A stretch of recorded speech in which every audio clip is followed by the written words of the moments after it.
All right, good afternoon, ladies and gentlemen. I'm Texas Storm Chasers Baldy-in-Chief David Reimer.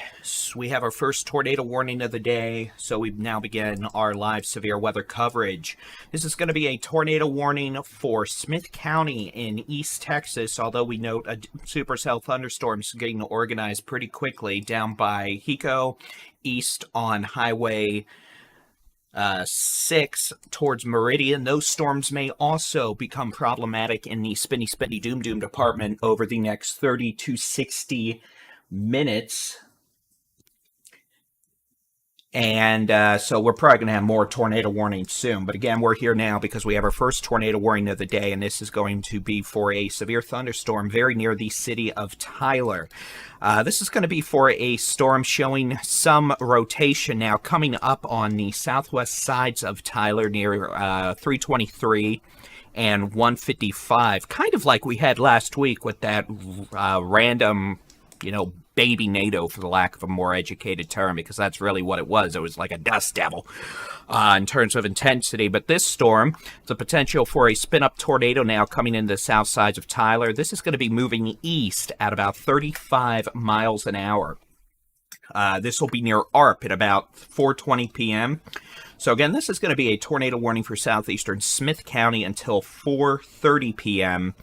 At 4:09 p.m., a possible tornado is located near Highway 323, the South Loop, and 155 in the southwest sides of Tyler. This is again moving east at about 35 miles an hour. This is going to stay probably on the southern half of Tyler, moving towards New Chapel Hill eventually, and probably passing near or a bit north of ARP. If it turns right a little, the storm could end up passing closer to ARP by about 4:20 p.m. But again, this is going to be our first tornado warning of the day. And it will not be the last. Let me get my stuff set up. Cannot hear me. All right. Well, it's set up there, so apparently I just have the audio messed up on this.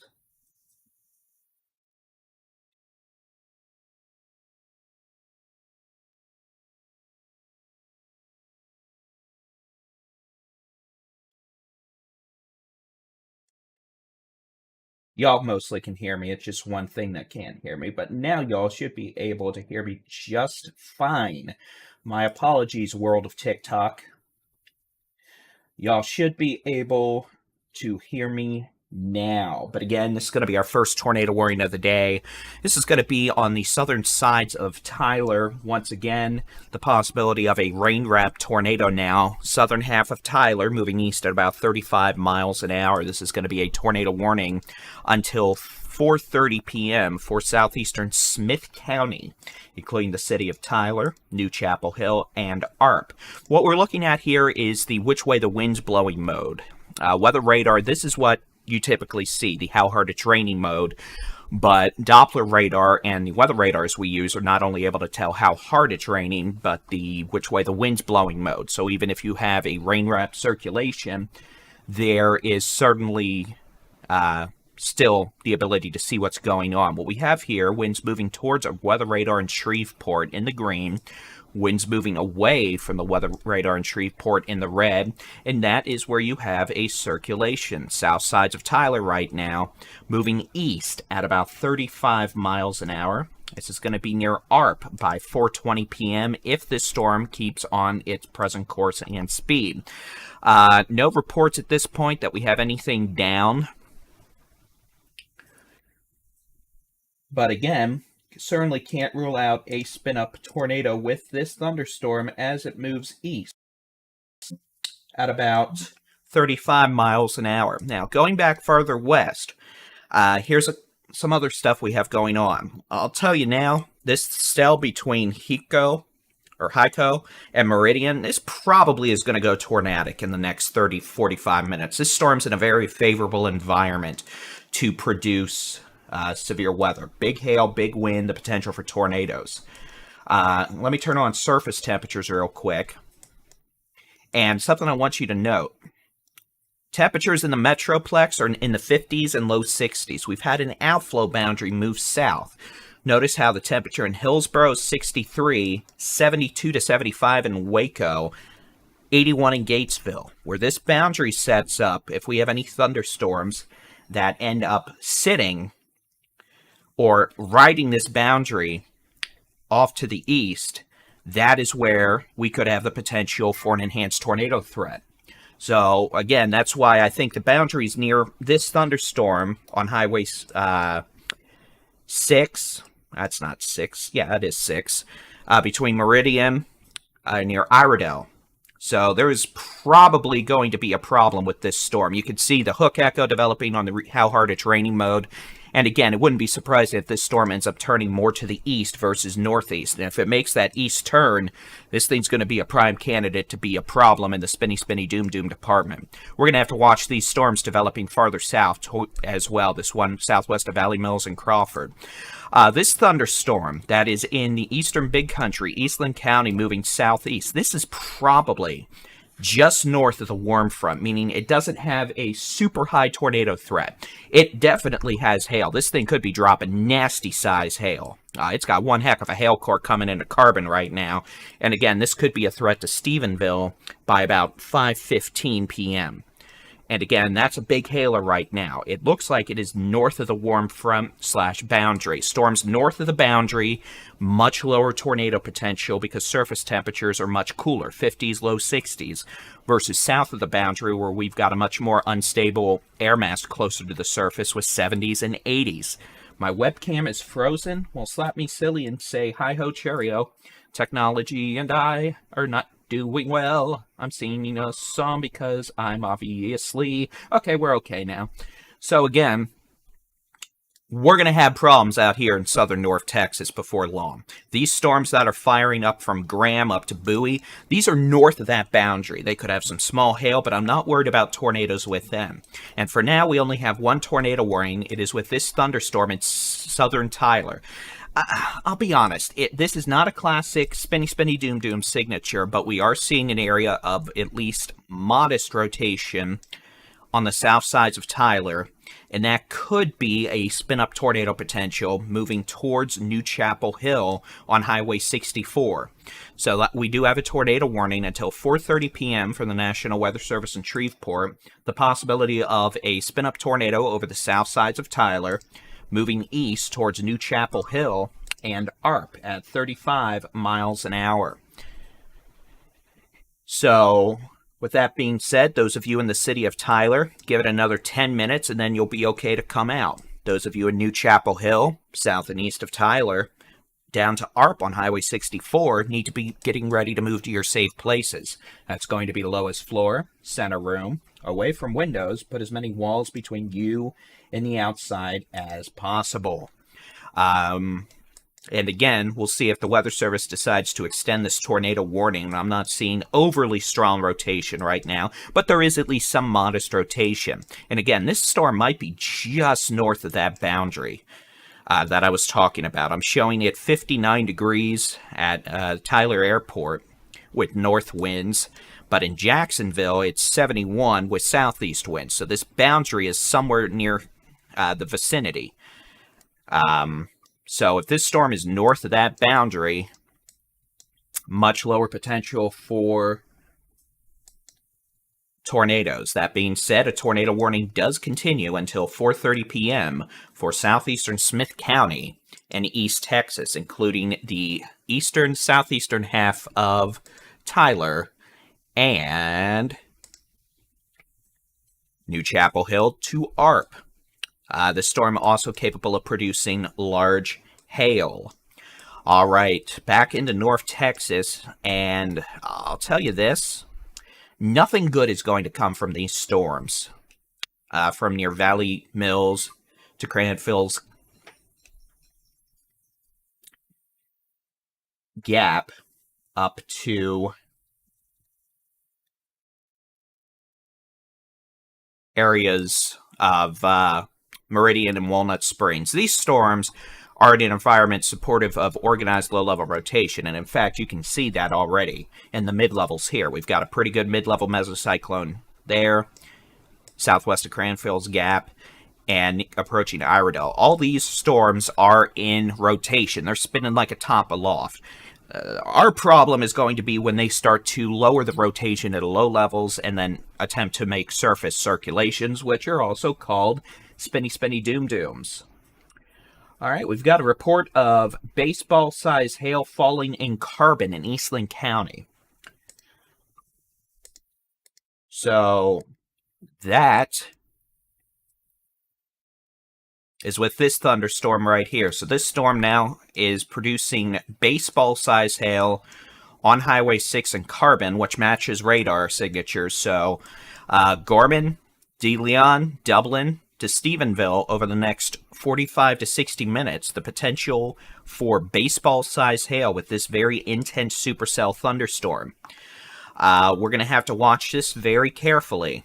It looks like for now it is just north of that outflow boundary, but it's close enough to where we're going to have to watch it very carefully as this thunderstorm continues to move east-southeast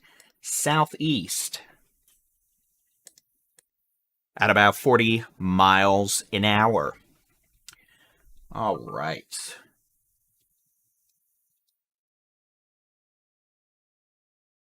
At this point, I am just taking a look at things. We've got multiple storm chasers out and about today.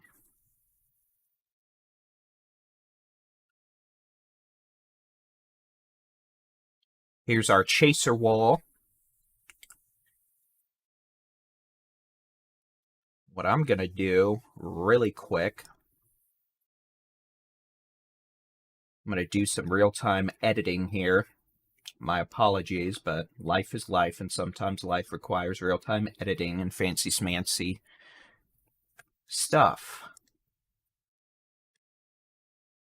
For those of you wanting to know the technical terminology, I'm ingesting this chaser wall feed from another computer here on my local network to save some resources on my machine. So what I'm just going to do is put my unpleasant mug right there. And alas, there you go. Now you get my ugly mug with storm chasing video.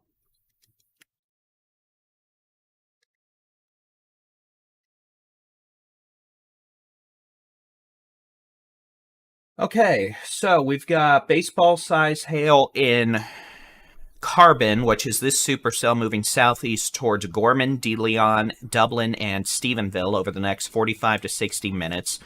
We have multiple supercellular thunderstorms developing now on Highway 6 between Hiko, Iredell, and Meridian. Additional supercells in their incipient phase now southwest of Valley Mills up to Cranfill's Gap. If I had to be a betting man, I'd suspect this storm near Valley Mills is probably going to take over for the storm near Cranfill's Gap and will be the one to intensify. And that means those of you in northern McLennan County all the way into southern Hill County are going to have to watch this storm carefully. Same thing goes for this thunderstorm out in portions of Bosque and Hamilton counties. Both of these are supercells with pretty good rotation aloft right now. And the potential they could go tornadic in the next hour as they continue to mature and moving off to the east. We have one tornado warning right now, and that is for a severe thunderstorm capable of producing a spin-up tornado over the east-southeast sides of Tyler, exiting Tyler now to the east, moving towards New Chapel Hill. And this thunderstorm is going to be capable of producing quarter to ping pong ball size hail as it moves off to the east at about 35 miles per hour. So we're going to be live for probably the rest of the evening. We're going to be live on the Facebag, the Tweeter, the YouHoot. We're live on Tickety Talk, Twitch. We're live on our website. We're live in our free mobile app. In fact, those of you who have our app probably just got that notification that we're live. So we're going to be live for the rest of the day. And you can see the view from Adam, Chelsea, and Alex. They are on this supercell out here near Rising Star that just dropped tennis ball to baseball size hail in carbon. So you can see Adam and Chelsea and Alex have a great view of this thunderstorm. You're able to watch our live streaming video, by the way, from all our storm chasers individually with their audio. We've got that going on the Texas Storm Chasers YouTube channel, and that information scrolling on the bottom of your screen.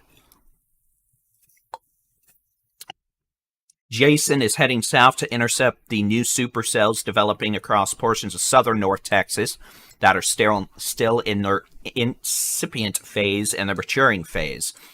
But again, you can see we also have additional thunderstorms developing further southwest along the dry line in the eastern Concho Valley. And eventually those will be making their way towards the hill country over the next several hours. All right, I'm going to press some buttons here simply because I need to get things set up. My apologies.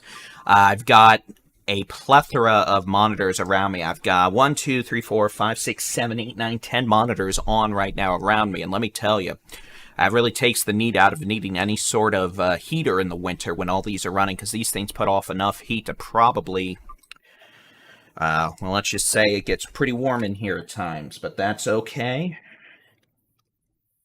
I'm opening our Discord server.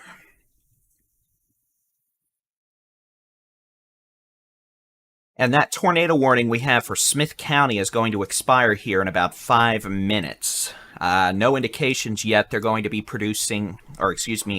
issuing a new tornado warning. And I'm not seeing super strong indications of organized rotation at this point. But definitely some damaging straight line winds.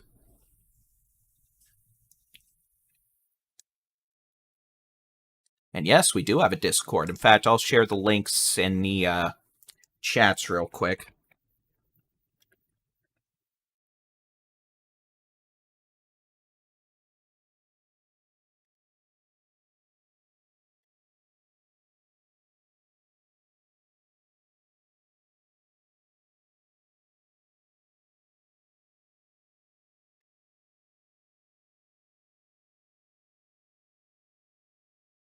So we're going to have a lot of questions today about what's going on in your neck of the woods, what's going on where you live, what's going to happen. This is going to be a day where folks who have been with us for a while know we're going to triage situation, much like you would in a mass casualty medical event. So I'm going to focus on the most intense life-threatening storms. Keep in mind, we are a big state here in the state of Texas, 254 counties. We're going to have a lot of storms. Understand that we're going to have severe storms with big hail. I mean, the most intense storms today, these individual supercells firing by themselves could have softball-sized hail at times. But we're going to focus on the most life-threatening storms, which will be the tornadic thunderstorms, or those producing intense severe weather.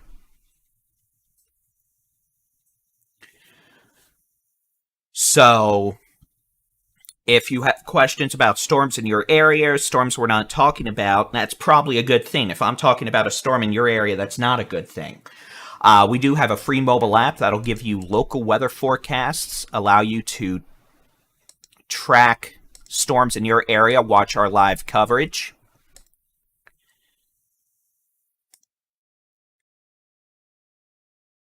And you can find that app in our free mobile on...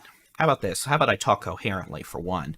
You can find that free mobile app on our website, texasweather.app, or just go to your phone's device store and search for Texas Storm Chasers, and that will allow you to download our free app, which will give you interactive weather radar, it'll let you keep up with our live coverage, and give you local weather forecasts. So understand, we provide that resource so y'all can essentially be self-sufficient in times where we are busy.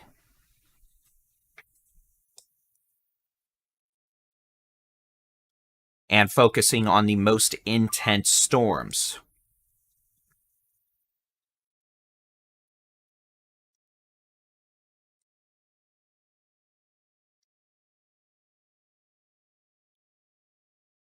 So as we zoom in here, our primary focus for tornado potential is probably going to be from this cell near Gorman. That's starting to become more organized in the low levels.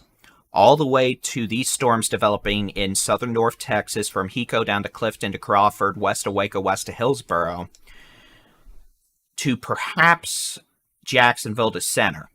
Temperatures north of a boundary here are in the 50s and 60s. If your temperature's in the 50s or low 60s, I'm not really worried about a tornado issue in your specific location. At least a sustained long-term tornado issue. You could still have some storms with hail, but the main issue today with the tornado threat is going to be these storms where temperatures are in the upper 60s, 70s, and 80s, where we have a very ripe air mass for spinny, doom mischief. And again, we're just going to be watching all that, and we're live on multiple platforms, and we're going to probably be live for several hours. This isn't going to be a situation where one tornado warning goes away, and we're left with no tornado warnings now, and I'm going to go away. No, we're going to be here probably for 5, 6, 7 hours at least, I suspect, simply because we are going to have a lot going on in the severe weather department. So another way to put it is, we're here for long-form severe weather coverage. And let me make sure this is in the mobile app. I got a notification about 5 minutes ago it was, but I'm just going to open the app and make sure.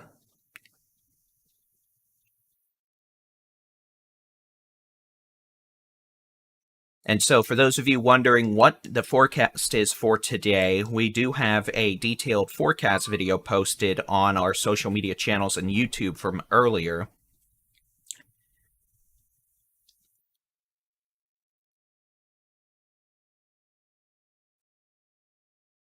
That'll give you an explanation of what we're expecting, but I guess I can pop on the severe weather outlook for this evening real quick.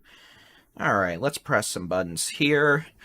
That's not what I wanted. That's what I wanted. This is the severe weather outlook for the remainder of this afternoon, this evening, and tonight.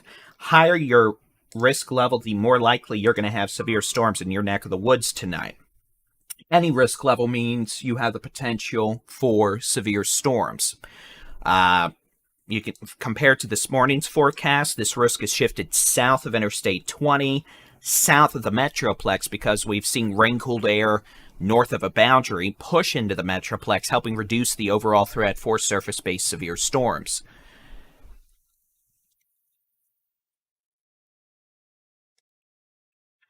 So, and if you want to see the tornado threat, here we go. This is corridor highest tornado threat, medium, southern North Texas, Waco, Hillsboro, etc. Pretty much where we have these nasty storms developing right now, but you notice we also have a very low and a low tornado threat across portions of central Texas, the Brazos Valley, the Hill Country, East Texas this evening.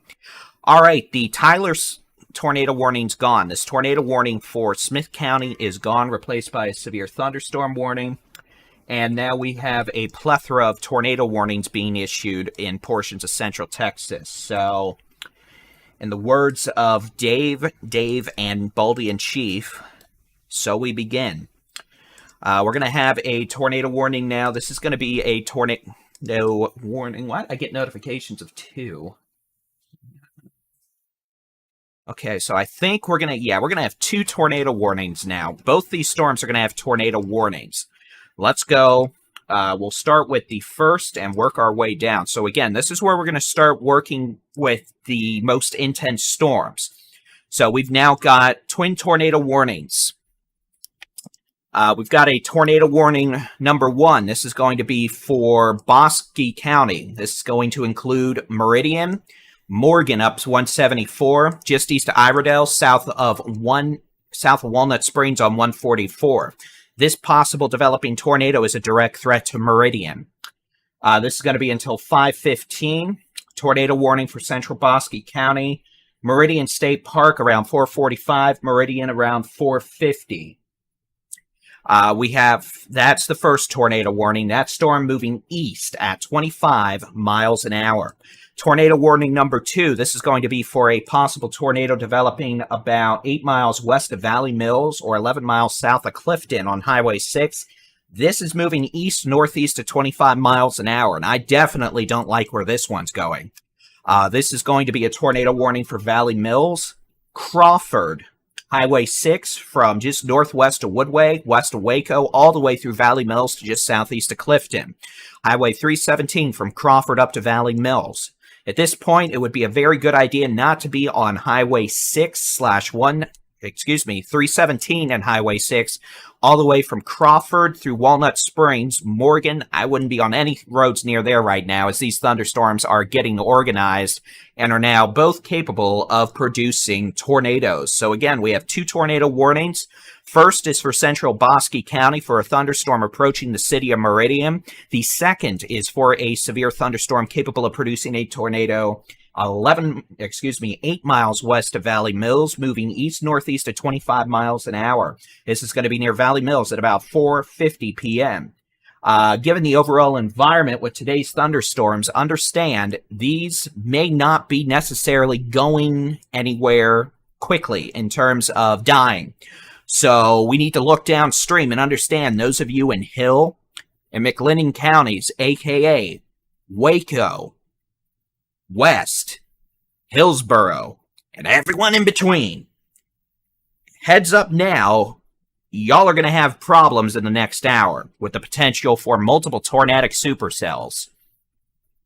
And Jason Cooley, he is about to intercept the thunderstorm near Lake Whitney, or he's going to be near Whitney here shortly, so we'll get a view of at least one of these storms.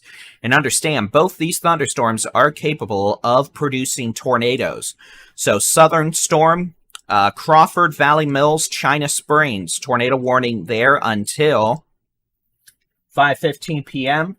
That's going to be for McLennan, Coral, and Bosque counties. Tornado warning number 2, it's going to be near Meridian and Bosque County. Possible tornado located just east of Iredell, or 16 miles northwest of Clifton, moving east at 30 miles an hour. So we're going to have problems. And both these storms are also capable of producing large hail and localized damaging winds outside of tornadic circulations. All right, we also have a severe storm. This one's capable of producing tennis ball size hail, and we do see that hook echo starting to develop. This is going to be near Gorman, moving east-southeast at about 35 miles an hour. Now, here's something I can tell you now just looking at the radar. This is a boundary, and I think that is where the boundary is. So assuming that remains the case, this storm is going to have limited tornado potential unless it is able to catch up or ingest that outflow boundary, in which case it's off to the races. So let's go ahead. We'll zoom back out. I want to make sure we're not missing anything. We've got a severe thunderstorm now approaching Overton and Arp. You can see this one has taken on more of a intense supercellular look to it. The potential for damaging hail increasing in Arp, Overton, New London, and Henderson, as this thunderstorm moves east, almost east-southeast at about 30 miles an hour. We're also starting to see a hook echo develop. So as warm air is ingested into this thunderstorm, warm unstable air. Now we've got a rear flank downdraft. We're going to have to keep an eye on this. We may see the threat of a tornado increase with this storm. And unlike a bit earlier, this thing definitely now has more of a classic look for a supercell in the how hard it's raining mode. So again, those of you ARP down Highway 64 to Henderson, New London, please be ready. The potential for problems in the spinny department's increasing, and the potential for damaging hail is increasing. All right, let me press some buttons here. I need to make sure we're maintaining situational awareness. And again, I've got like 10 monitors running around me. And once we start getting this busy, I'm afraid it's a little more difficult for me to maintain a good eye on chats. But I think y'all would rather have me keeping an eye on storms than chats. So again, folks in the chats, first off, I want to give a big thank you and shout out to our moderators. They do a great job in all of our chat platforms. For those of you in chats, if I'm talking about storms and we have folks come in right after which happens all the time. I mean, people are joining and leaving videos all the time. Please feel free to answer the questions. If I've already answered it and they're asking, please feel free to give them the answer. I know folks are going to be asking, what about my backyard? What about my backyard? What about my backyard? We've got video forecasts posted on our website, our mobile app, our YouTube channel. And if you want to know what's going on near you, and I'm not talking about a storm near you, well, that's good, because if I'm talking about a storm near you, you've got problems. And we also have all that information available on our free mobile app, Texas Storm Chasers. Just search for it in the Apple app, Google Play stores, and you'll get your local weather forecast. You can pop up that interactive weather radar and keep a good eye on the sky. We also have live storm chasing videos on our YouTube channel. And you can see some of the live videos now embedded in this live stream. We've got videos from Adam Lucio, Chelsea Burnett, Alex Bartholomew. They're near Gorman, Texas, which is going to be this big supercell out here with tennis ball size hail moving towards De Leon and Dublin on Highway 9 or Highway 6. And then Jason Cooley is approaching Valley Mills. He is approaching this tornado-warned supercell, and he's going to have eyes on the area of interest in about 20 minutes as he travels south. So again, we have 2 tornado warnings right now. I wouldn't be shocked if we ended up with a new one here with this storm west of Henderson soon. And understand, if I'm not talking about your storm, the possibility of storms that are not tornadic to produce hail today is quite high. We could have the most intense storms, let me be clear, the most intense storms, not all of them, but the worst of the worst could have softball-sized hail today. That, for all intent of purposes, is giant hail.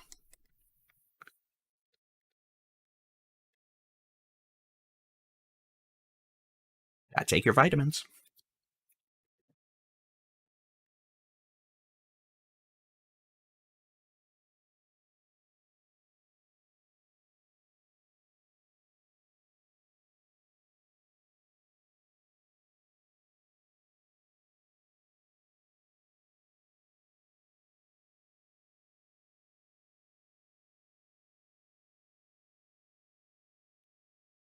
All right.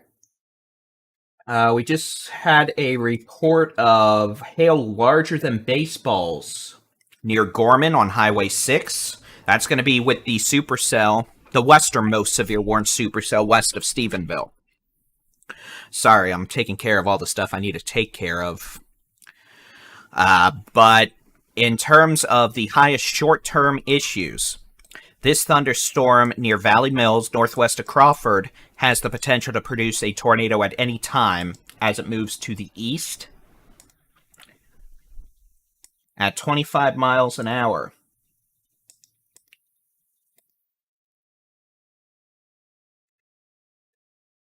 Towards Valley Mills.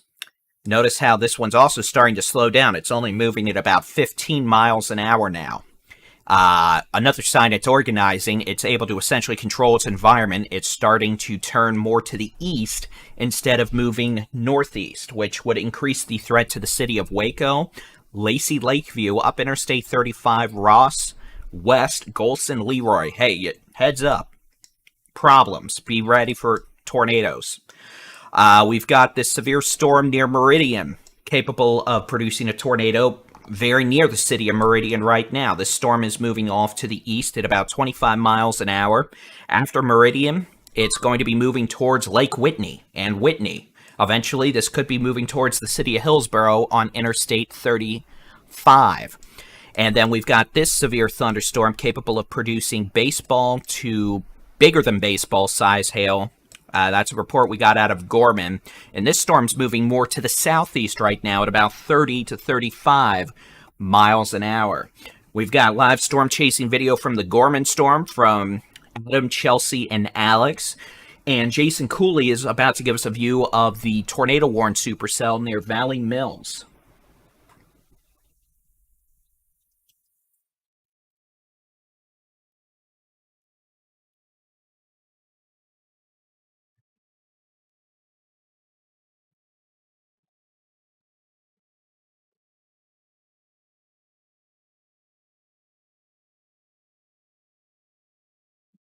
I had someone in a chat ask about Oklahoma. There's no severe weather in Oklahoma. It's raining, it's storming. There's probably going to be some small hail, but I'm not worried about a severe weather issue in Oklahoma today. All right, webcam. Why you not focus on my face? Here we go. We'll press that. It's getting warm in here, so let's press some buttons.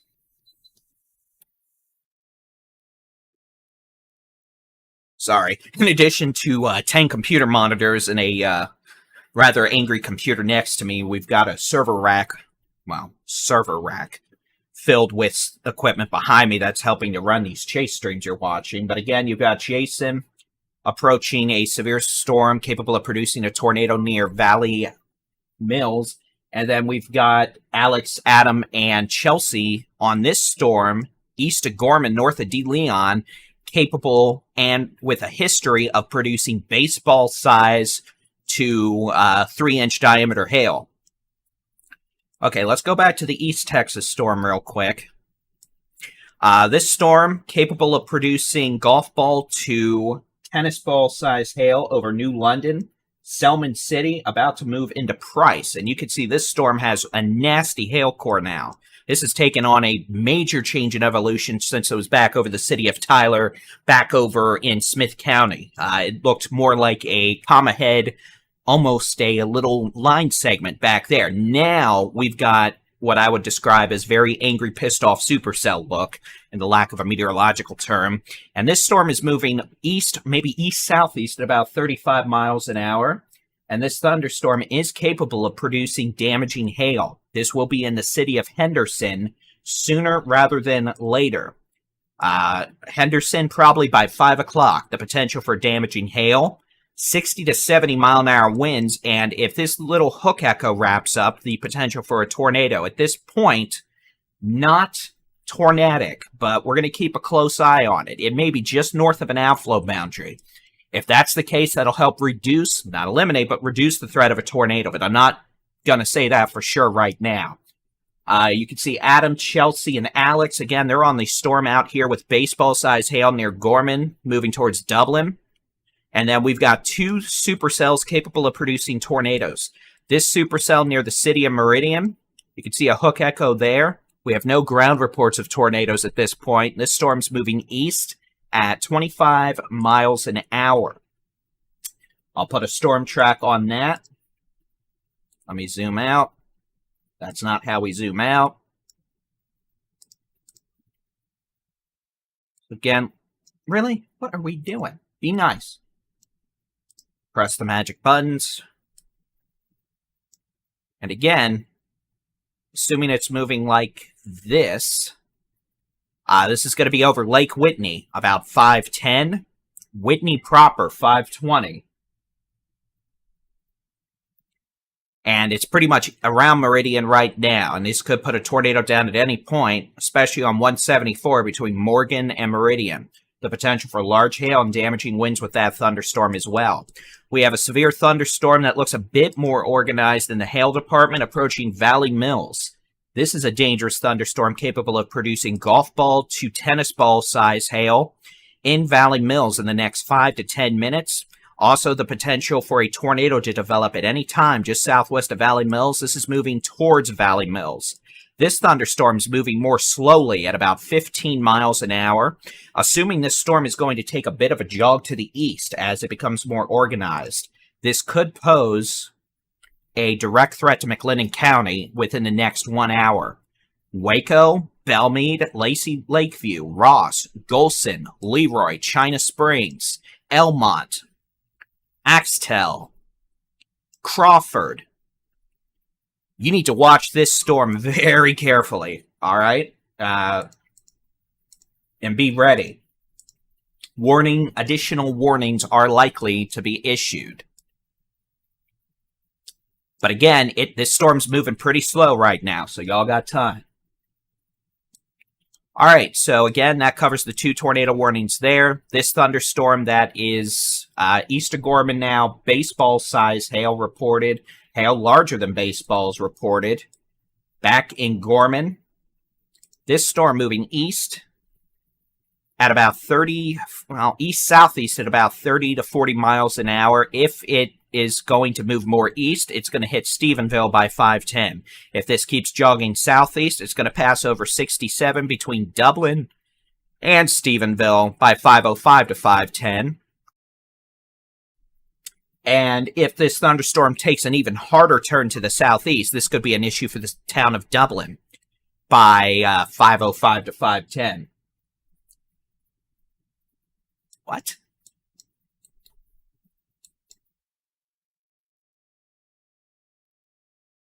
We just got a report of baseball-sized hail? What? What?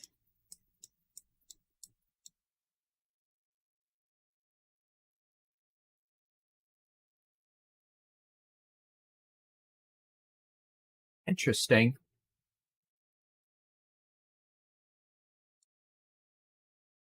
Okay, so we just got a report of big hail northwest of Jacksboro. We'll see if that's the case or not. That was an interesting report. So again, we have 2 tornado warnings right now. Let me go ahead. We'll talk about who's in, who's out.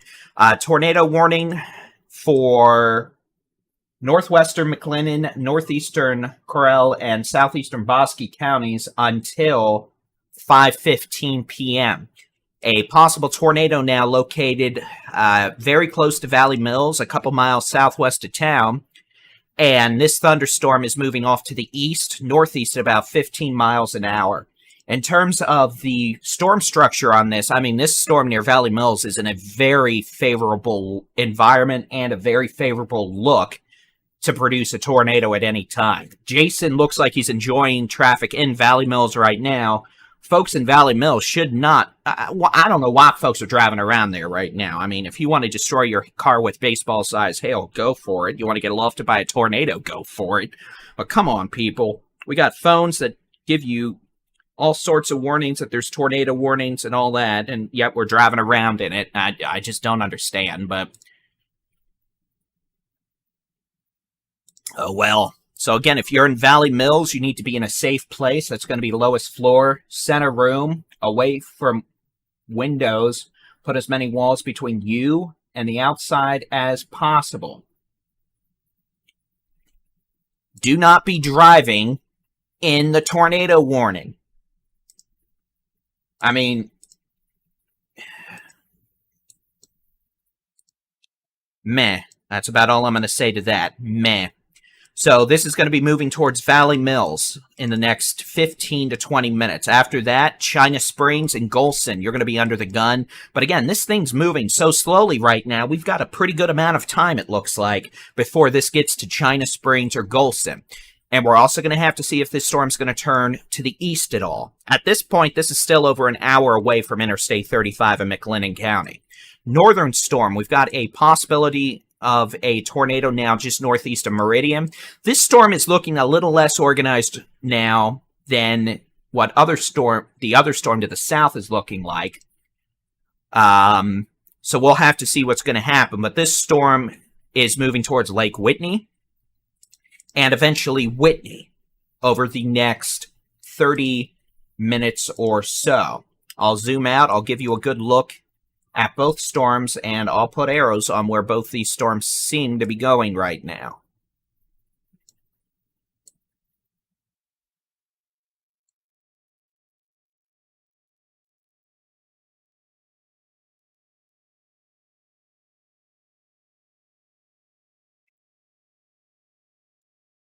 So that's for those 2 storms. Let's go back to the East Texas storm that is showing an incredibly angry hail core. Henderson, be ready. Bad hail coming on towards Henderson now. This is going to be in Henderson by 5:05. David, do not be driving in the tornado warning. People on the road. But what if? Well, I mean, if you want to see what happens when a tornado hits your vehicle, it can go. Oh, goodness gracious.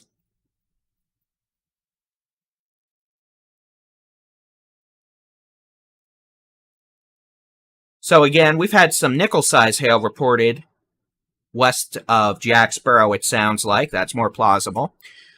So again, the storm's north of the outflow boundary, where temperatures are in the 50s. It's much cooler near the surface. We could still see storms in the Metroplex in North Texas, north of I-20 this evening with some hail. But the higher tornado threat's going to be south of I-20, where we've got a much more warm, unstable air mass. Henderson, the potential for damaging hail, winds of 60 to 70 miles an hour, wind-driven hail by 5:05 p.m. After that, this storm's going to be moving towards Brakefield. Right now, let me tell you, that is a bad hail core between New London, Selman City, and then on Highway 64 to Henderson. This is bad hail. Pretty bad hail indeed. This could honestly be baseball-size hail, it looks like.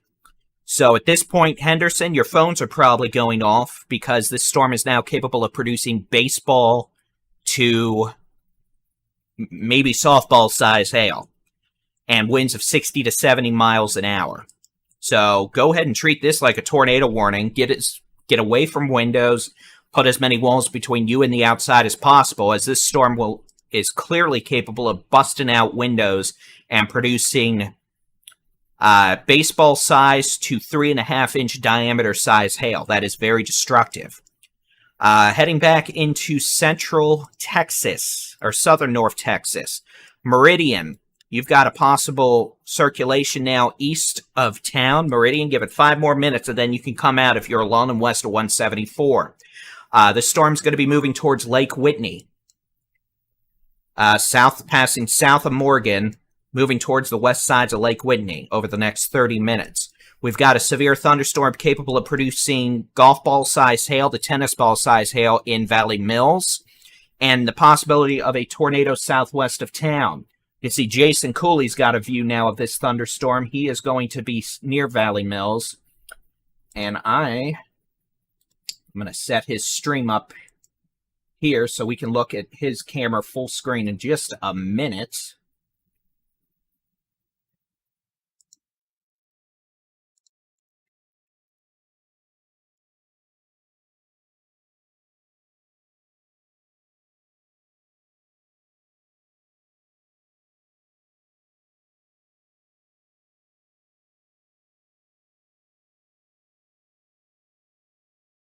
Sorry, I'm having to build this quickly.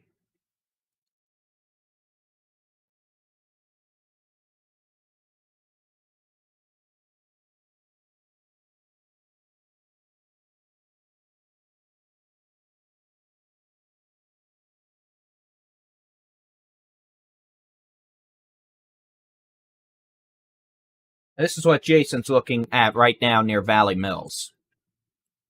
At this point, pretty low cloud cover. You can see we've got other folks keeping an eye on it as well. I don't see anything that would indicate a tornado down at this moment. But again, that's Jason Cooley's live shot. He is in Valley Mills keeping an eye on the thunderstorm. Sorry, I'm building in his location really quick. You're going to see that random text there for just a second.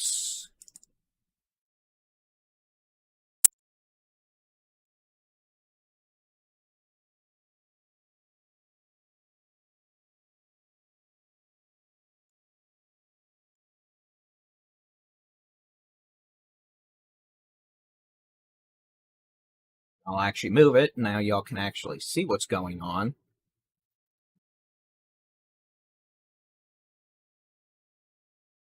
Go. So again, this is Jason Cooley's live shot out of Valley Mills, Texas. You can see, actually, he is starting to get a look at what could be the wall cloud. You see those rain curtains moving pretty quickly from right to left? And what was that? Was that a bird? I saw some stuff back there that looked like it was flying around. So what we're looking at, again, is a shot from Jason Cooley near Valley Mills. He's starting to get a view of the area of circulation. You can see some pretty quick movement in the cloud base. You could see some of those rain curtains flying around.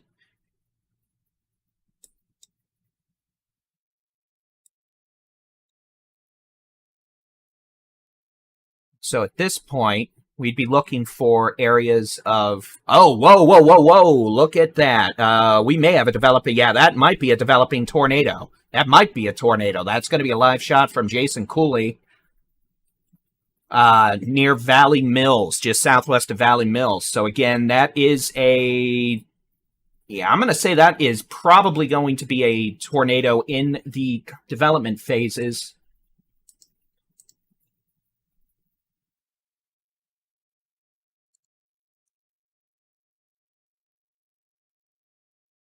Southwest of Valley Mills. Let me get back to the radar shot here so y'all can actually get a good reference of what we're looking at.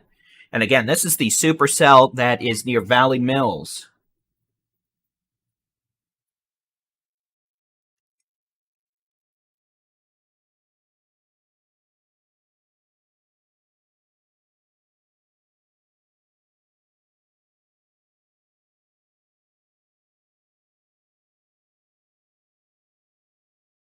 So again, that was a tornado you just witnessed. That was the development of a multiple vortex tornado. What we're dealing with here, again, is now a storm that has produced at least one tornado west-southwest of Valley Mills. This thunderstorm is going to continue moving east-northeast at about 15 to 20 miles an hour.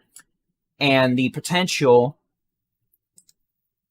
will remain high that this could continue to be tornadic, producing at least intermittent tornadoes as it moves towards Golson and eventually Interstate 35 in McLennan County. So again, this thunderstorm is now tornadic in the sense we have had tornadoes visually confirmed here on this live stream from meteorologist Jason Cooley.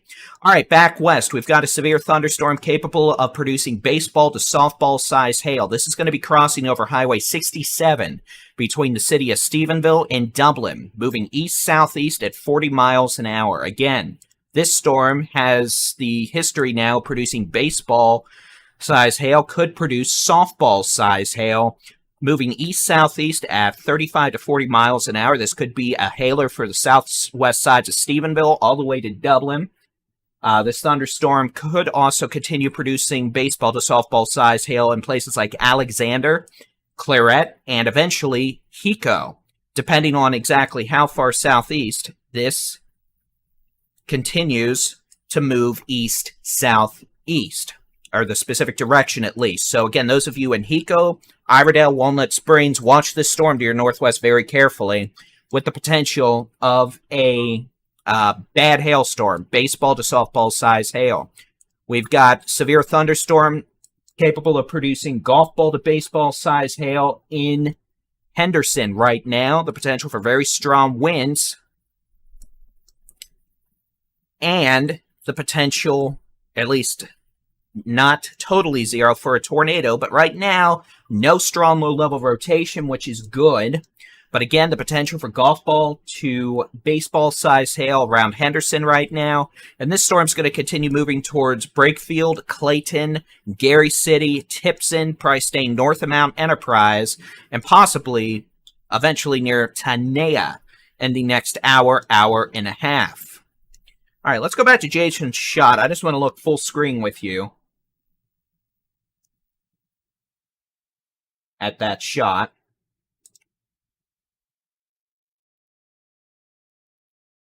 Again, we're looking for here is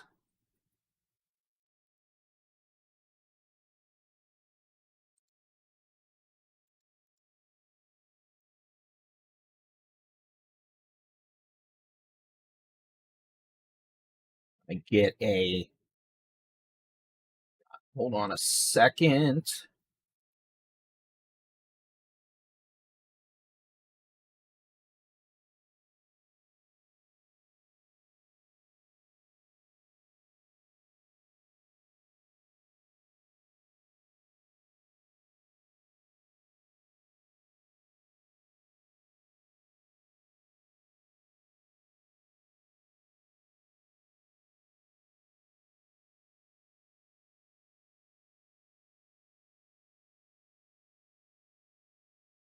Okay, so we're watching live video from meteorologist Jason Cooley of what could be a developing tornado near Valley Mills in portions of southern North Texas. You can see the rapid motion here. Just because you don't see a full condensation funnel to the ground or the surface does not mean there's not a tornadic circulation there. You can see we have very strong motion. You can see those rain currents flying around at the surface coming from the base of that mesocyclone all the way down to the surface.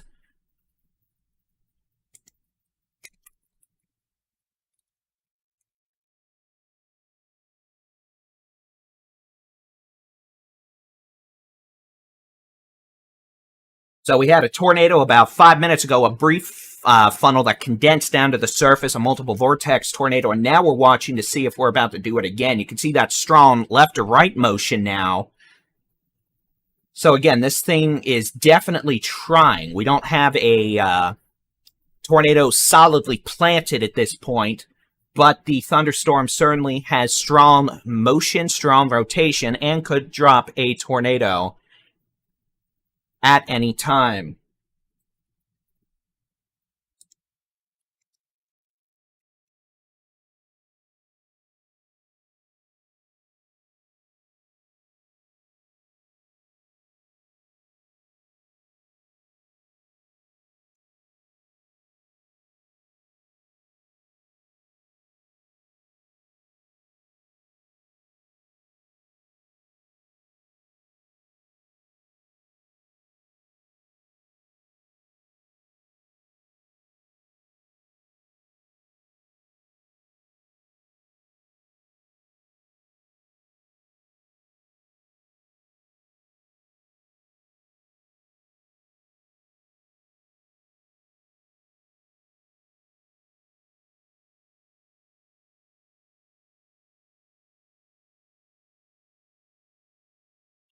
Okay, let's go back to the shot here. So again, severe storm, golf ball size hail in Henderson, moving towards Gary City and Tipton.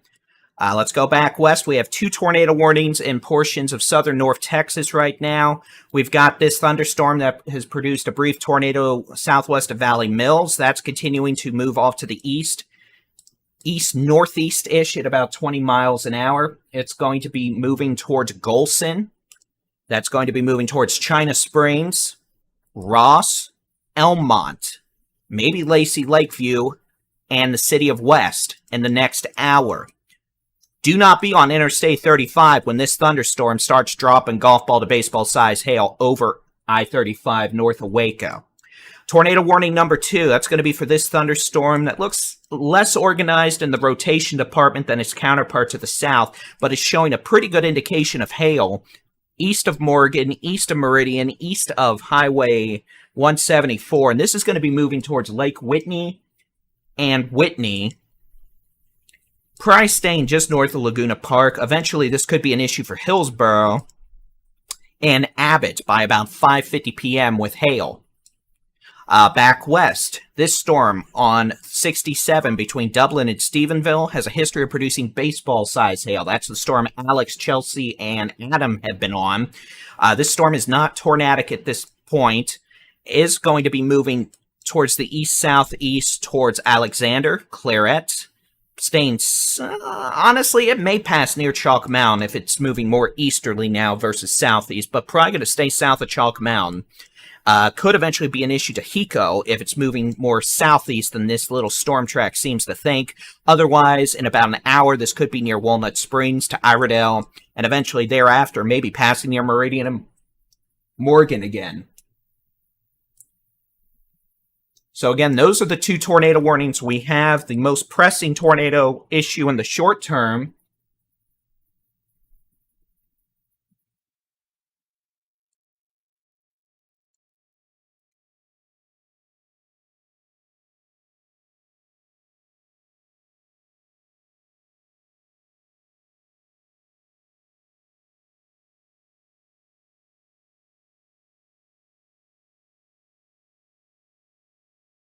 So again, these storms, this one here, moving east at about 20 towards Golson, Ross, China Springs, Elmont, Lacey Lakeview, eventually towards Leroy as well. This storm has the potential for large hail well in advance. We already have hail falling in places like China Springs, Golson.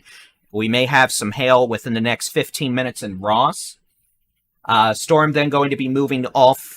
The tornadic portion of the storm would trail that with larger hail. We could have hail golf ball size or larger. And then if we have a tornado situation, it would be back very near or just southeast of Valley Mills.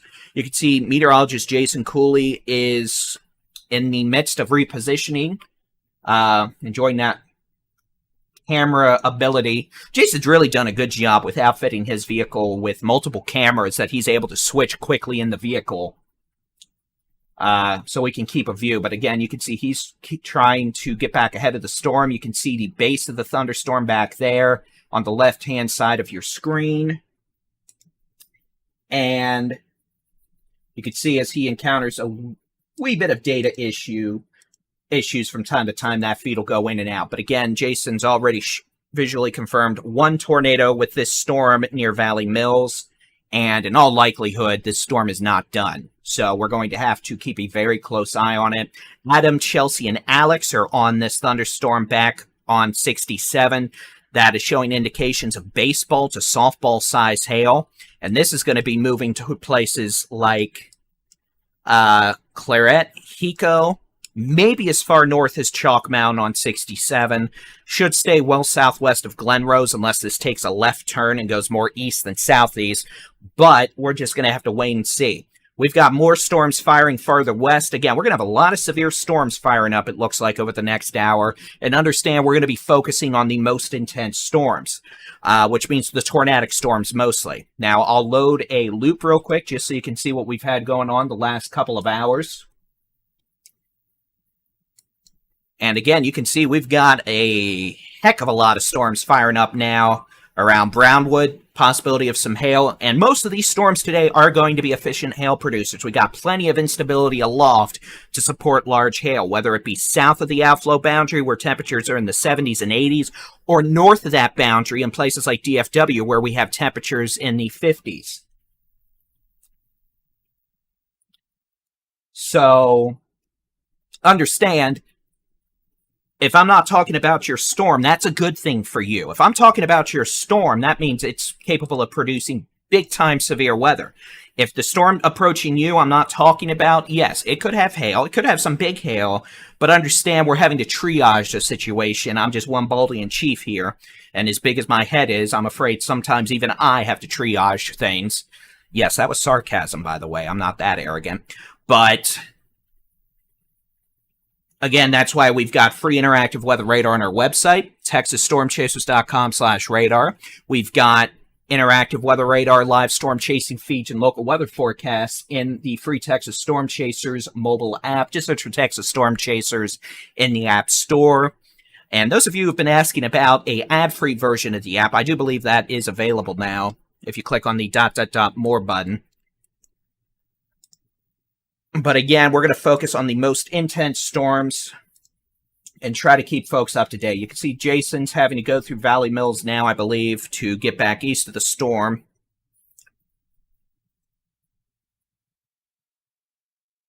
And again, for what it's worth, we now have a new tornado warning for McLennan County.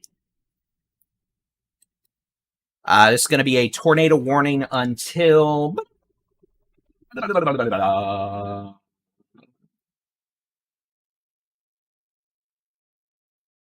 Sorry, I'm multitasking. This is going to be a tornado warning until 5:15. So technically, this is just the old warning. We're going to get a new tornado warning with this pretty soon. So we'll share that with you.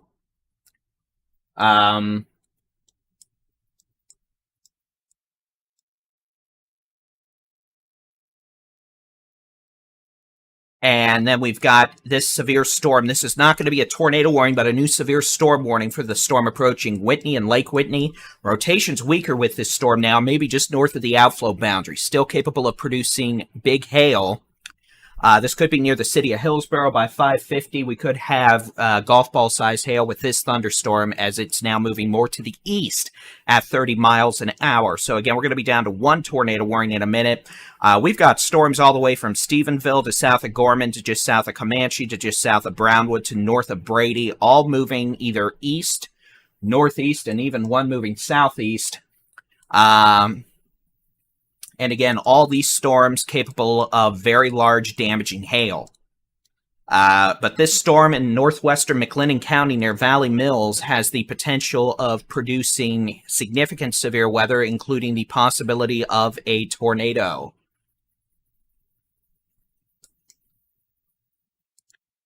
So again, this storm near Valley Mills moving east at about 20 to 25 miles an hour. This could be a direct threat to places like Ross, Lacey Lakeview, Belmead, and the northern sides of Waco by 5:45 p.m.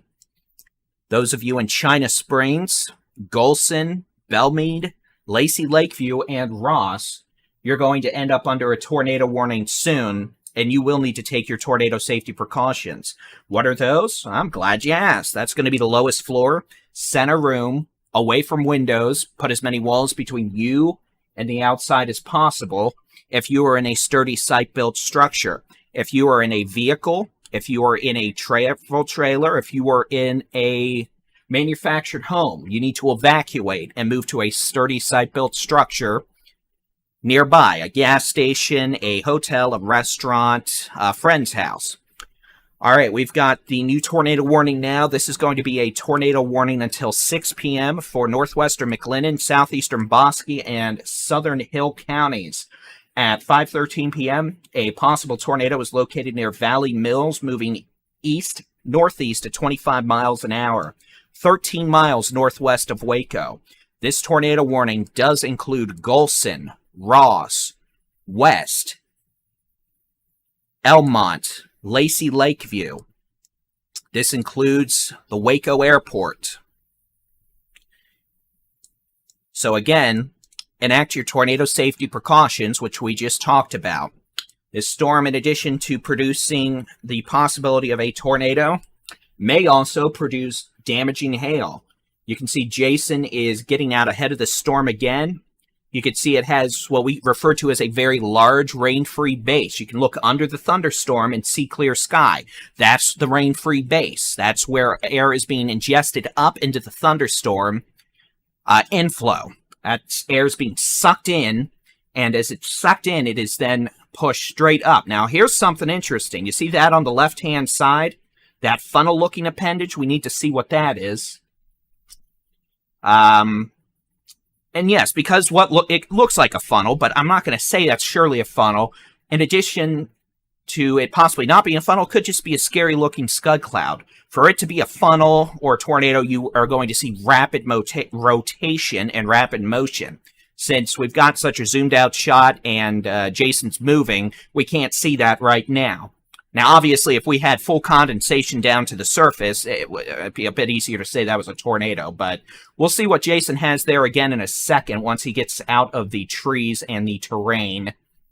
But again, this thunderstorm is clearly capable of putting down a tornado at any time in northwestern McLennan County. So those of you in China Springs, Golson, Ross, Elmont, Lacey Lakeview, West, Belmead, northwest sides of Waco, the Waco Airport, anyone located east of Valley Mills, you need to move to your safe place. Lowest floor, center room, away from windows, put as many walls between you and the outside as possible. You can see, if I had to guess, I would assume the circulation is there on the left side of the screen. That kind of looks like where we have some scuddy appendages.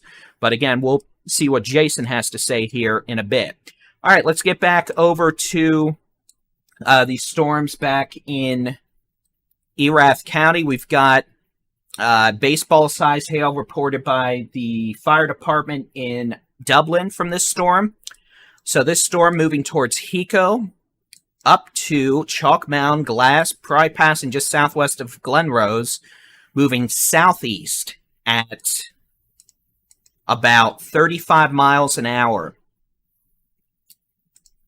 with baseball-sized hail. This will be crossing over 281 between Hiko and Stephenville. This will be crossing over 220 between Chalk Mountain and Hiko. This will be crossing near Iredell by 6 o'clock, Walnut Springs on 144 by 6:05 p.m. We've also heard some unconfirmed reports of tennis ball to baseball-sized hail in Henderson from the storm in East Texas. All right, let's get back east. Let's look at the Henderson storm real quick. The storm should now be east of the city of Henderson. This is generally going to be now moving towards Brakefield and Clayton. Hail core looks weaker than it did, which is good. Still capable of golf ball-sized hail as the storm moves east-southeast at 35 miles an hour. This will be moving towards Gary City by 5:45, Tenaha by 6 o'clock on 84 and 59, passing near or north of Tipson by 5:50. So again, Gary City, 5:45, Tenaha, 6 o'clock, Joaquin by about 6:15, passing just north of Center probably, about 6:15 as well.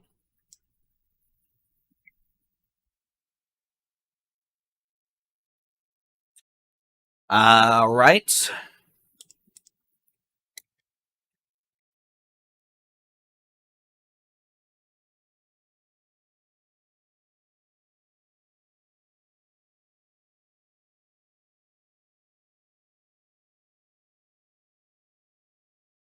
Let's go back west. So again, I know we have a lot of storms today. Understand we're focusing on the most intense storms. This is not a snub to anyone else, but we need to focus on the highest life safety issues. And that's typically going to be these storms producing tornadoes or big time hail. This thunderstorm near Stephenville is starting to become more problematic. It looks like this storm may be starting to turn a little more to the southeast. Like these storms out further east, there's an outflow boundary we have to watch. If this thunderstorm south of Stephenville attaches to that boundary, it is going to suddenly go from a relatively cool, stable surface layer with temperatures in the 50s to suddenly having access to warm, unstable surface layer air with temperatures in the 70s and 80s.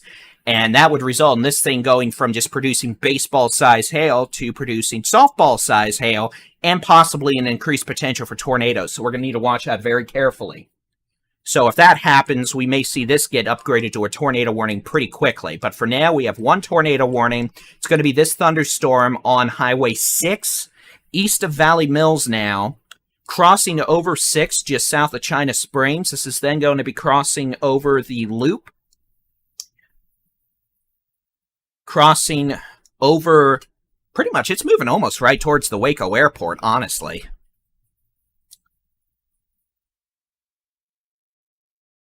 And Jason Cooley has a good look at it. So let's head back over to Jason Cooley's shot.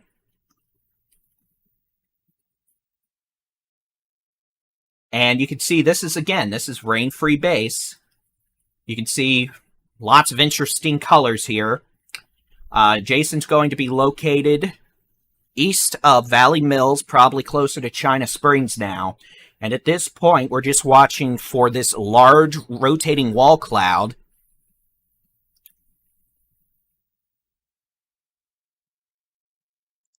to consolidate. Think of it this way, a skater or a ballerina. When their arms are out and they're rotating around, they spin more slowly than when they bring their arms in, and they start to rotate much more quickly. Same methodology applies to severe storms. Baseball-sized hail reported just east of Valley Mills.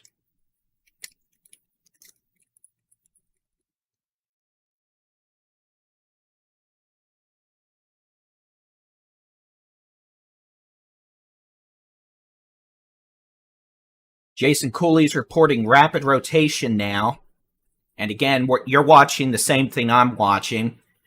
We have rapid rotation. Real quick, let's go back to the radar. Again, this is the storm he's on east of Valley Mills, looking at this circulation, moving towards China Springs, Golson, Ross, Elmont, Lacey Lakeview, and Belmead, Waco Airport in northern McLennan County.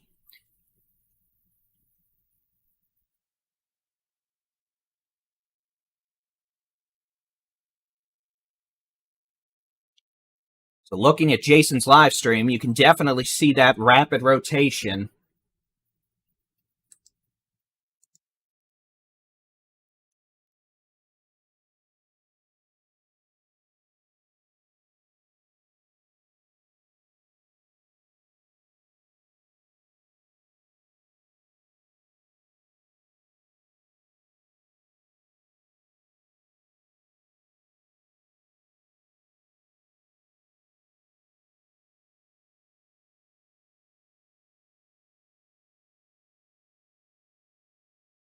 So Jason Cooley's reporting 2 areas of pretty strong rotation at this point. You can also notice the LCLs, the lifted condensation levels. The base of the cloud heights here is pretty low. Lower cloud base heights, we're seeing rapid rotation, and we're seeing the same rotation increase here on the which way the wind's blowing mode on the weather radar. So again, the potential for a tornado in the next several minutes is increasing, with the storm now east of Valley Mills, approaching China Springs, approaching eventually north sides of Waco. So those of you north sides of Waco, Belmead, Lacey Lakeview, Ross, Golson, Leroy, even all the way up to West, although West is probably going to have more of a hail issue. Y'all, get ready.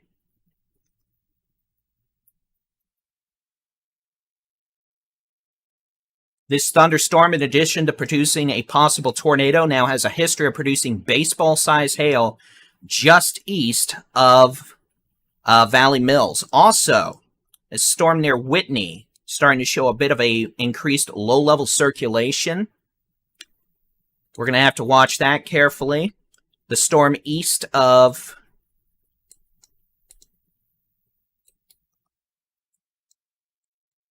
Stephenville also starting to show some increase in low-level organization. That's the storm Adam, Chelsea, and Alex are on. So again, this storm, history of producing baseball to softball-sized hail, now southeast of Stephenville. But we note there's another storm back west towards DeLeon. That could have big hail too. Unfortunately, all these storms out here in the eastern Concho Valley, western North Texas, right now, all these are capable of producing golf ball, baseball-sized hail.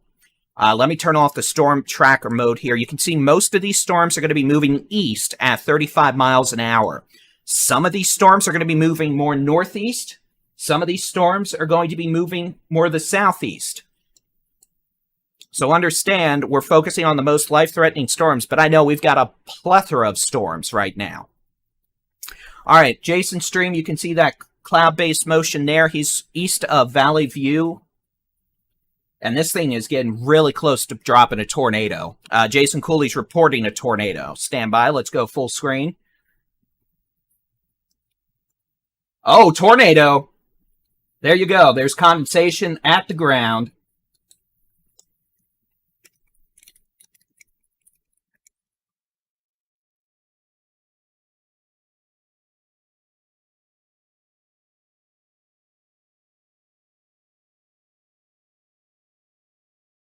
So there you can see that condensation there. Those are vortices dancing quickly in a field, hopefully just a field. So you can see rapid rotation in the sky above with those vortices occasionally condensing there at the surface.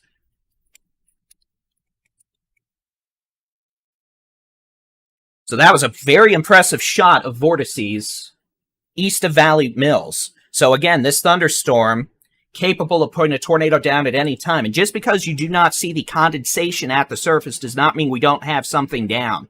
Look at how quickly this base is rotating above Jason. Look how large that area of rotation is too. So unfortunately, this could put a sizable tornado down at any point. So those of you east of Valley Mills, China Springs, south of Golson, west of Waco, you need to be in your tornado safe place. Hey, don't go outside looking for this, all right? The folks we use on these videos, these folks have been chasing storms for years. In fact, some folks have underwear older than some of y'all. So understand, you do not need to be going out trying to look at this thing, and one, putting yourself in harm's way, and two, putting others in harm's way if you manage to accidentally have a car wreck or something. So please, take our word for it. It's not worth, your 15 seconds of fame on YouTube, your $20 of AdSense. Be in a safe place and let us tell you where it is. And understand that these storms are dangerous. So again, let me put a storm track on this.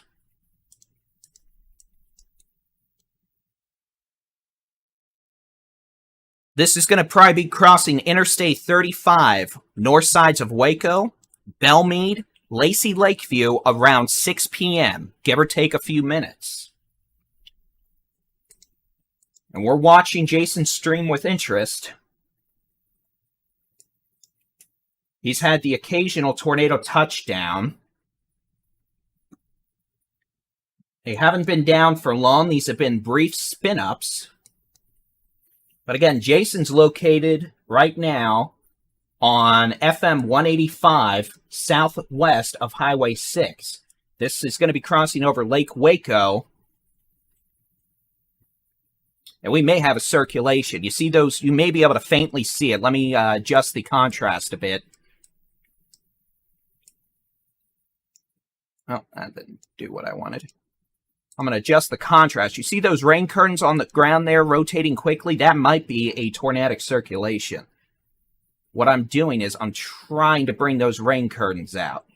See that? You can see how rapid all those rain curtains are. Those are possible tornadic circulations. So understand, even though we don't necessarily have a funnel condensed all the way to the ground, this thing... I mean, look, you can see the trees. They're getting bent over in the distance. This thing is trying to put a tornado down. A lot of rain starting to wrap around the circulation, but again, we could have a tornado any second if this isn't already a tornado. This is east of Valley Mills, approaching Lake Waco. And understand, look how large this circulation has become.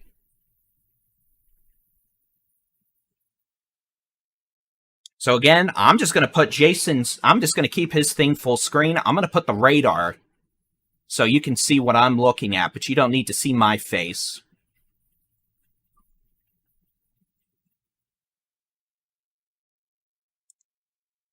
So again, let me get the radar out of the way. Again, this is a visual of the thunderstorm, and you can see this thing's wrapped up.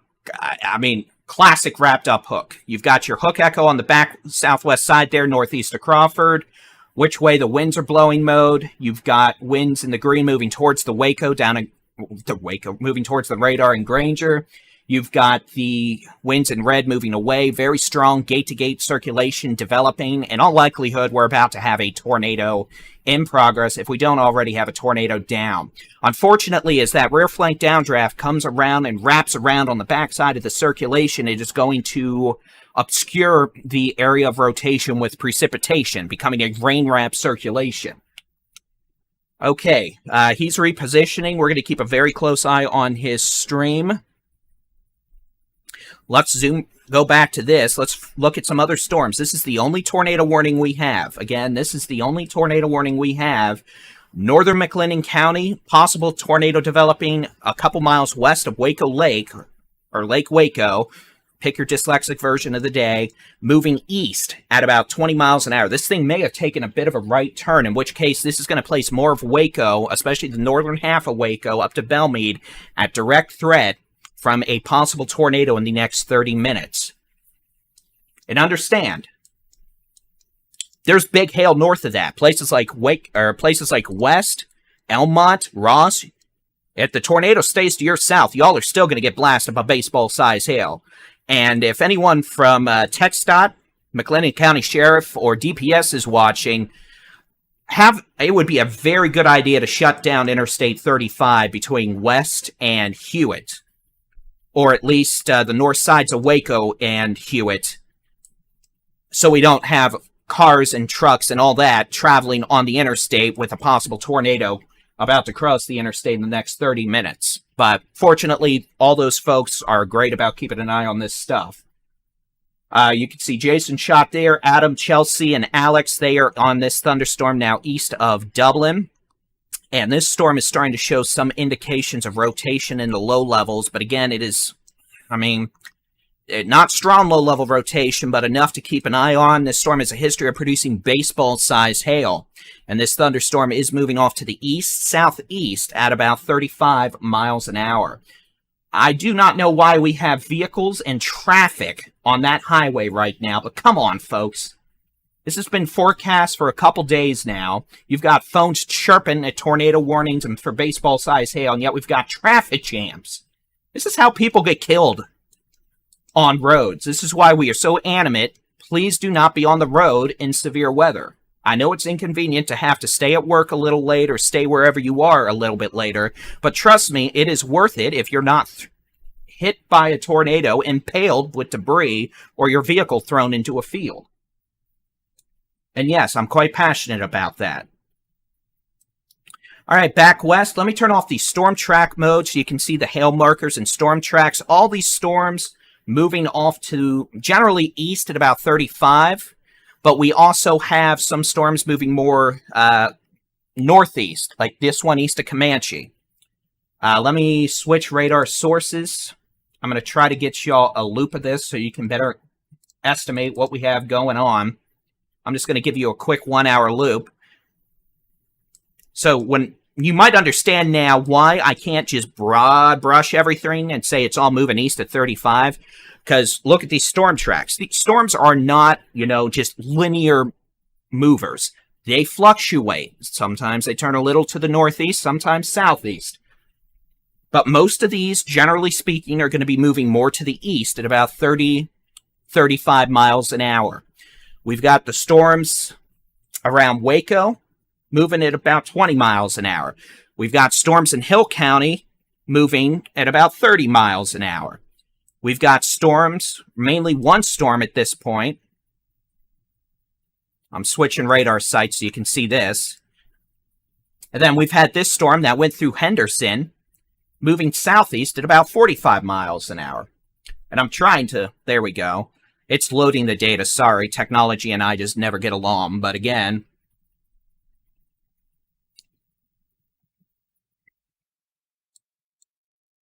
here's the storm near Henderson. This one's been moving southeast at 45 miles an hour, and we've heard of hail damage in Rusk County from emergency management because they had baseball-sized hail in Henderson and around Henderson. So again, just because a storm is not tornadic today does not mean it is not a threat.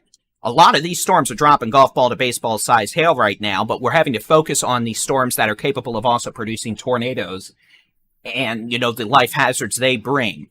This is why we pay out of pocket. Literally, I pay out of pocket. If you want me to, here, you see a wallet? Look, my wallet. I pay out of pocket every month for the mobile app. I pay out of pocket for interactive weather radars on our website, in the mobile app, the local weather forecasts, the API access for all that. So y'all can have a means of keeping an eye on things in your neck of the woods if we're focused on more pressing storms at the time. I'm not doing that to shun anyone. I'm just literally saying we got to triage situations at times. So if you want to focus or wondering what's going on near you, we've got weather video forecasts from earlier today that tell you the forecast for today, tonight, and tomorrow.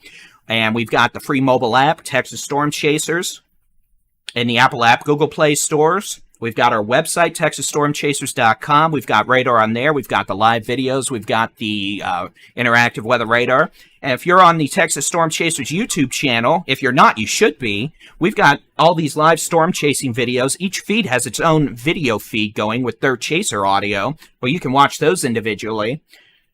In addition to this live coverage, I've got, 1, 2, 3, 4, 5 computers on the shelf behind me running pseudo servers to provide the live video and all that. So again, we're here to just try to keep y'all informed. And I understand I don't do a great job of it at all times, but those of you in chat rooms, big thank you to our moderators. We could not do this without you. And those of you who are watching if I give information out and then someone comes in, 30 seconds later and asks about something that I may have mentioned already, feel free to answer them nicely. I get it. It's live video. People are coming and going and may miss what I say. All right. Here's Jason heading over Waco Lake. Very organized supercell here. You can see inflow being sucked in. Literally, these clouds just getting sucked into this thunderstorm. That is inflow. Those are some nice apartments. And then you can see the rain-free base. Dark clouds back here to the left. So Jason's in Waco now, getting ahead of this storm. As we head back over to the the how hard the rain's fallen mode and the live feed. Very nasty hail dump now on the northwest sides of Waco Lake. You can see the rear flank downdraft coming on the back side of the storm. Very organized hook echo.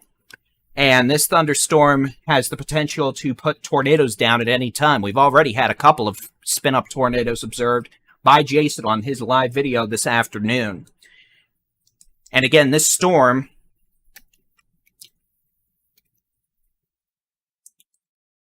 is moving east at about 20 miles an hour, which is slower than some of these other storms. That's because this storm's literally dominating its environment. It's what we call a right-moving supercell. I'm a little concerned this storm has turned a little more to the east.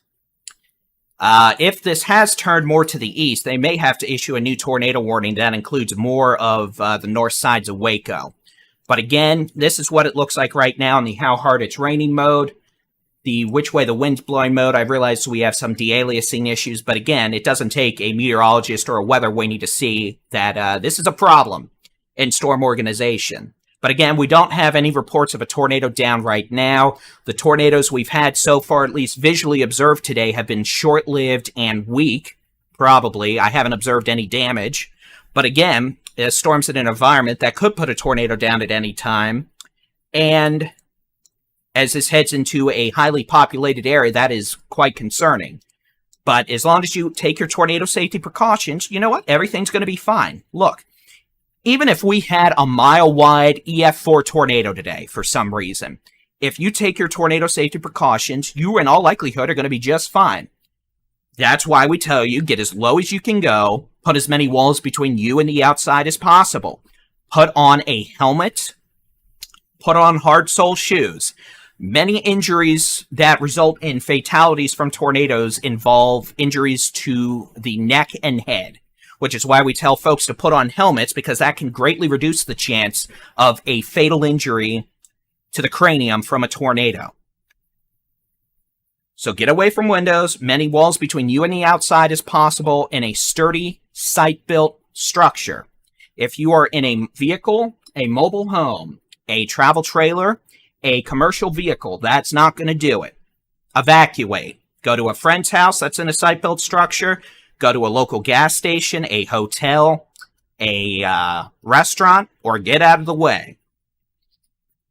That's the best tip I can give you. All right, and as I worried, this is turning more to the right. So real quick, let's talk about it. We're probably going to have sirens going off in Waco shortly, if not already. But again, this storm is starting to turn more to the east-southeast now, which increases the threat to the city of Waco and Belmead. So at this point, we would encourage all those in the city of Waco and Belmead to enact your tornado safety precautions. Lowest floor, center room, away from windows. Put as many walls between you and the outside as possible.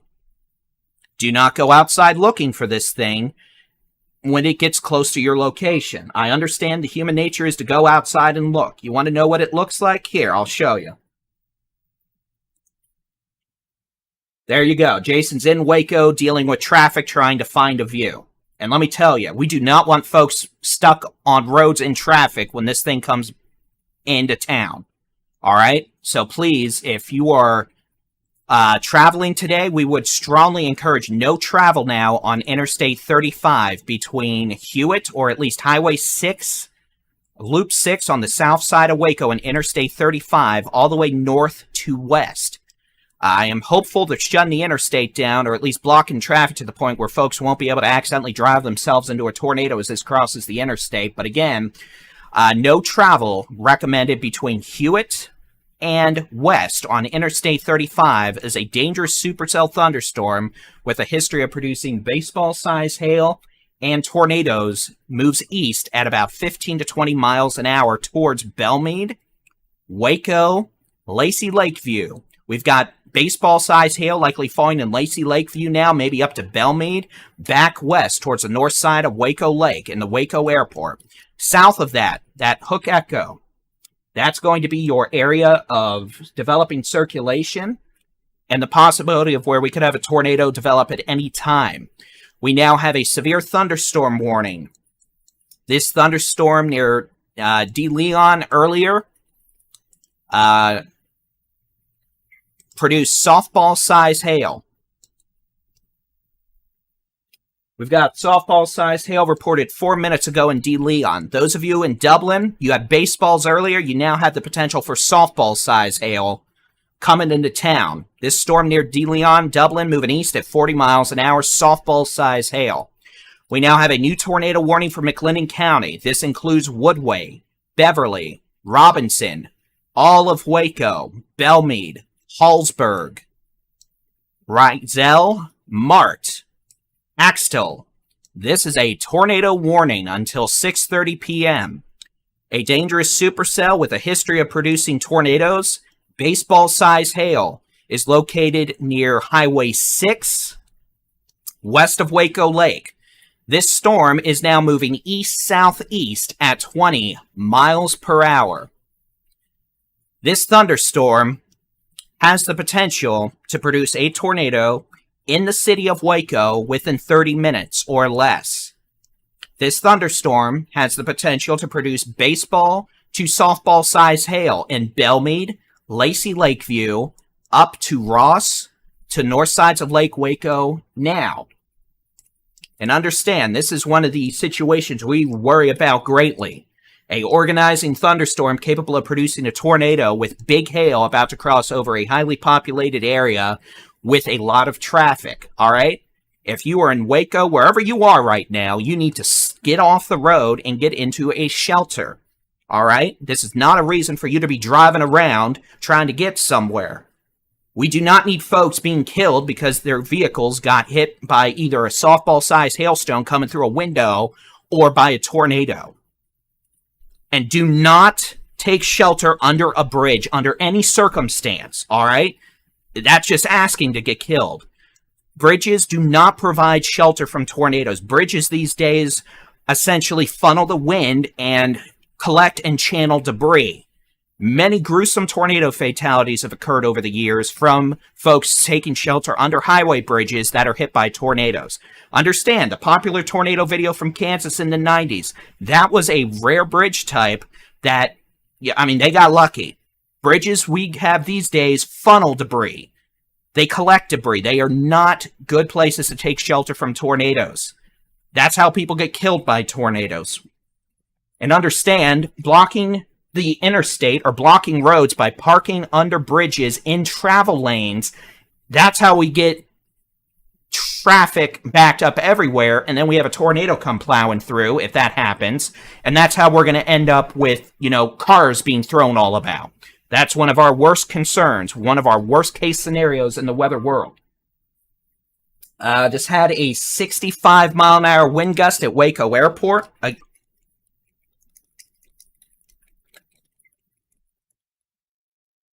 So again, Waco Airport, just north of Lake Waco, 55 mile an hour winds out of the north. That's going to be winds being pushed into the circulation, pushed, sucked, whatever, right there. If we have a tornado develop soon, it's going to be right there moving into west sides of Waco.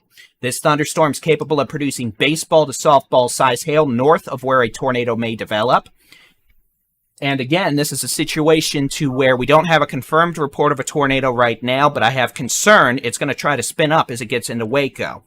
If it does, we'll deal with it. If it doesn't, thank God. But understand, we are using this tone to convey the urgency. In fact, Folks in Waco need to get into a site-built, sturdy structure and seek shelter.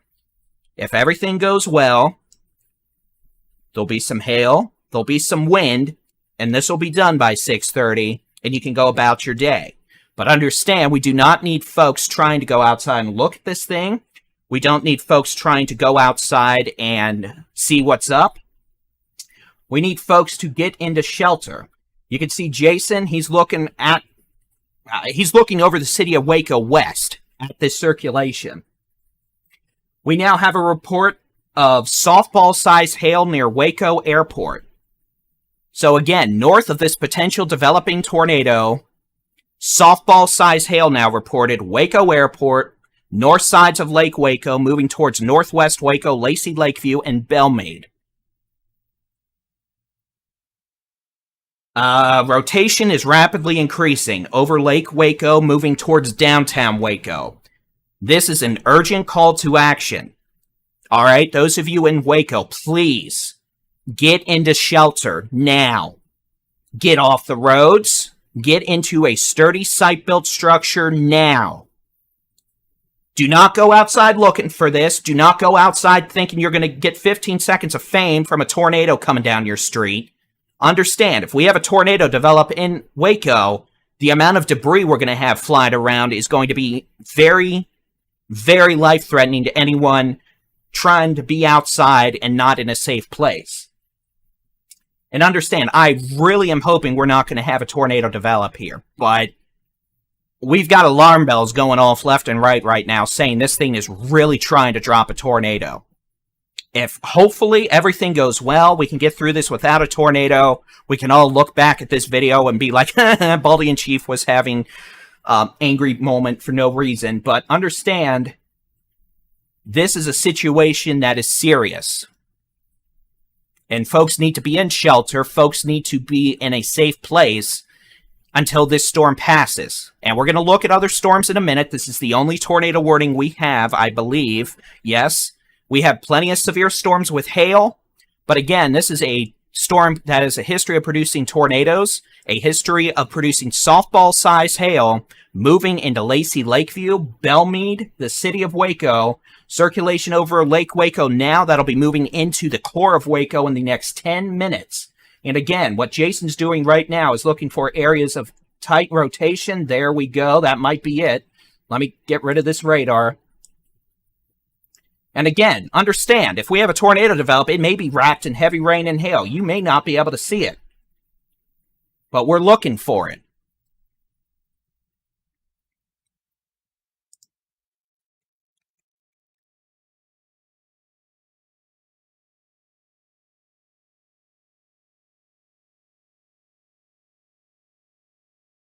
And Jason is looking west. I believe he is probably very near Interstate 35 on one of the flyover ramps there at Loop 6 and 35. He's looking west into Waco, and you can see that tint to the sky. We've got plenty of hail. We've got baseball to softball size hail reported at Waco Airport. We've got baseball, softball size hail moving towards Belmead, Lacey Lakeview. All right. We're going to go back to that in just a second. Again, here's a full screen. Jason's in Waco, possible developing tornado moving into southwest Waco now, moving towards downtown Waco and Beverly Woodway. That's going to be moving east at about 15 miles an hour. This thunderstorm could drop a tornado at any point, and we need folks to be in shelter. Understand? Here's the which way the wind's blowing mode. Circulation's increasing. You've got winds in the red moving towards... winds in the red moving away from the radar, down at Fort Hood, winds moving towards in green. We're going to be watching Jason's shot carefully for any indications that we have a tornado down. That could be transformers blowing, debris in the air, or actual visual condensation funnel. Real quick, we've got a line of storms, hail, wind, etc. Big hail, baseball, softball size hail out of the strongest. These storms generally moving east at about 35 to 40, but understand, with a potential life-threatening event about to occur in portions of McLennan County, we need to deal with that, and that's what we're going to be dealing with. We're triaging here. I'm not purposely ignoring all of y'all who are dealing with storms and big hail, but you're not about to have tornadoes, at least right now. And if you have a tornado warning for your storm, we're going to talk about it. We've got a severe storm near Tipson. This could have quartered golf ball size hail that's generally moving southeast at 35 miles an hour. That drops softball to baseball size hail back in Rusk County around Henderson. It looks weaker now. Real quick, let's look at these storms up here, northwest of Walnut Springs. Pretty good hail core now on 67 near Chalk Mound. This is moving east towards Walnut Springs, Morgan. This could eventually be an issue for Hill County. Around Hillsboro, Whitney, Lake Whitney, in about an hour, hour and a half. We've got a storm showing a bit of a hook echo and an area of rotation on Highway 36 northwest of Hamilton, east of Gusting. That storm's moving more due east. That could be an issue for Cranfill's Gap. Farther southwest, we've got a severe storm that could have baseball-sized hail northwest of Goldthwaite. That's going to be near Goldthwaite in about 20 minutes. And we also have a severe storm northwest of Richland Hills, moving east at about 30 miles an hour. That could have large hail. All right, we need to get back to the Waco storm. We're still seeing strong indications this storm could drop a tornado at any time. We're going to go back full screen to Jason. We're just going to watch it with you. And again, at this point, you can see the motion in the clouds at the top. You can see a bunch of rain and probably hail there at the bottom. We don't see any indications yet of debris, power flashes, power lines arcing. But we are seeing extremely strong low-level winds. Inflow is cranking into this thing, so I can't say it enough. This could drop a tornado at any time. You can see the circulation becoming wrapped in heavy rain. So if there's something that drops, we may not be able to see it. But again,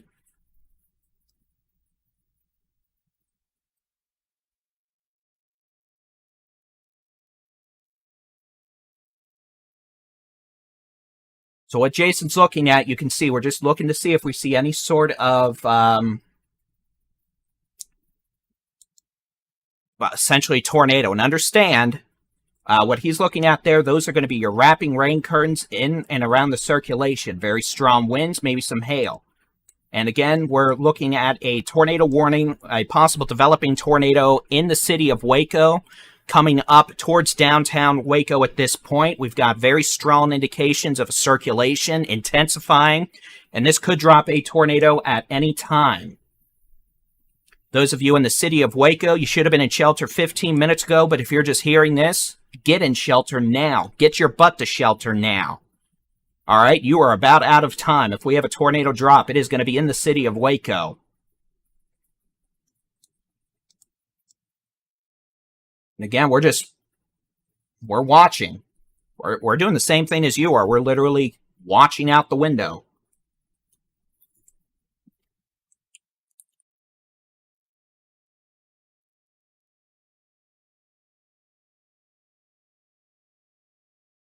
So again, this is going to be a tornado warning until 6:30 p.m. for McLennan County. A possible developing tornado now in the city of Waco, over Beverly Hills and near Waco. This storm is moving east at 25 miles an hour. This thunderstorm is capable of producing softball-sized hail in Lacey Lakeview, Belmead, Waco Airport. We've had a report of baseball-sized hail along with 63-mile-an-hour winds. And again, so far so good. We haven't seen visual evidence of a tornado down. You know what? We are doing A-okay in that department. If we can get through this without a tornado dropping in Waco, we are going to be good to go. But again, we need to keep folks in Waco in shelter as this thunderstorm continues moving into the city of Waco. We'll go back to a larger view of the radar. Here's the latest radar. You can see that hook echo really in the city of Waco at this point. Beverly Hills up to Waco. We've got a strong circulation over Waco. Hail core with a history of producing softball-sized hail about to move into Northcrest, Lacey Lakeview, Belmead. The storm's moving east-southeast at about 15 to 20 miles an hour.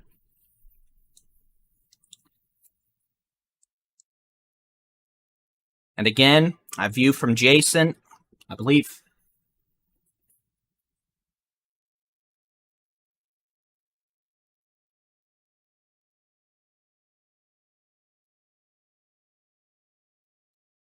Jason's on Interstate 35 now, I believe.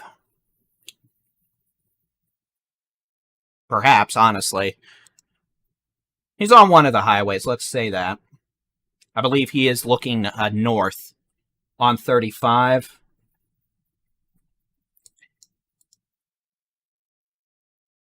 And again, understand, we do have other storms further west. These right now, all to the west, we'll go back full screen. These are hailers. These are storms all out here. These could be dropping golf ball, baseball, even tennis ball, softball size hail. These are not tornadic right now.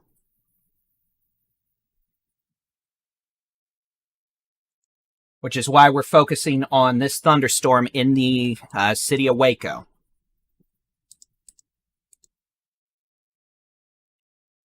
And yes, we've had that one storm in East Texas with hail. We have nothing going on in DFW up to the Red River.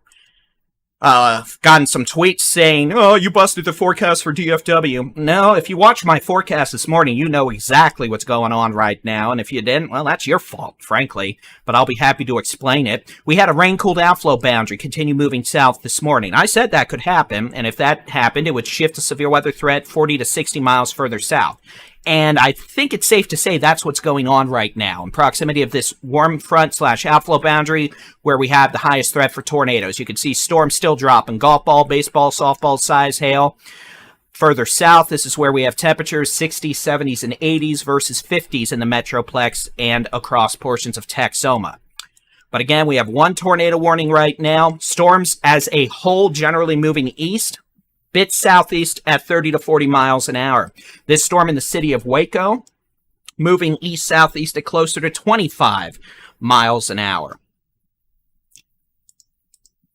And again, you can see that hail core ahead of Jason. Switching back over to the super duper awesome blossom. Hey, I can make up marketing terms. To radar. And again, so far, so good in the tornado department. We still have strong rotation.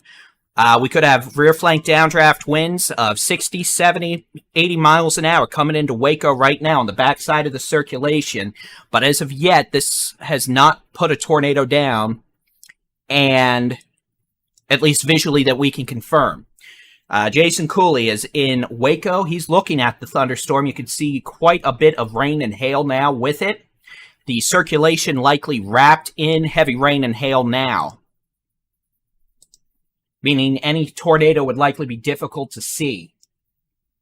And again, this is the only tornado warning we have right now. Possible tornado coming up to Interstate 35, pretty much in downtown Waco right now, just north of Beverly Hills, about a mile or two south of Belmead. Moving east, southeast. This is probably going to be crossing over Highway 6 or Loop 6, very near Highway, where 6 starts going east out of Waco. This is where Jason has to be careful not to, 1, get hit by a rain-wrapped tornado, 2, get blown out of, his windows blown out by hail. All right.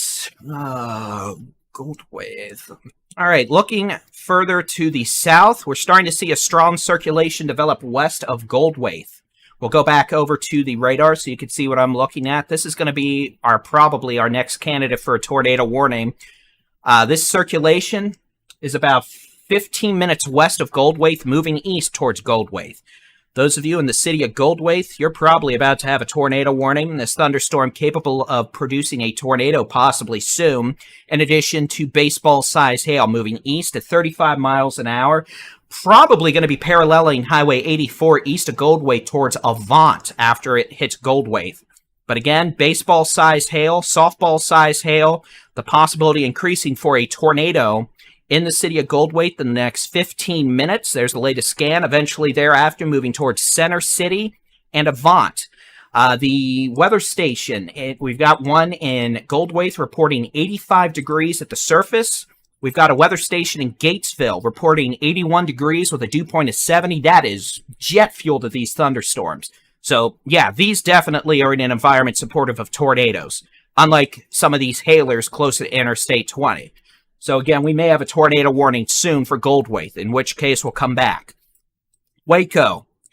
Storm, so far so good. Almost looks like it may have shot out a little bit of outflow, which may be why we haven't had a tornado, in which case I am okay with that. But again, possibility of a tornado still in Waco, about to cross over Interstate 35.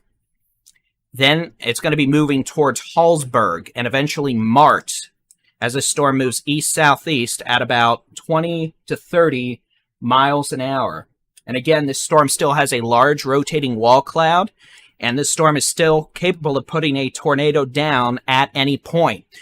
Meteorologist Jason Cooley's reporting the circulation has wrapped up into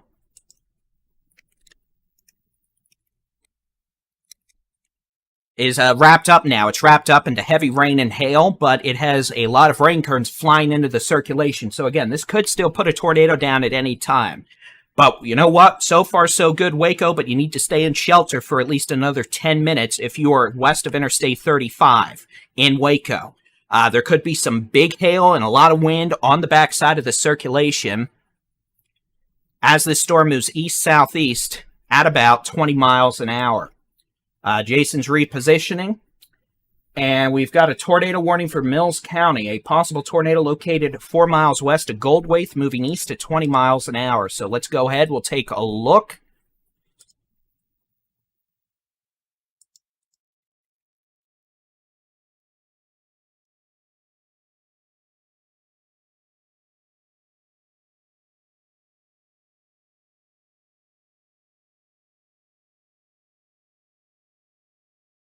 So again, those of you in Waco, stay in shelter.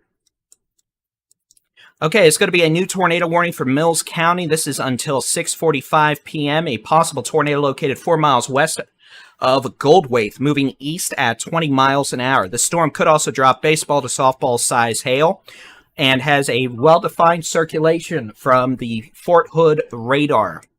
Right there, that's your winds moving towards the radar. Granger, Fort Hood, winds moving away. We'll turn off the super duper fancy awesome blossom marketing term words. Got winds moving away from the radar at about 50, winds moving towards at about 40.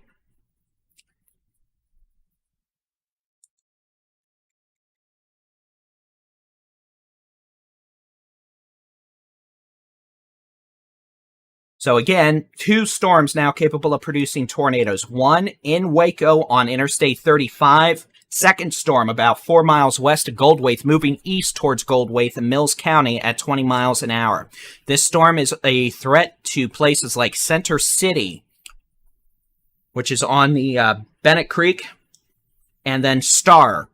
Eventually, if this storm continues, it could be a direct threat to Avant in about 7 o'clock. So let's go back to our other tornado warning. That's going to be this one over Waco. You can see now strongest low-level circulation is going to be just east of Interstate 35, wrapped up in heavy rain. If there's a tornado, it's probably wrapped up in heavy rain, but hopefully we continue to get lucky here and not have a tornado. Tornado would probably be near University Parks Drive, coming up onto Daughtry Avenue, Gurley Lane, Bagby Avenue. And again, this is going to be crossing over Highway 6, Loop 484, where 6 takes a turn off to the east. And then this is going to be moving towards Hallsburg in the next 20 minutes. So again, if you are in Waco, west of Interstate 35, you've still got hail and strong wind, but your threat of a tornado is rapidly decreasing. If you are east of Waco, let me rephrase that. Along and east of Interstate 35 in Waco, stay in shelter. Hallsburg, this potential tornado will be near you within 20 minutes. We're getting reports of golf ball size hail via amateur radio from at Baylor College. Again, reports of golf balls in Waco, pretty much. Okay, so again, we're watching multiple storms here. 2 have tornado warnings. 1, approaching Goldwaith from the west, moving east at 20 miles an hour. 2, 1, east sides of Waco, moving towards Hallsburg at about 20 miles an hour. We're starting to watch some of these other storms exhibit stronger rotation now too. This one north of Hamilton, for example. So Adam, Chelsea, and Alex, they are south of Hiko. They're on this storm north of Hamilton. Their stream's having issues due to data. They're trying to get down here to Avant for this storm. Jason is on this storm, east sides of Waco, moving towards Hallsburg. And so far, we have not heard reports or confirmation of a tornado with this in Waco, which is good. You can see Jason is not enjoying his drive at the moment as he tries to reposition, dealing with heavy rain and probably some hail. You can see those rain curtains getting blown around. So again, we have been very fortunate that this has not put a tornado down in Waco from the reports we're hearing. You were watching earlier, we had live video. Jason had a couple of tornadoes spin up west of Waco earlier, east of Valley Mills, and we saw those on his live stream. Again,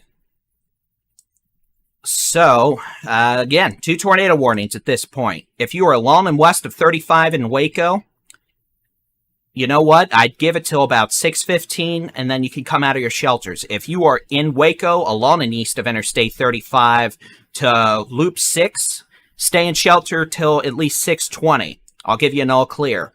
Hallsburg, this is going to be in town by 6:30, meaning the intersection of Highway 6 and 164. Eventually, this could also pose a threat to Rizel and Mart. This storm moving east at 20. We've got other storms, but let me do this other tornado warning first, then I'll actually zoom out and tell y'all what we think's going on tonight. Possible tornado developing now 3 miles west of Goldthwaite, moving east into the city of Goldthwaite over the next 10 minutes. This eventually is going to probably parallel Highway 84 for a while.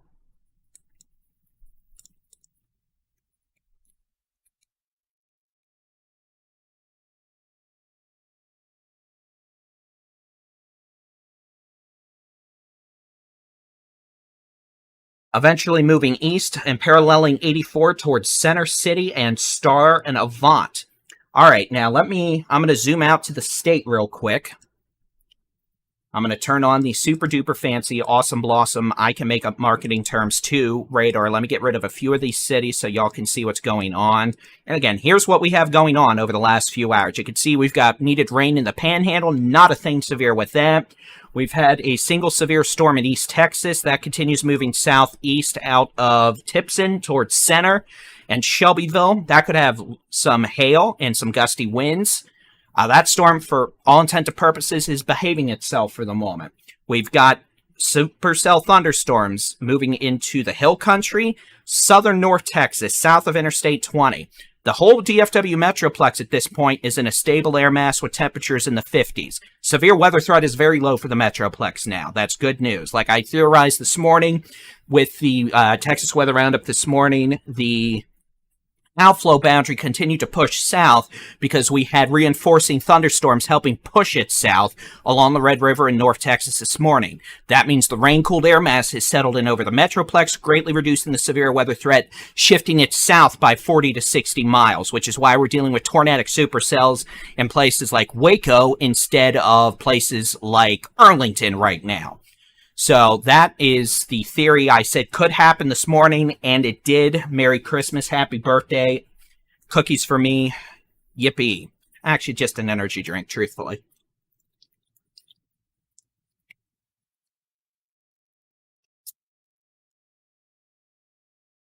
So that's what we're expecting, well, has happened. Now I'm going to show you the high-res rapid refresh model. And this is just going to give a timeline for tonight because we are going to have a severe weather threat shift further south. So let me load that real quick, and then we'll get back to the real-time analyzation. And I'll actually show y'all what's going on by making the radar full screen. All right, so first things first, let me load the model. And I want to see what the model is showing right now. Now, you see, this model's too far north at 6 o'clock. And I'm simply saying that so you can understand the weather model's not perfect. It's a bit too far north with some of these storms, so that could impact some data later. Nevertheless, let's go to 8 o'clock. You can see a couple of scattered storms firing up in the Brazos Valley. those could be somewhat severe. We had that cluster of storms still in southern North Texas organizing, probably starting to move more to the south. Here is 10 o'clock. You can see cluster of severe storms extending from near Georgetown, Brazos Valley, north of Bryan, Centerville, east of Dibble. Some of these are probably going to have strong winds, hail, maybe a couple tornadoes. Heading to midnight, you can see a line of storms. Pretty much Bernie over to Austin, Bryan College Station, some strong storms in East Texas. And again, by this point, the tornado threat's going to be lower, but we're still going to have the potential for a few spin-up tornadoes, the potential for damaging winds, and some pocket change size hail. Hopefully not baseballs, but more of quarter ping pong ball variety. Optimistically, but, you know, optimism sometimes is misplaced in the Mother Nature business. All right, here is 2 a.m. You can see broken line of showers and storms. Organization overall is lower. At this point, a few storms may still be strong. We just had a report of grapefruit-sized hail in Walnut Springs, which is in Bosque County. That is 4.5 inches in diameter. That is bigger than a baseball, bigger than a softball. That is grapefruit. I mean, 5-inch size hail. Wow.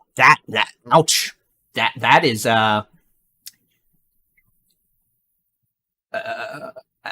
bad. And then here's 2 a.m. Storm still moving southeast. Here's 4 a.m. You can see we still may have a few storms with some hail, but otherwise, main severe weather threats over. Here's 6 a.m. moving into the Edwards Plateau, south central Texas, Victoria Crossroads. At this point, most storms behaving themselves, and then some heavy rain at 8 a.m. around Victoria. So that's what we're looking at right now.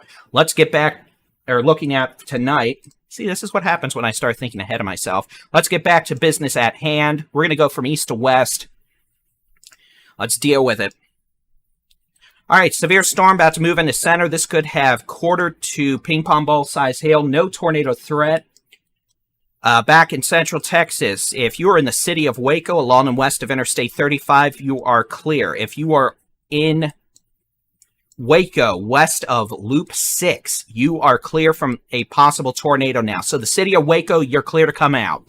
If you are between Highway 6/484 on the east sides of Waco east, you need to remain in a safe place as you move towards Hallsburg and Mart. We still have plenty of rotation with this thunderstorm, but it's looking a little less organized than it did, which is good. That means the storm is likely cycling. Meaning, there's still big hail. This thing still got big, nasty hail, but the threat of a tornado, at least in the next couple minutes, is slightly lower. That being said, do not taunt Mother Nature, or Mother Nature will drop a tornado anyway and hit you on the head with it. All right, we've got storms. Walnut Springs to Hiko down to north of Hamilton. These could have golf ball to tennis ball size hail, maybe even baseballs as they move east.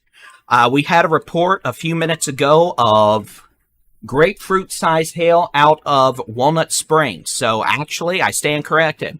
This thunderstorm near Walnut Springs moving towards Morgan, moving towards Copperell, moving towards Lake Whitney, moving towards Whitney, and eventually Hillsboro, is capable of producing softball to grapefruit-sized hail.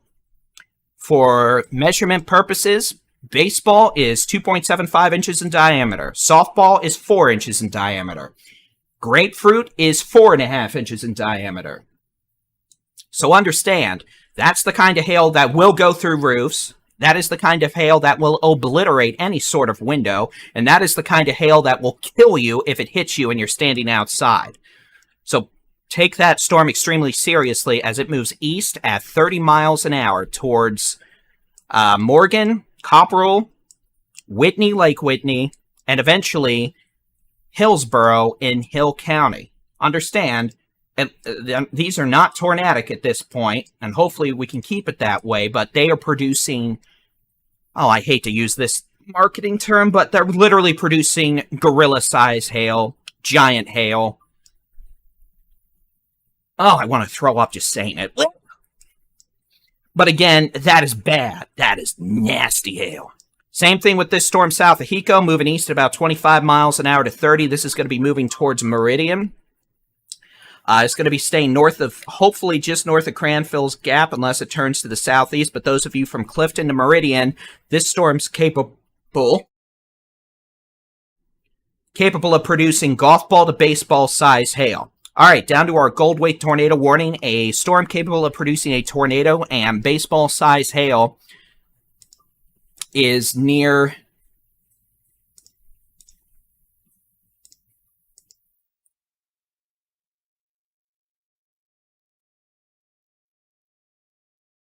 Goldthwait, moving east at about 30 miles an hour. Those of you in Goldthwait should have been in shelter 10 to 15 minutes ago. Center City to Star. On Highway 84, you need to be in a safe place, lowest floor, center room, away from windows. Put as many walls between you and the outside as possible. All right, we've got a tornado warning now. This is going to be for portions of Hamilton and Bosque counties for the storm we were just talking about. This thunderstorm now tornado warned. Those of you in Cranfill's Gap, east of Olin, east of Highway 281, towards Clifton and Meridian. This is a new tornado warning until 7 p.m. Central Time. At 6:17 p.m., a possible tornado is located 9 miles south of Hiko or 12 miles northeast of Hamilton, moving east at 30. This tornado will be near Cranfill's Gap at 6:35, Meridian State Park about 6:50, Meridian around 6:55, Clifton around 7 o'clock. This tornado warning also includes Norris and Ferry. So if I just named out any of your communities, you are in a tornado warning. This thunderstorm is also capable of producing softball-size hail. This thunderstorm near Walnut Springs to Morgan has a history of producing hail larger than the size of softballs. This thunderstorm, both these storms, frankly, whether you're talking about the 4 to 5 inch hail or the tornado, are both capable of really ruining your day. So please take them seriously. And again, we're dealing with so many storms now, we're having to try to triage this. This storm is now out and east of the city of Waco. If you are in the city of Waco, you are clear from this thunderstorm. But understand, you have additional severe storms capable of producing softball to grapefruit size hail, giant hail, and maybe tornadoes approaching you again probably by 8 o'clock from the west, if not sooner. You're not done if you're in Waco, but you're done for at least the next 30 to 45 minutes. Possible tornado now on Highway 6, about 3 miles southwest of Holsburg, moving east-southeast at 25 miles an hour. Tornado warning continues for eastern McLennan County until 6:30. And again, we'll see what the Weather Service does if they put a tornado warning on this or a severe warning. Either way, that storm is mean, mad, and not very happy.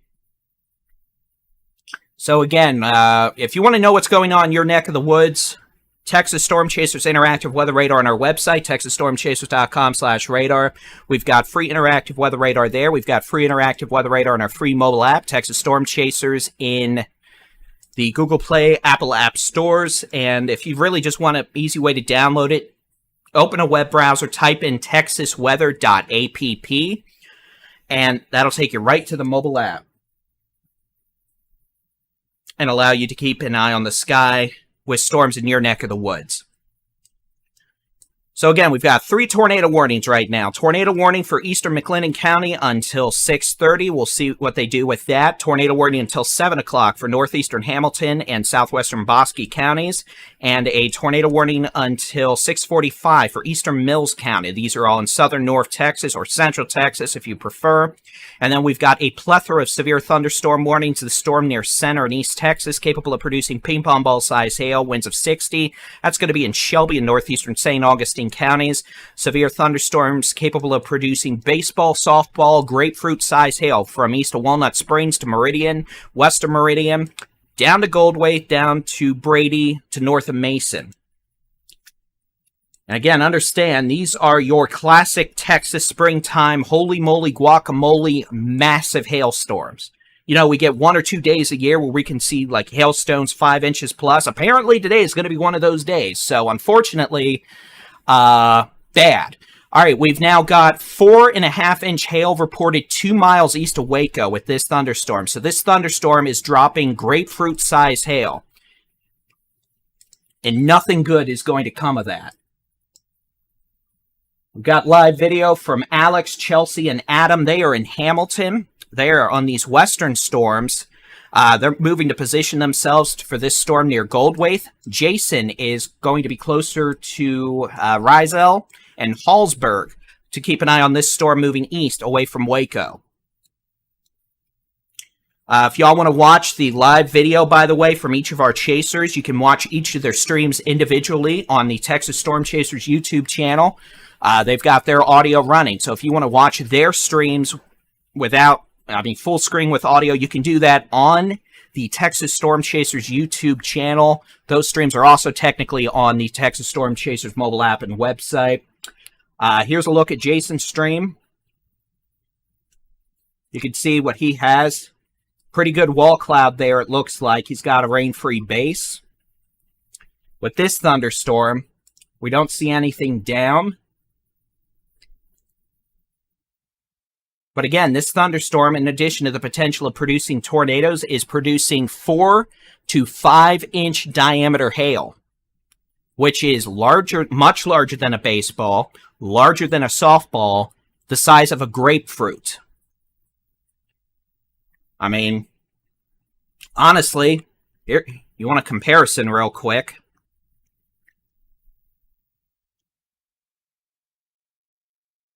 Here, about the size of this medicine bottle.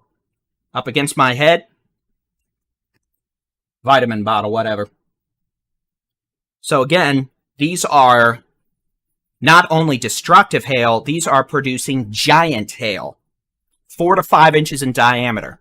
You can watch each of these live streams individually on the Texas Storm Chasers YouTube channel, by the way, with their audio, if you want to watch them in addition to live coverage or instead of live coverage. Jason's on the storms now from Rizel to Hallsberg, east of Waco. Adam, Alex, and Chelsea are going to be intercepting this storm near Goldwaith. And again, we're just getting nasty pictures of hail on social media, Twitter. We're getting tagged on Instagram, Facebook. That's just not good. Here's a little thing that's becoming a problem. That new little appendage there, a new circulation developing now. It looks like east of Highway 6, northeast of Rizel, moving towards Mart. That might be a new circulation developing, which could result in an uptick in low-level organization. We'll take a look at Jason's stream again, and you can see he is looking at that, I believe. A lot of rain and hail now, making it more difficult to see with the lighting. And again, rain-wrapped circulations are certainly nothing new, unfortunately.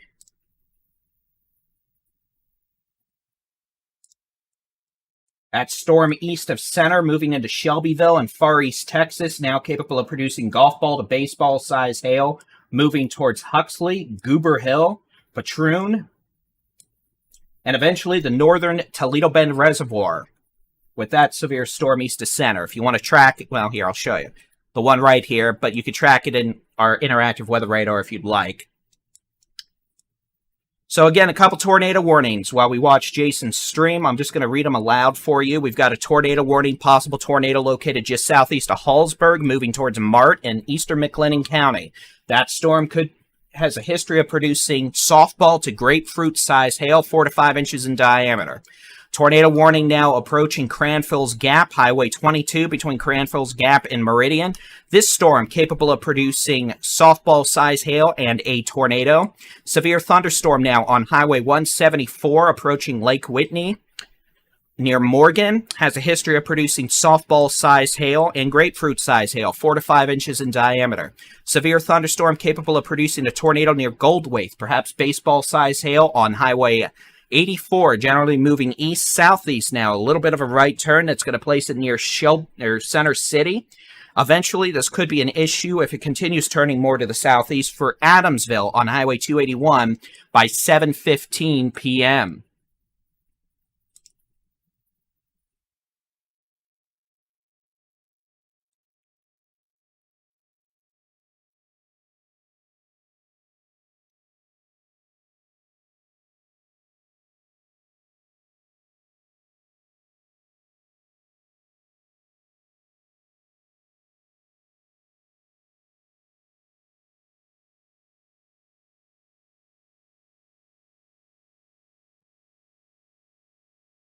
So again, all these storms, they're just, I mean, these are insane hailers. All right, this thing near Mart, that's a problem. I don't like that. That is a Rappy Hook of Doom, and Rappy Hooks of Doom tend to be problematic in the spinny Doom department. So again, this storm approaching Mart, capable of producing a tornado and extremely large to giant hail. Giant hail, 4 to 5 inches in diameter. That is the size of a softball to a grapefruit. We have a new tornado warning. This is going to be for eastern McLennan County, southwestern Limestone County, northeastern Falls County. At 6:26 p.m., a severe storm capable of producing a tornado is located over Mart, technically Highway 164 between Hallsburg and Mart, or 14 miles east of Belmead, east of Waco, moving east at 25. This storm is capable of producing softball-sized hail and a tornado. You can see in terms of the how hard it's raining mode, a clear defined hook echo. This is going to be your rear flank downdraft. Winds on the backside of this thunderstorm wrapping around into the circulation. And then you would have winds here moving into the circulation, your inflow. So that is the tornado warning there. This tornado warning includes Rizal, Otto, Ben-Hur, just west of Groesbeck, Mart, and Prairie Hill. In terms of timing, let me read some of that real quick. This is going to be near Mart now. Groesbeck around 7:15 p.m. So again, storm moving like that. So those of you in Groesbeck, if for some reason we get lucky and the tornadic portion of the circulation passes south of Groesbeck, Groesbeck is going to get annihilated with 4 to 5 inch hail possibly. That is baseball, softball, grapefruit.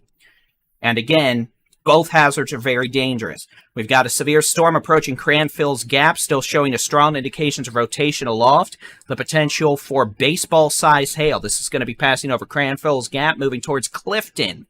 Down the road, if this storm turns more easterly, it may move towards Meridian. This storm on Highway 174 near Morgan has a history of producing softball-sized hail moving towards Copperell, eventually may move towards Whitney in the next 30 minutes as it moves east at about 30. This storm's making a beeline right now towards Hillsborough, Carl's Corner by 7:20 p.m., and as of right now, the storm remains capable of baseball-size hail. This storm east of Goldwaith, in terms of circulation, seems to be the weakest one of our tornado-warned trio at the moment. Still capable of producing damaging hail. But we may not have too much of a tornado issue with that. This one that Jason's on near Mart, problematic. This thing's wrapping up on the radar. Here you can see very strong rotation from Jason's view. Well, we have it's called a bounded weak echo region showing up on radar. Let me small that down. Radar's radar, but when you can see it visually, that's better. So if we get a tornado, we may have it here in front of Jason any minute. This circulation is wrapping up, that hook echo wrapping back into the storm. As a ballerina brings their arms in, they can spin faster. Same thing goes for an ice skater, and the same methodology applies to this. So again, you can see that horrific hail core dropping, grapefruit-sized hail, 4.5 inches in diameter, north of Highway 6, north of 164 for now. With in the background there with that super green tint, and then you have this area of very strong rotation approaching Mart. So if you are in Mart and eastern McLennan County, you need to be in a safe place. Lowest floor, center room, away from windows.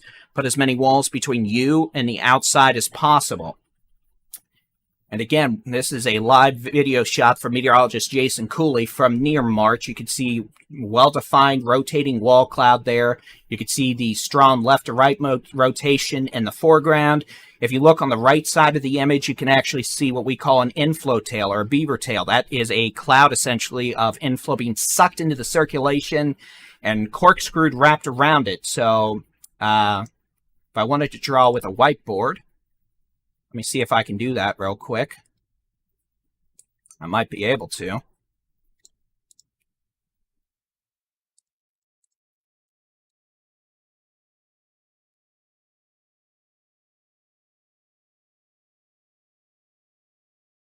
Let's see if this will let me.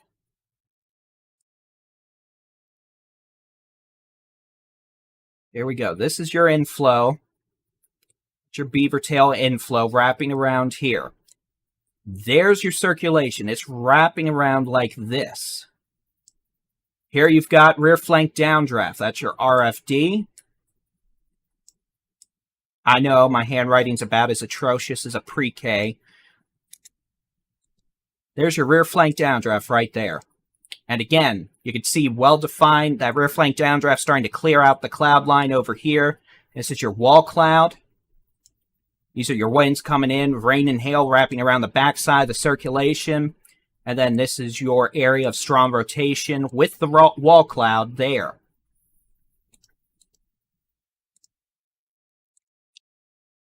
Don't see any visual evidence of a tornado right now.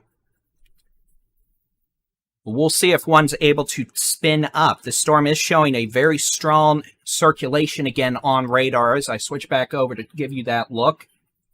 You can see we've got strong circulation being wrapped around into the storm there. Your little gate-to-gate circulation there, not super strong. There's your hook echo. And again, we're just going to be watching Jason's stream carefully.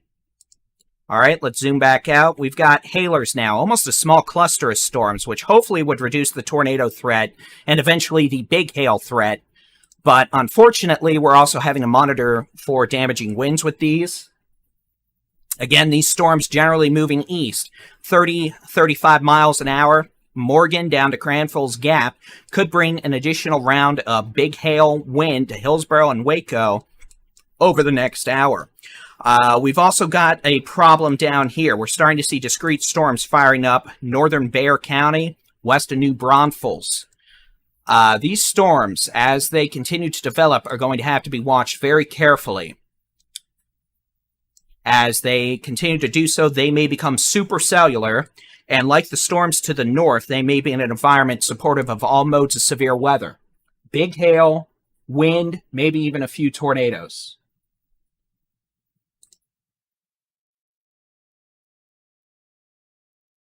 So again, we're going to need to watch that carefully. And I'm just setting up my monitors over here.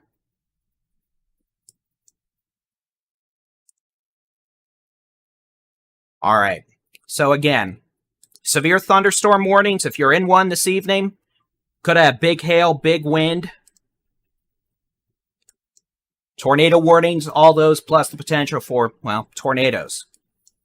And again, we're going to have to watch these new storms starting to fire up by themselves in the hill country in south central Texas. Those have the potential to become supercellular if they are able to develop.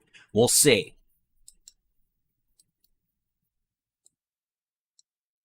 All right, you can see as we head back over here, you can see pretty good velocity signature now with this storm near Mart. Again, we're looking at the which way the wind's blowing mode. You've got winds moving towards the radar in Granger. That's in the greens, winds moving away from the radar in Granger there. You can see your shear axis right here just southwest of Mart in conjunction with that hook echo. And the supercell, in terms of the reflectivity structure, honestly is continuing to improve. That hook that we were talking about a few minutes ago that wrapped up into the storm did so, and it already looks like an additional new circulation on the southern flank of the storm is developing. So again, this storm continues to show indications and favorability of producing a tornado at any time.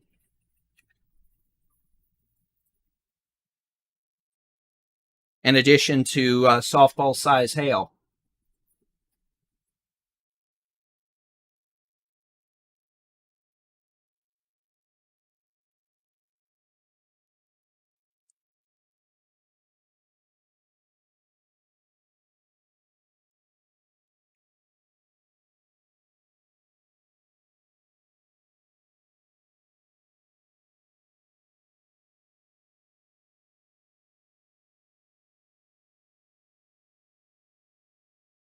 Okay, so that is this tornado-warned storm. Again, possibility of baseball, softball-sized hail now falling in Mart. We're seeing a pretty good low-level circulation south of Highway 164 now. This could be a threat to Thornton, with the main hail threat moving towards Groesbeck. This storm moving east at about 25 miles an hour, at least east-southeast. Again, these supercells can vary somewhat in their direction. All right, putting the storm tracker mode on. Grossbeck about 720, maybe a bit sooner than that. Thornton, again, you could have issues with that storm as well, especially with the circulation. Jason has found the data hole of doom, it would appear. And at least I think he has. Let me make sure of that. Yeah, he has. Jason's feed has frozen. I mean, there's going to be some data issues from time to time. But again, that feed will return in a moment. We've got this storm on 22 from Cranfield's Gap up to Meridian. Could still have a tornado, but honestly, I'm more concerned about hail at this point. And then these storms firing up in the eastern Concho Valley that'll be moving into the hill country, starting to what we call line out. Notice how versus individual supercells are starting to see them in a line, which is good. That'll help bring the threat for, softball size hail down, but we could also start to see an uptick in damaging wind potential.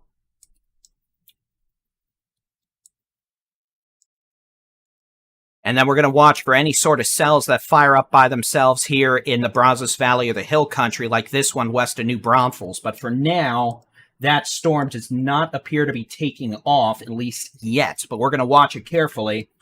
New Braunfels is currently 84 degrees, a dew point of 68, south-southeast winds at 14 miles an hour, allowing for a strong low-level wind shear. If we get storms to develop out by themselves, we're going to have to watch them carefully. And again, if you were here when I showed the high-res rapid refresh model a bit earlier, that model did indicate some of that mischief developing.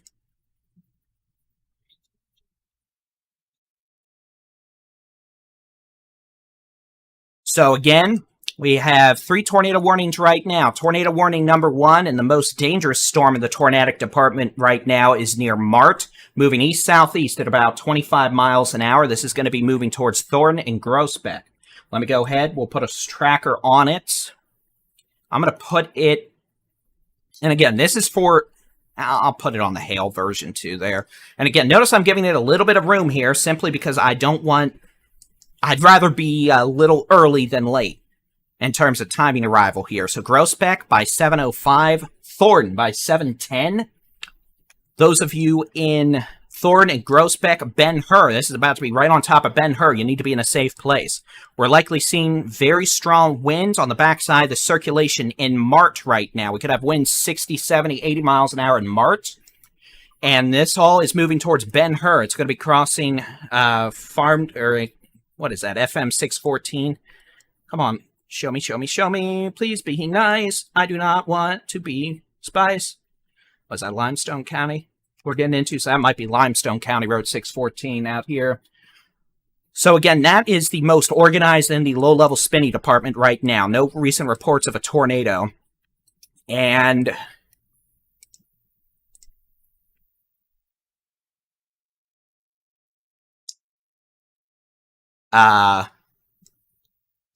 we've got other storms as well. And by the way, for what it's worth, you may be seeing some of our live storm chasing video on networks like the Weather Channel, Fox Weather, etc. These chasers with Texas Storm Chasers, we have their live video, obviously, but they also sell that video for live use to the national media outlets. That's kind of how they pay for their gas and stuff while storm chasing. So, yeah, you've probably seen a lot of Jason's video today on some of these national networks. Oh, which is okie dokie.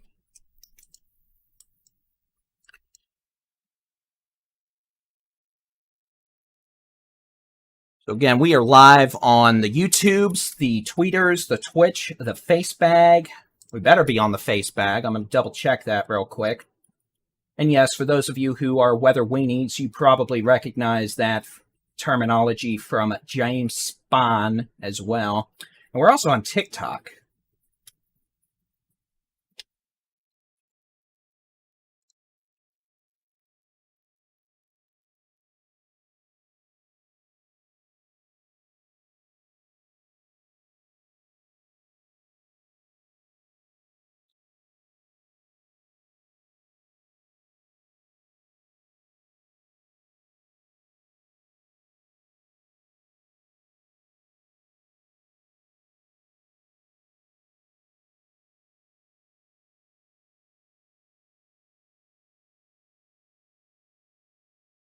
We are starting to see a little bit of additional storm organization further south. Nothing severe yet, but this storm west of New Braunfels near, I'm going to mess this up, Boulevard 281 at 46 is starting to show indications of developing a hail core loft, moving towards eventually Canyon Lake, Fisher, Wimberley, and if this turns right, could be an issue for San Marcos. So this could become a supercell thunderstorm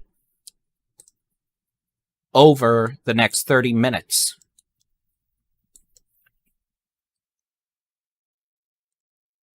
So again, we still have 2 other tornado warnings. It's going to be a tornado warning southeast of Cranfell's Gap. Now, if you're in Cranfell's Gap, you're clear from this tornado warning. This is going to be pretty much almost right on Neils Creek Stream between Cranfell's Gap, southwest of Clifton, moving east-southeast at about 30 miles an hour. And again, this storm generally moving towards Clifton, Valley Mills, Aquila, eventually northern McLennan and Hill counties. But the good news is, I do believe we've lost a tornado warning. The Weather Service is allowing the tornado warning for this storm east of Goldwaith on Highway 84 near Center City and Star to expire. So this tornado warning between Goldwaith and Avant is gone. No more. Bye-bye. Adios. Au revoir. I'll be saying goodbye. No more tornado warning there. That storm is capable of still producing hail. So we're down to 2 tornado warnings right now. With this thunderstorm now near Mart, moving towards Thornton, definitely concerning. Seeing a lot of wind action on the which way the wind's blowing mode here. No recent ground reports. Jason's down there. His video's out, so he's encountering the magical super-duper problematic issue with data at the moment. And again, a lot of people are asking where you can get the free Texas Storm Chasers app. We have a free app. It also, I believe, has a built-in function to where you can pay a couple bucks a year and have no ads with it, but the app is completely free. We don't charge for the data. It has interactive weather radar, live video, your local weather forecast. You can find it by searching for Texas Storm Chasers in your phone's app store. If you're using an iPhone or an iPad, just open up the App Store, Texas Storm Chasers. If you have an Android device, open the Google Play Store. It is there under Texas Storm Chasers. Excuse me. But again, this thing means business. This thing has attitude. This thing looks like it wants to be a mini pants. Right now, circulation is over Ben-Hur, south of Highway 164, while big-time hail is on 164 from Mart all the way east, moving towards Groesbeck. Jason's stream is out for now. But again, he will probably be back sooner rather than later. Let me make sure the stream isn't out on just my platform. Jason's streaming live video to our YouTube channel, by the way, so you can watch any of these individual videos on our YouTube channels with the Storm Chaser audio. We've also got live streaming video from Adam Lucio, Chelsea Burnett, and Alex Bartholomew.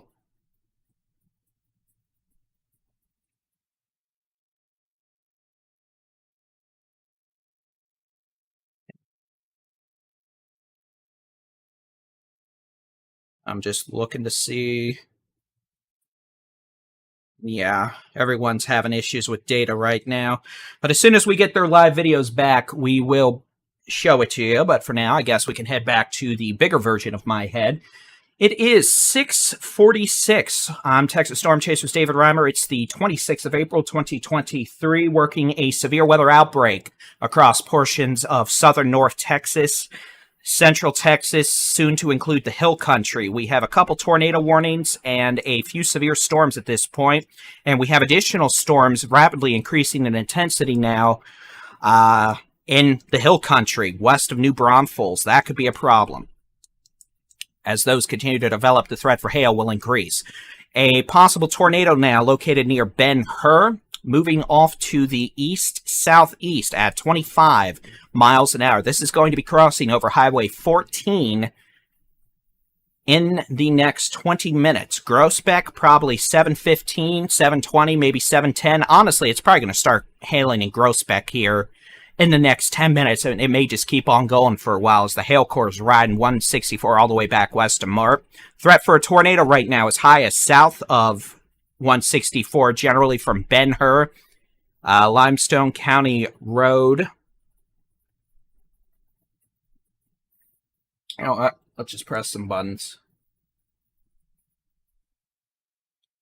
I'll get some roads on here. Give me just a second.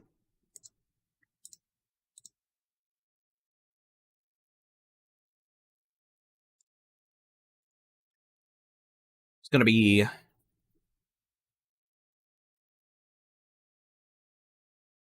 So we get into Limestone County. This is going to be coming up on Limestone County Road 622, 621, 625, Smoky Road, south of 164. If you switch over to the which way the wind's blowing mode.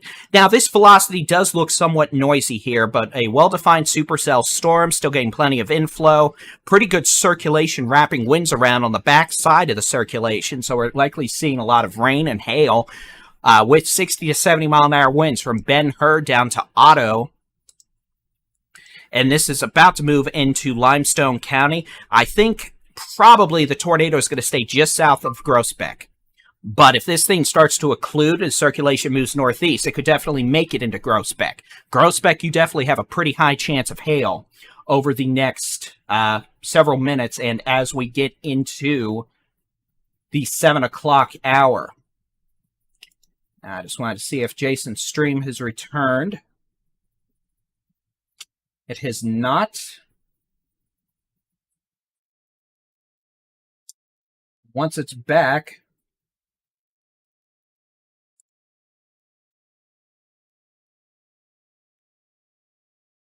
we'll switch back over to it. But good news is for folks in DFW, we'll look at DFW real quick. It's raining. There's nothing else going on. That's because the storms this morning, like I said, might happen, pushed the warm front, the more unstable warm air mass, south of the Metroplex. So that's why it's in the 50s. It's sprinkly and rainy in the Metroplex right now, but the severe weather threat shifted south by about 60 miles. So if that hadn't happened, we'd have softball-sized hail and tornadoes in the Metroplex right now.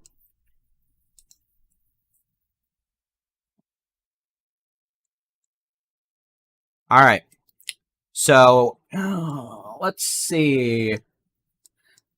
You know, the good news is with this storm back near Clifton, I mean, it still has a bit of a circulation. Apparently, the radar just went cowie, for the lack of a more meteorological term, but we'll see. It's riding the Neals Creek stream right now, probably about to intersect the North Bosque River, south of Clifton, if there's a circulation there. If the Weather Service is going to put a new tornado warning out, they're going to have to do it pretty soon. But I'm not sure they're going to. This storm's still severe, capable of producing large hail for sure, but not super confident on the tornado threat with that right now. Otherwise, we have severe storms moving east-southeast at about 35 miles an hour. I say that, keep in mind, this storm near Clifton still has rotation. There's still a tornado warning on it. We'll see if it gets extended. And then this thing near Groesbeck to Thornton definitely has rotation and is capable of producing a tornado, baseball-size hail, damaging winds, and quite a bit of heavy rain.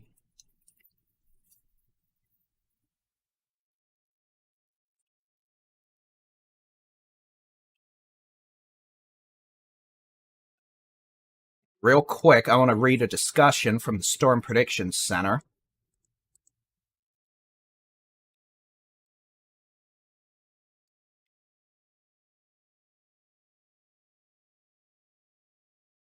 Okay.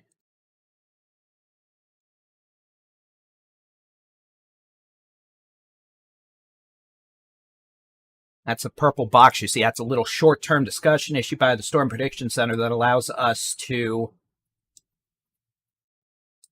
It just helps keep us updated on the overall environment. So what I'm doing is I'm pulling that up off screen to read it real quick. I'll read it out loud with y'all if you'd like. Summary: large damaging hail with the potential for some tornadoes will continue with a supercell or two east-southeast of Waco through 8 to 9 p.m., while the risk for damaging winds becomes the more prominent threat, with storms now approaching Waco from the west.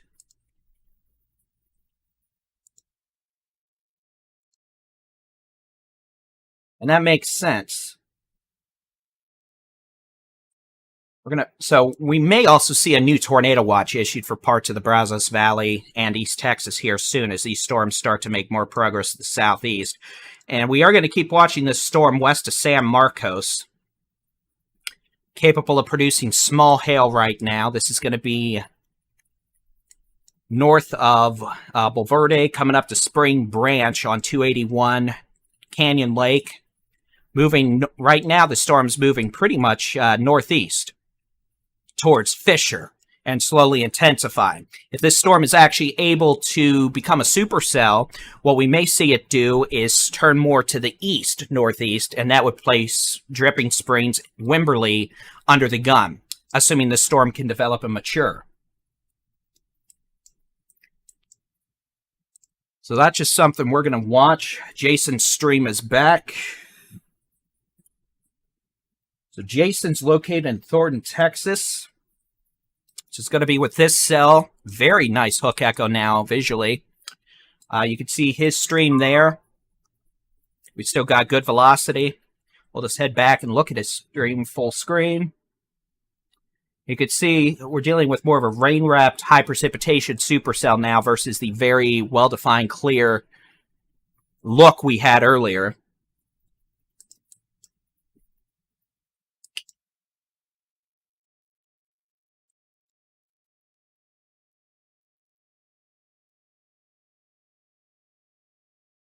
So that is the storm. At this point, you and I and everyone watching, we're just keeping an eye on it. Let's see what we can peek. Unfortunately, as you deal with low-level circulations involving heavy rainfall, they become very difficult to see. What I'm doing now is just making that a little larger. I'm not blocking any part of the circulation. I just want y'all to be able to see the radar for visual representation. You can see starting to get that rear flank downdraft swinging around. You can see some base, some motion in the cloud base. Some very strong low-level inflow is what Jason's reporting, which makes sense. He's in Thornton. There, you can see he's looking back northwest. You can see that circulation, wrapped in rain, has a lot of motion to it. So that's where Jason is. He's looking back northwest, trying to see through the rain with the camera to see if there's any sort of ground circulation. We are seeing pretty good low-level rotation with the radar, not a holy moly guacamole. There is definitely a tornado there circulation, but one that is definitely strong enough to support the possibility of a rain-wrapped tornado. Unfortunately, rain-wrapped tornadoes, you're not going to see it typically unless you get lucky or it hits you, which is not getting lucky. If you get hit by the rain-wrapped tornado while you're chasing, that just means you did something wrong, and that's not something to be accomplished about. That's something to be ashamed of. All right, we've got a new severe thunderstorm warning for Bosque, Hill, McLennan counties. That's going to be for this thunderstorm back further to the northwest. They're going to let the tornado warning go, so we're only going to have one tornado warning, and it's going to be the storm southeast of Waco. The storm near Clifton has the possibility of producing baseball-size hail. Winds of 65 miles an hour. That's going to be moving east-southeast at 40 miles an hour. This thunderstorm is going to be in Wake. Did they not put times on here? Oh, sad. The storm essentially going to be coming up on I-35 again from south of Hillsboro to Abbott to West, Ross, Lacey, Lakeview, Belmead, and Waco. You can see a good shot of the structure off the Thornton Groesbeck storm from Jason. There's an inflow bunch of inflow. He's going to start repositioning, so we'll get back to the live radar. Again, let me put a tracker on this, and I'll give you all some times.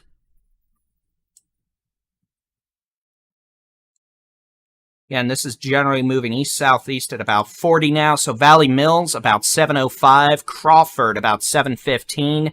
Waco, about 7:35. Belmead, 7:35. Lacey Lakeview, 7:35. Ross, 7:30. West, 7:25 to 7:30. Abbott, 7:25 to 7:30. Leroy, 7:40. Penelope, 7:40. Malone, 7:45. Hubbard, 7:50. Golson, 7:20 to 7:25. Aquila, the next 15 to 20 minutes. And again, that is from this specific hail core near Clifton. There are other storms out here, meaning you may get other storms first.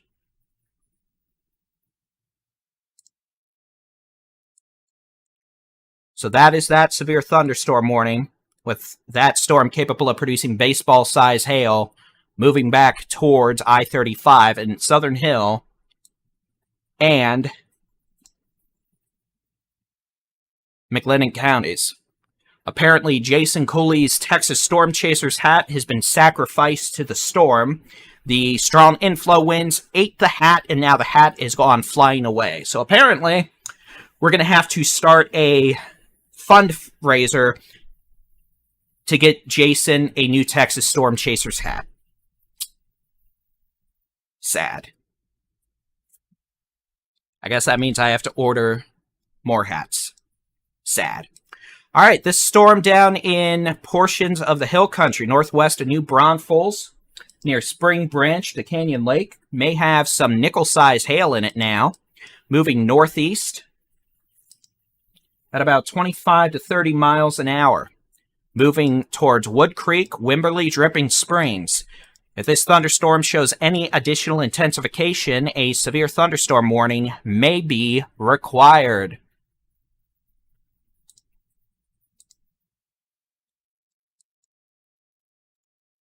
So we have one tornado warning now, and that's going to be for this circulation about 4 to 5 miles northwest of Thornton, trying to run Jason over and break out his windows with hail. Apparently, the storm just ate Jason's Texas Storm Chasers hat, so we're going to have to get Jason a new Texas Storm Chasers hat. Which probably means I'm going to have a lot of comments asking, how can I get a hat? Well, the answer is, right now, no one can get a hat because I don't have...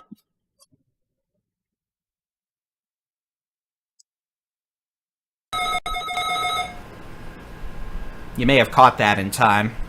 The weekly weather radio test.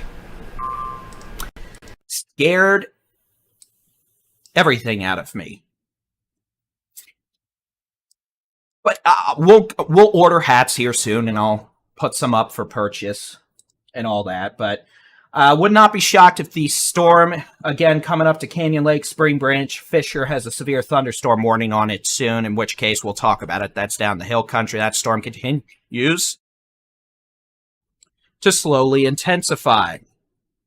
We've got this storm about 3 to 4 miles northwest of Thornton, moving east-southeast at about 25 miles an hour, capable of producing a rain-wrapped tornado, baseball-sized hail, and winds of 70 miles an hour. So we head over to Jason's stream. You can see a lot of precipitation, a lot of scary-looking clouds.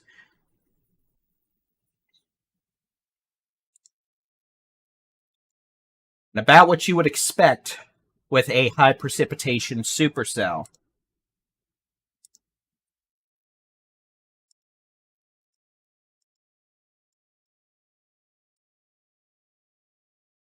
All right, we'll go back to the radar. So again, that is the only storm with a tornado warning right now. It's going to be moving towards Thornton, Groesbeck. Tornado's probably going to stay southwest of Groesbeck by a few miles, but Groesbeck proper, you're going to get hail here shortly. Should this storm continue, it could be a threat to places like Farrar, Donnie, and eventually Marquez, Centerville in the next 2 hours. Looks like we have a new tornado watch until 1 a.m. Central Time. This is going to include Central Texas, the Brazos Valley, and East Texas. Once the details from that watch are issued, I will get that out. And to the Discord chat, we did have a merch store. I just need to get a new one set up. And frankly, that's just been me being lazy. So you can bonk me on the head with a mallet if you want. And if it makes you feel better, I have a mallet. Get a mallet. All right, let's press some buttons. Webcam, please stop trying to focus on anything but my head. Thank you. We'll get that fixed. Ooh, ooh, ooh, buttons. Ooh, motorized camera. Ooh, ooh, ooh. Okay, so there's that.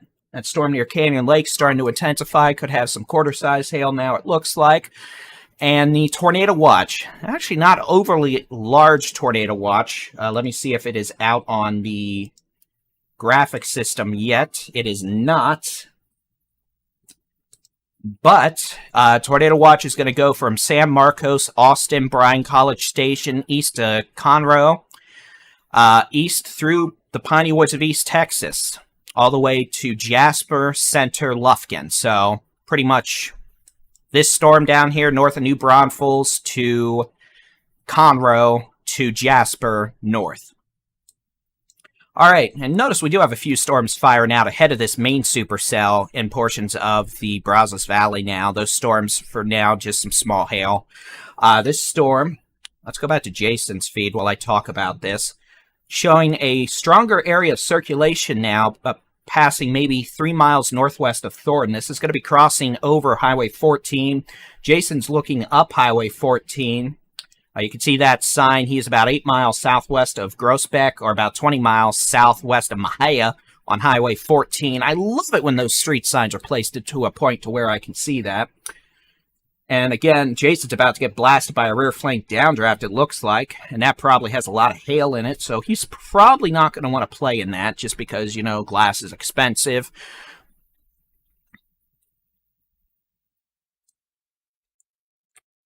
Further west, severe storm could have 60, 70 mile an hour winds, golf ball to baseball size hail coming up from Whitney down to Valley Mills, moving towards Abbott, West, Ross, Lacey Lakeview, Belmead, and Waco. That storm moving east-southeast at about 40 miles an hour. And because we didn't have enough going on, let me turn this other stuff off, this blue box of doom, which you can't see, but I'll show you now. Blue box of doom, that's a flash flood warning. It's going to be a flash flood warning from Walnut Springs, Iredell, Meridian East through Morgan, Whitney, Lake Whitney, Blum to Itasca, Carl's Corner, Hillsboro to Abbott. That includes Interstate 35 from pretty much Abbott up to Itasca, I-35 from Abbott up to Milford, and for all technicality, that includes 35W and 35E. I'm just not going to take the time to mention it because, well, I'm me. Ooh, that looked like a good low-level view from Jason. Let's pop back. Does Jason have a good look at the low-level mesocyclone of this storm? I cannot tell. There are buildings, so he's probably going through Thornton right now.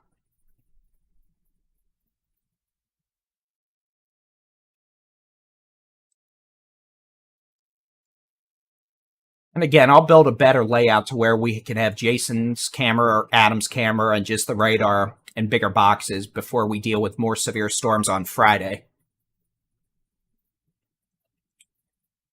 See the latest radar scan coming in. We'll get the warnings back on. That circulation wrapping up just north of Thornton. Jason's taking a look there. There's something, we're going to get a look at it. I don't see anything super spooky. I mean, the clouds are obviously spooky, but, you know, I don't see any sort of ground circulation tornado at this point, which is good.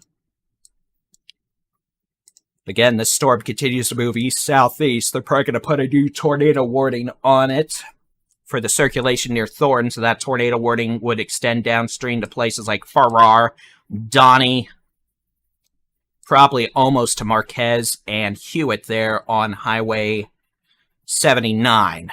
But again, the storm is moving at about 25 miles an hour, so it's not moving super fast.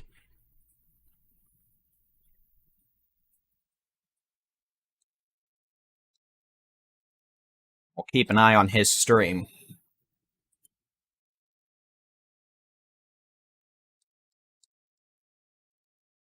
Oh. So he's heading east out of Thornton down FM 1246 down towards Oletha. And that's pretty much where this circulation is going to be trying to make it towards, down 1246 towards Oletha. All right, we've got a new tornado warning now. This is going to be a tornado warning for Limestone County until 7:45 p.m. There you go. This tornado warning is for the circulation near Thornton. This tornado warning is going to include Oletha, Old Union, Farrar, Groesbeck. It technically goes all the way up towards Forest Glade and Mahia.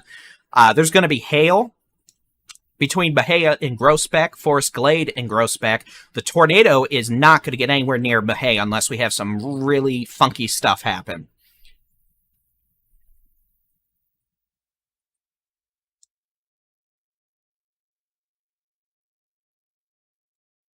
We're also going to have to see what happens in terms of some interesting meteorology as this activity southeast of the storm. This storm's going to try to eat these showers. As that happens, two things are going to either happen. One, that's going to weaken the circulation and cause the storm to become more disorganized. Or two, it eating the shower can actually jumpstart the circulation, give it a boost, and increase the potential for tornado genesis.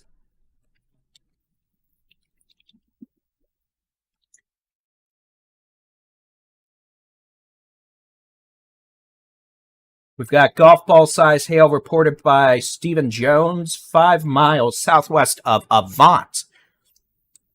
So that's going to be, I believe, with this storm, this is going to be golf ball size hail reported by our storm chaser, Stephen Jones.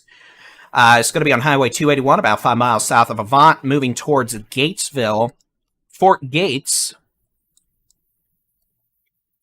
Pigco, Coppers Cove, eventually Fort Hood, and Killeen. This storm appears to be behind an outflow boundary, so this is going to be a wind maker and a hail maker, but probably not a tornado maker, because that outflow has cut off the warm surface inflow within the lowest few hundred feet of the storm, thus making it much more difficult for a tornado to form.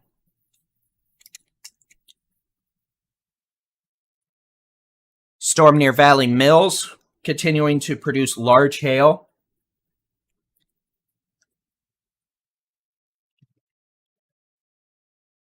And the potential for strong winds, having a lot of de-aliasing issues. That's where the radar, you see these funky colors here, it's just where the radar is having issues telling me which way the wind's moving mode. Not seeing any strong rotation, the low levels with that right now. I think that might be in a rain-cooled air mass from this storm earlier, so that would also reduce the threat for any tornadoes, but there's still plenty of juice aloft for this thing to generate hail, and even the potential for damaging winds. See if the tornado watch is out now. So I'm going to turn everything off. I'm going to pop this tornado watch on. So these yellow boxes, tornado watch is through, for all intent and purposes, I'm going to say at 1 a.m. It'll be canceled from west to east as storms move through, but tornado watch now until 1 a.m. for pretty much San Marcos, Austin, Blanco, east through Brenham, Navasota, Conroe, includes all the Brazos Valley, Bryan College Station, Shepherd, east to Kirbyville, and points north up to pretty much center, Jacksonville, Corsicana, Itasca. So again, big yellow box, that is a tornado watch until 1 a.m. Central Time. That'll be canceled from west to east as these storms continue moving through. So folks on I-35 from Waco, San Saba, you're not going to be under a tornado watch until 1 a.m., that's for sure. All right, let's get back to... Actually, this is a good time to take a look at the expectations for storms. And turn that off. Let's look at the radar over the last couple hours. I'm going to press a button here that'll let us do that. And just here's the radar warnings, all that over the last couple hours. You can see storms as a whole generally have been moving east at about 30 miles an hour. Some storms have been moving a bit slower. And we're also starting to see more storms move to the southeast at about 30 to 40 miles an hour. We're keeping an eye on that storm west of New Braunfels. That's been pretty steady state. That could have small hail. That'll eventually be moving towards places like Fisher, Wood Creek, Wimberley, Dripping Springs. Eventually could make it up to Lakeway and Austin if it keeps moving north-northeast. But otherwise, you could see storms starting to become more linear in a line across the eastern Concho Valley, the northern hill country, into southern North Texas and central Texas. And then that one storm that brought hail to Henderson, Rusk County, and East Texas is now in Louisiana. And meanwhile, Jason's just got a scary-looking cloud. You can see he's got strong winds, very strong left-to-right motion there, and the cloud base. Starting to get a bit closer to dark, too, which is going to make it even more difficult to see anything. As you can see the circulation back there, a lot of rain and hail, blocking a good view of the circulation.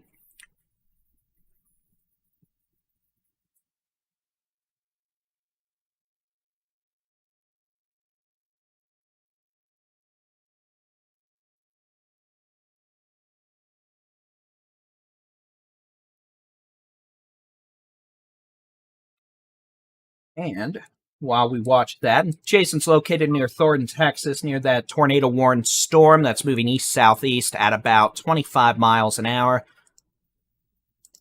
It's probably about to reposition. What I'm doing right now is I'm loading the high-res rapid refresh model data so I can give y'all a timeline on the expectations for storms tonight.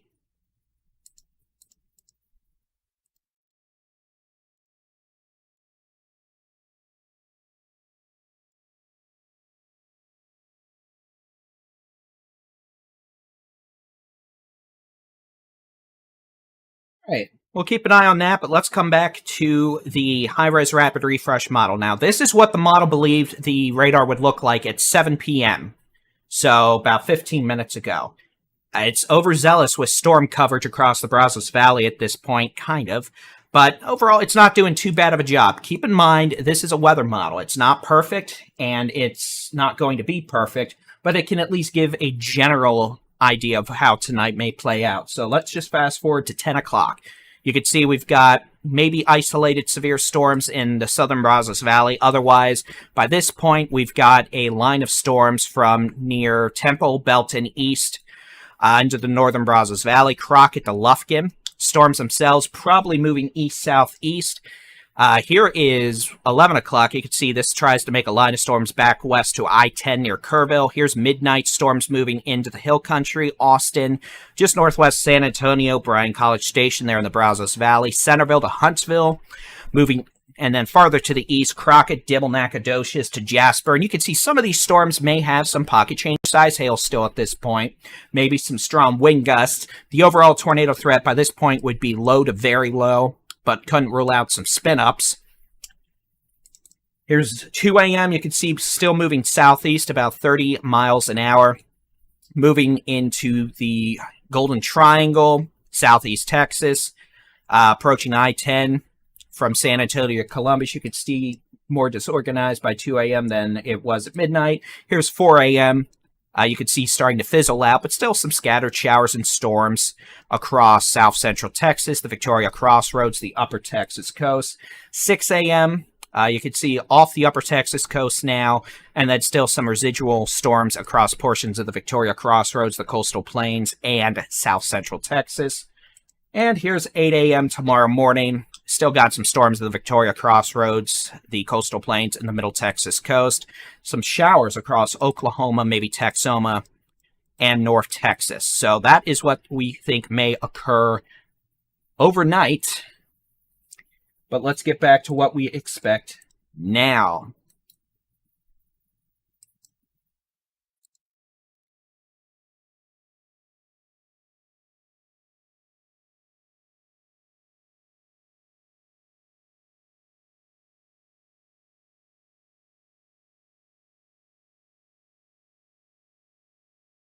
All right, so the storm around Groesbeck, as it ingests that shower, we have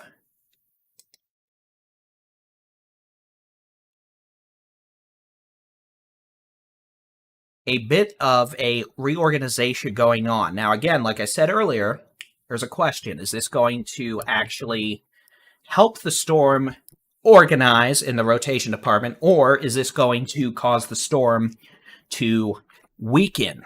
And that's still to be determined. But regardless, there is hail falling in Groesbeck right now. We've got more hail coming into McLennan County, Valley Mills, up to China Springs, Golson. We could have golf ball size hail out of this, maybe a bit larger. And maybe some 60 to 70 mile an hour winds as this storm moves east-southeast at 40 miles an hour. Jason's on this tornado-warned storm southeast of Groesbeck. This circulation is now east of Highway 14.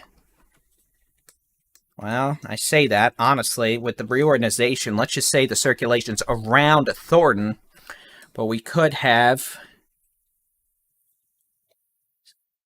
Now, we're going to have to see what the circulation consolidates.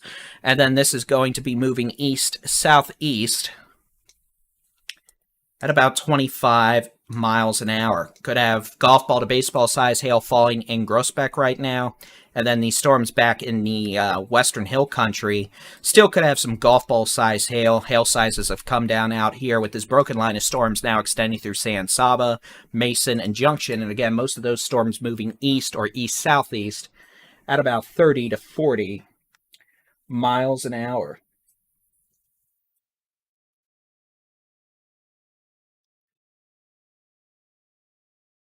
But we're in a recycling phase with this thunderstorm, the tornado-warned one west of Buffalo near Thornton.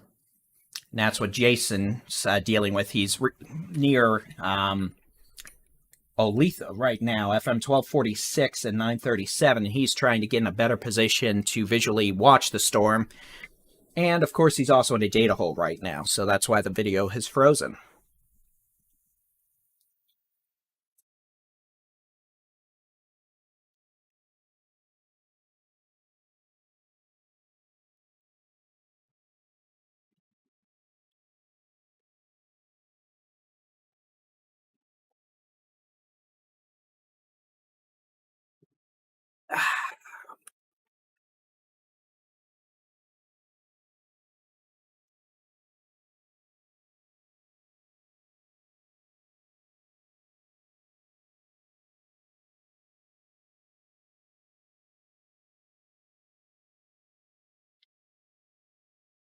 Yes, I can let this loop play for a minute.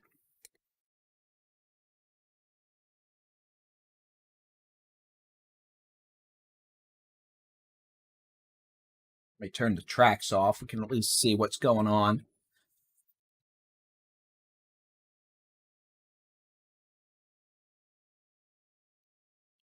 With that,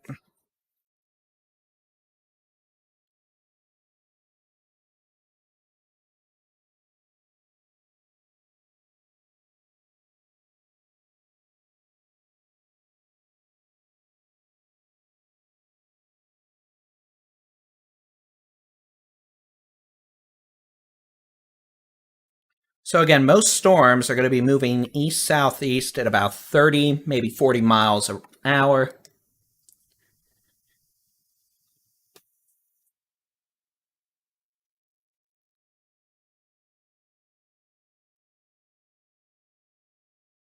Strongest storms still remain capable of producing quarter to golf ball size hail. The most intense storms, although this is becoming less frequent now, could have up to tennis ball size hail. Localized winds of 60 to 70 miles an hour, and we are still dealing with one tornadic supercell at this point. Definitely am not going to rule out additional spin-up tornadoes this evening, but for now, the overall tornado threat seems to have decreased a bit. Which is good news.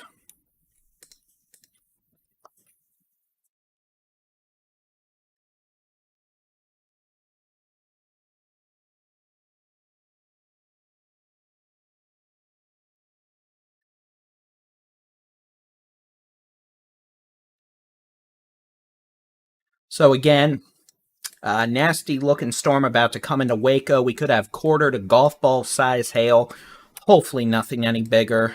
The potential for some strong northwest winds, maybe 60 to 70 miles an hour. Heavy rainfall that's probably going to cause some street flooding around Waco again.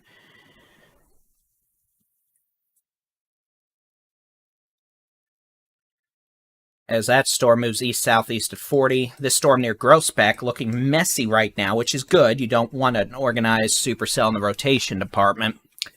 And this storm is continuing to move east-southeast at about 25 to 30 miles an hour and is moving towards Buffalo and Hewitt. It'll be there in about an hour if it continues on its present speed.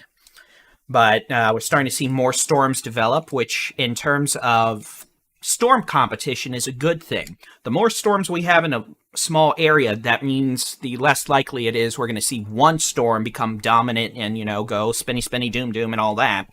You'd rather have it like this, where a bunch of storms are in one regional area and they're all fighting each other to become dominant, because while that's occurring, you're usually not going to see as significant of a storm as you might otherwise see if they were all out by their lonesome, having nothing to cut off their warm inflow or anything to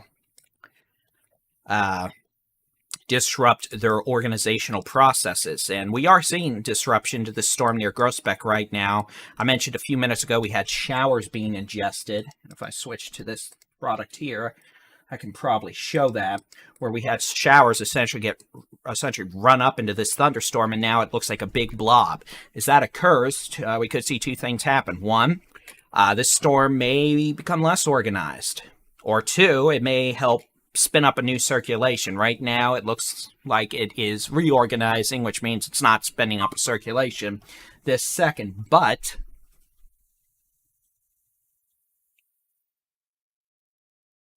we do have a tornado warning that remains in effect through, I believe, 7:45 for Limestone County. This includes Farrar, Groesbeck, Thornton, down to Coss. This is east of Big Her now. This is going to stay well south of Mexia, south of Forest Glade.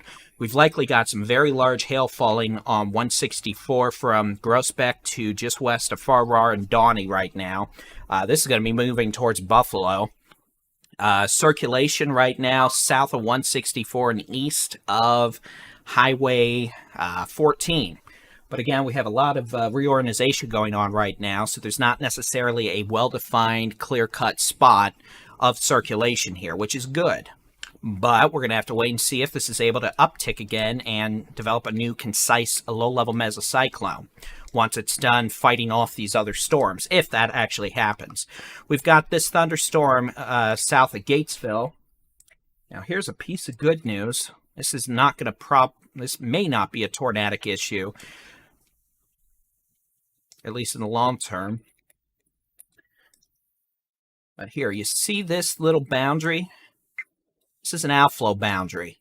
That means all this has rain-cooled air pushed out ahead of it, cutting off any sort of circulations in the low levels. Now, my interest here is, what is this? Is this where the outflow boundary is intersecting the storm? If so, that could result in the threat of a spin-up tornado. But if the outflow is way ahead of this storm, it might be, to be frank, because it almost looks like this is shot out rain-cooled air too. So, essentially, outside of this area, southwest of Gatesville, northwest of Copper's Cove, that looks a little suspicious, all these storms look to be outflow dominant, which greatly reduces the potential for tornadoes, but we still have an issue with hail and some strong outflow damaging winds from all these storms, in addition to heavy rainfall. The only tornado warning we have right now is with this thunderstorm in Limestone County that is undergoing a reorganization thanks to a bunch of showers and thunderstorms essentially attacking it, which again is a good thing. That helps keep the threat for a well-defined circulation lower, typically. And again, if there was any sort of a tornado, it would likely be wrapped in heavy wind and hail east of Highway 14, northeast of Thornton, south of 164. But We're also going to have to wait and see if we have a new updraft form further to the southwest, closer to Koss on Highway 7. If that becomes the case, that might become our new primary supercell. But the good news is we are, at least in the last 20 minutes, dealing with a much messier storm mode, which again is good. We're not dealing with the well-defined supercells we had 2 hours ago with those well-defined hook echoes all out by themselves. We're dealing with a lot of rain, a lot of hail, a lot of wind, and some circulations. But this is the only tornado warning we have right now, and that's going to be for Groesbeck to Thornton down to Koss, and then east out towards Farrar. Now, what we might also be having happen here is we might have a circulation trying to spin up in the midst of all this. Maybe northeast of Thornton, south of Groesbeck. We're going to have to wait and see. Again, we have a couple areas of spin here. We've got one there, and then we've also got one just northwest of Koss. Calcy, thank you. So we've got one area of circulation trying to spin up just northwest of Calcy, and one area northeast of Thornton, east of 14, well south of Groesbeck. Groesbeck, 164 all the way east of Farrar, Donnie. Y'all have hail, very heavy rains, probably some flooding. But this is a pretty messy look right now. We're going to have to keep an eye on it, but a tornado warning does remain in effect. Back towards Waco, thunderstorm with some strong winds, a bit of a bro structure. Could have quarter to golf ball size hail from Crawford up to Golson. This is much less impressive of a hailer than the storms earlier. So this storm could have wind, could have some quarter to golf ball size hail, but I do not think this is going to have baseball size hail at this point. But it's about to pour rain, a lot of wind from west, Ross, Lacey Lakeview, Belmead, Waco to Woodway. Those storms are not tornadic at this point. Further southwest, we've got this thunderstorm south of Avant, south of Arnett, approaching Pitcoke. Moving southeast towards Colleen, Fort Hood at about 25 to 30 miles an hour. This thunderstorm is capable of producing some quarter to tennis ball size hail. Once it gets past Pitcoke, it's going to be getting into Fort Hood. And then eventually, if it continues, it could be near Morgan's Point, Harker Heights, Belton Temple by 9 o'clock.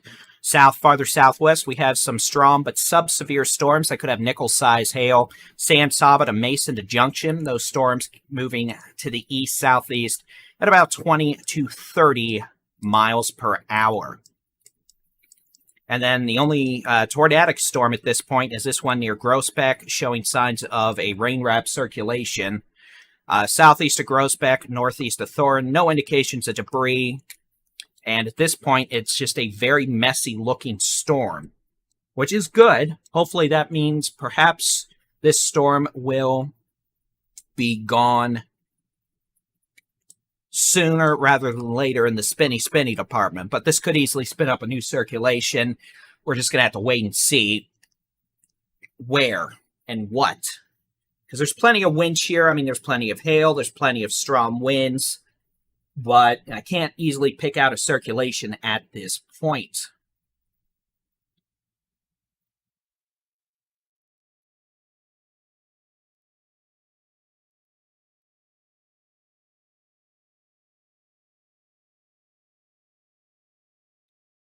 Yes, this program is called WSV3 for the radar. You can see Adam, Chelsea, and Alex. They're back near Avant. They're looking at this thunderstorm. They've got a pretty good low-level view. I'll set their stream up for full screen.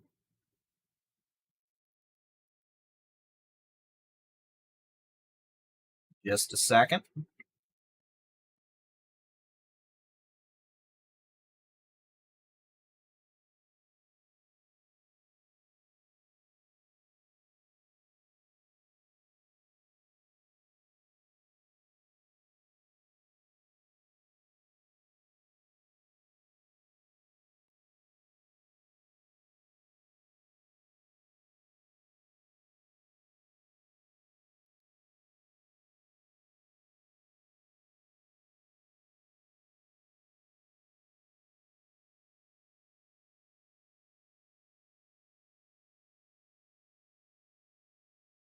real quick.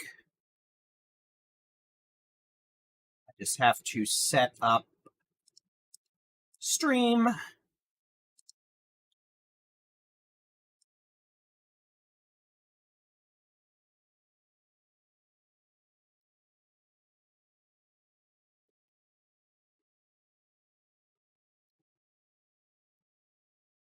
Change the location.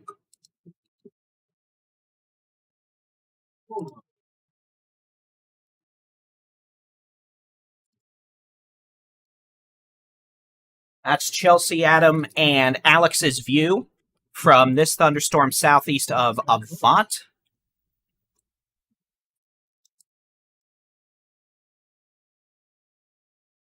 With this thunderstorm southwest of Gatesville, you can see a lot of hail, a lot of wind. It looks pretty outflow dominant, but still pretty storm structure, capable of producing tennis ball sized hail, winds of 60 to 70, and very heavy rainfall.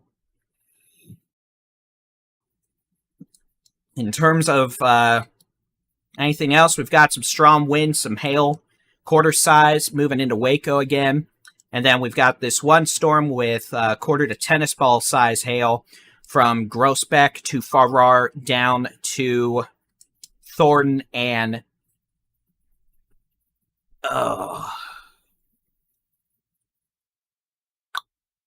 Causey.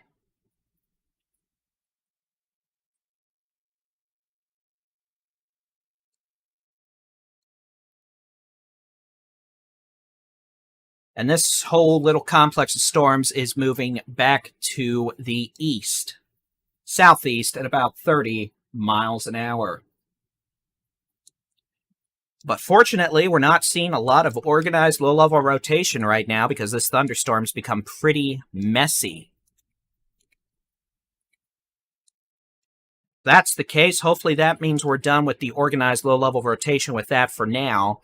But we do note a tornado watch remains in effect until about 1 a.m. for the Piney Woods of East Texas, the Northern Golden Triangle, the Brazos Valley, and southeastern North Texas, that yellow box. It's all tornado watch until about 1 a.m. It'll be canceled from west to east and north to south as storms progress, though. So most folks are not going to be under a tornado watch until 1 a.m. Thursday morning.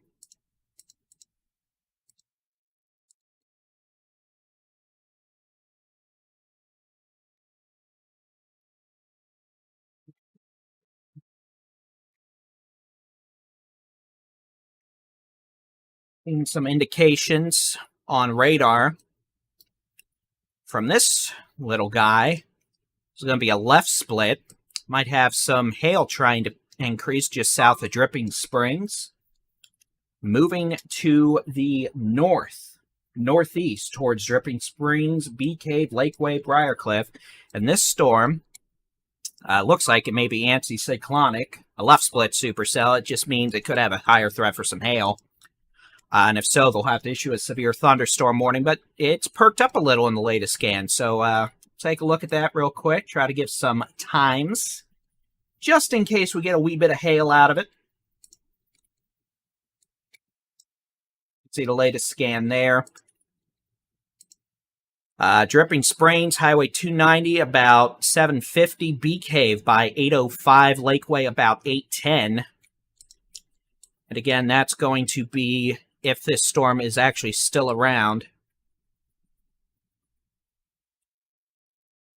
And we'll see. Otherwise, it's moving north-northeast at about 30 to 35 miles an hour. Otherwise, taking a look back at the regional radar, you can see we've got a broken line of storms now from Junction to Mesa to San Saba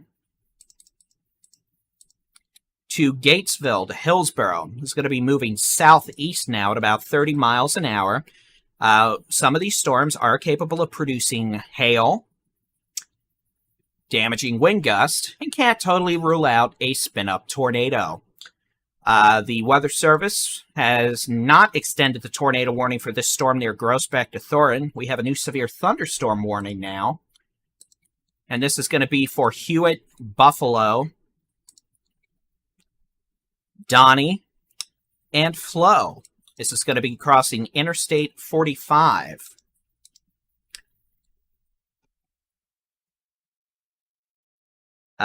This will be near Buffalo, about 8:05, and this will be crossing Interstate 45, roughly from Centerville to Fairfield, though we have heavy rain all the way up to Corsicana. The storm capable of producing quarter to $half size hail, so hail sizes have really come down. The potential for winds of 60 to 70 miles an hour. And for now, the tornado threat has diminished. Whether or not this attempts to spin up a new circulation is to be determined, and we're going to be watching carefully. Jason is located in Marquez at this point. We just had a 63-mile-an-hour wind gust at the Waco airport from this storm coming in. So again, chance for some quarter-size hail with the storm moving into Waco. Hail sizes like a quarter, literally a quarter of what they were with that last storm. Instead of 4-inch hail, maybe 1-inch hail. And winds of 60 to 70 miles an hour out of the northwest. There ain't a thing going on in the Metroplex, and there's not going to be any severe storms in the Metroplex tonight. If for some reason we had additional storms fire up later, they might have nickel-size hail. No tornado threat, no damaging wind threat in the Metroplex. Otherwise, Waco, 60, 70 mile-an-hour winds over the next several minutes. This storm flying down towards Fort Hood, Killeen, Copperas Cove. Could have some tennis ball-size hail, some 60 mile-an-hour winds. So a little bit of rotation showing up, but not much. We'll head back over to Adam, Chelsea, and Alex's stream. That's going to be Adam Lucio, Alex Bartholomew, Chelsea Burnett.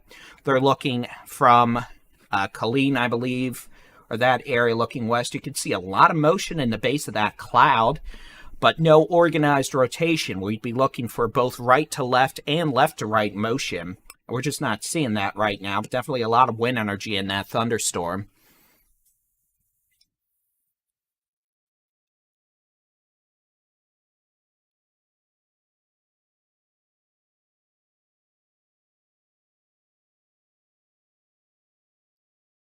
And we're going to be keeping an eye on it.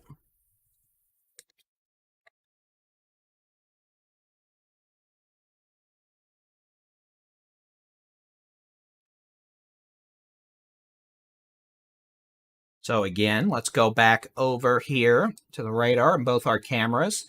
Jason Cooley is in Marquez, which is here at 79 and 7.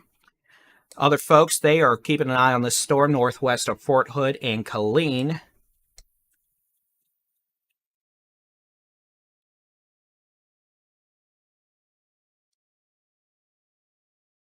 So it's Jewett, Marquis. All right, well, that's good to know. Thank you. And so we're going to see is if any additional rotation develops with these storms. We are seeing some pockets of low-level rotation again. This little cell northwest of Marquis. And that's what Jason's going to be watching for. But again, at this point, we're not going to have any tornado warnings extended. So we're about to be down to no tornado warnings for now. I'm not going to be able to guarantee it's going to stay that way tonight, but hopefully we can at least be a bit calmer now and transition to mostly a wind, some pocket change size hail, and heavy rain issue versus what we were dealing with earlier with the 4 to 5 inch hail and the tornado warnings. That would be nice.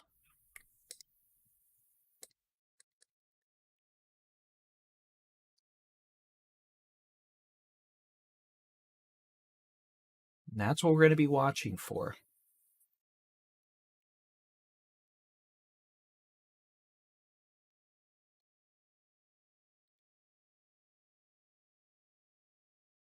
Excuse me. Oh.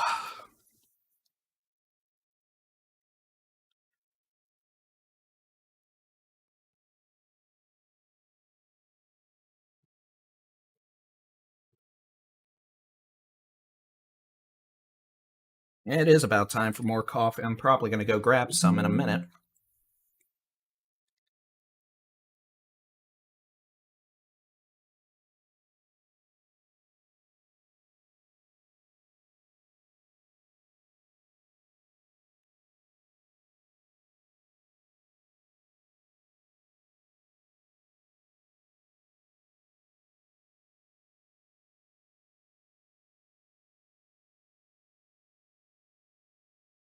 this point, I'm just looking at various data.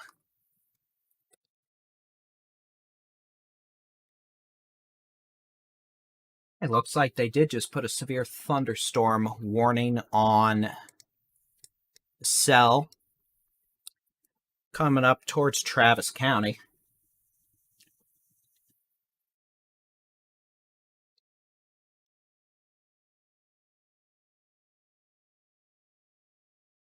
We'll take a look at. It's going to be a severe thunderstorm warning for a severe storm near Dripping Springs, moving northeast toward Bee Cave Lakeway, Briarcliff, and Lago Vista. Hey, radar, you want to load? Radar. I'm going to get grumpy. Radar. It'll load in a minute. Maybe, otherwise I'm going to reset the program and hit it with a mallet.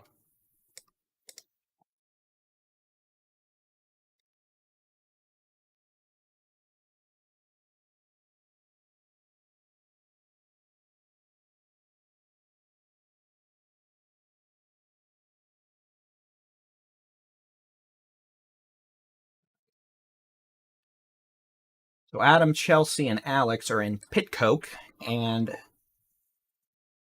Jason's in Marquee.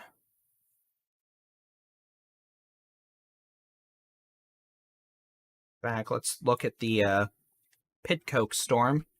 That was a nasty lightning strike.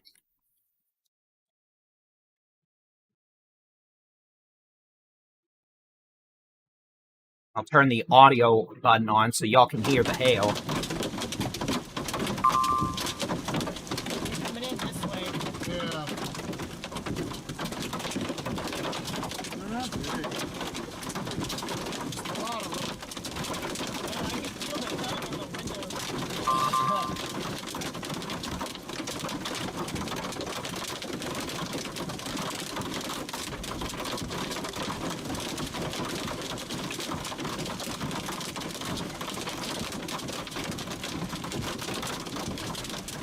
Oh, one just went through.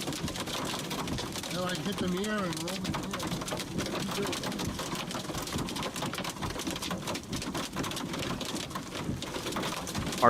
Marquee, thank you. Oh, we're gonna get the cooler. Yeah. Bigger hail might be slow. The hail size Report. is up. Alright. Alright, got a report of golf ball size hail in Dripping Springs. So that storm coming up in the hill country apparently is now dropping golf ball size hail near Dripping Springs on Highway 290. It's going to be moving northeast towards Lakeway, Bee Cave, Cedar Park over the next 30 to 45 minutes. The Hills, Valente.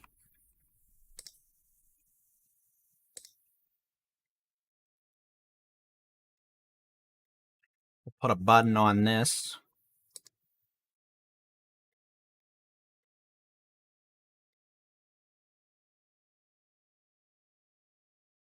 So again, those of you on Bee Cave, Lakeway, Point Venture, The Hills, Hudson Bend, Valente, the potential for quarter to golf ball size hail within 30 minutes as this thunderstorm near Dripping Springs moves to the northeast at 35 miles an hour. All right, back north. This is the storm near Pitcoke that Adam, Alex, and Chelsea are on. That storm could have golf ball to baseball size hail in it in spots. Generally speaking, is moving southeast at 30 miles an hour towards Killeen and Fort Hood, eventually Harker Heights and Nolanville. If this storm were to stay a little bit north, this would be moving towards Temple and Belton instead, with the potential for big hail and strong winds. There is not a tornado threat with that storm at this time. No tornado warnings at all right now, in fact, which is nice.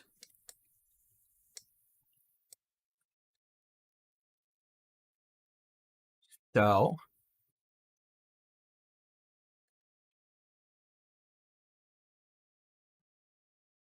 that is good. All right. Why did that scroll stop?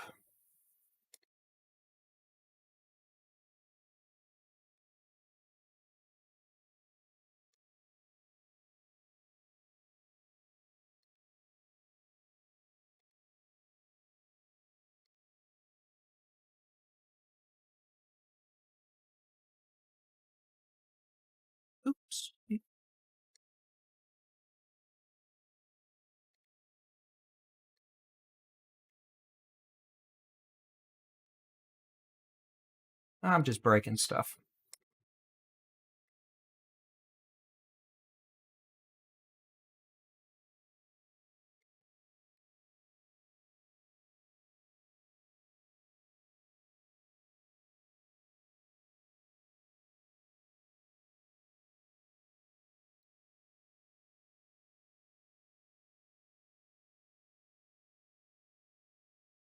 All right. Well, at least I fixed that. All right, so head back over to their stream real quick. We're probably going to hear the hail.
Apparently, I have broken something.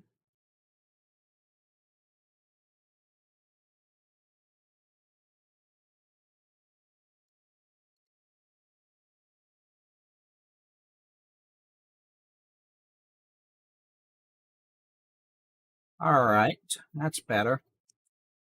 Was a weird, interesting little issue. Apparently, I'm about to have a memory leak with this. That's unfortunate. All right, so we are down to no tornado warnings, which is good. Tornado watch remains in effect through about 1 a.m. for the Brazos Valley, East Texas, portions of the Golden Triangle.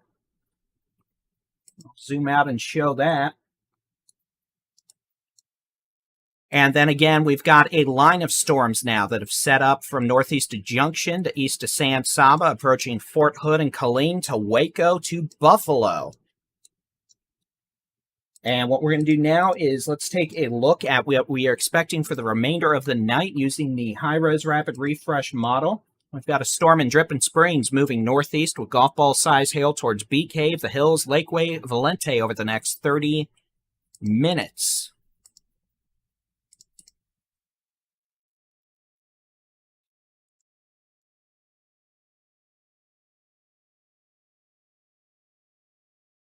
Okay, let's load the high-res rapid refresh model, head out to Texas, and let's see if I can't give you all a good timing estimate on what we expect tonight. So this is going to be the high-res rapid refresh model here at 8 o'clock. So do that. There you go. I'll even turn the radar on right now. You can see the model's actually doing a pretty good job. It's pretty close to what it looks like in real life right now. So with that being said, we can use that with some confidence to see what it may look like at, say, 10 o'clock. Here's 10 o'clock, a couple storms west of I-35 still in the hill country, but a complex of storms from near Round Rock, Bryan College Station, Crockett, and we still have some rain all the way back into East Texas and Northeast Texas. Main line of storms moving to the southeast at about 30 miles an hour.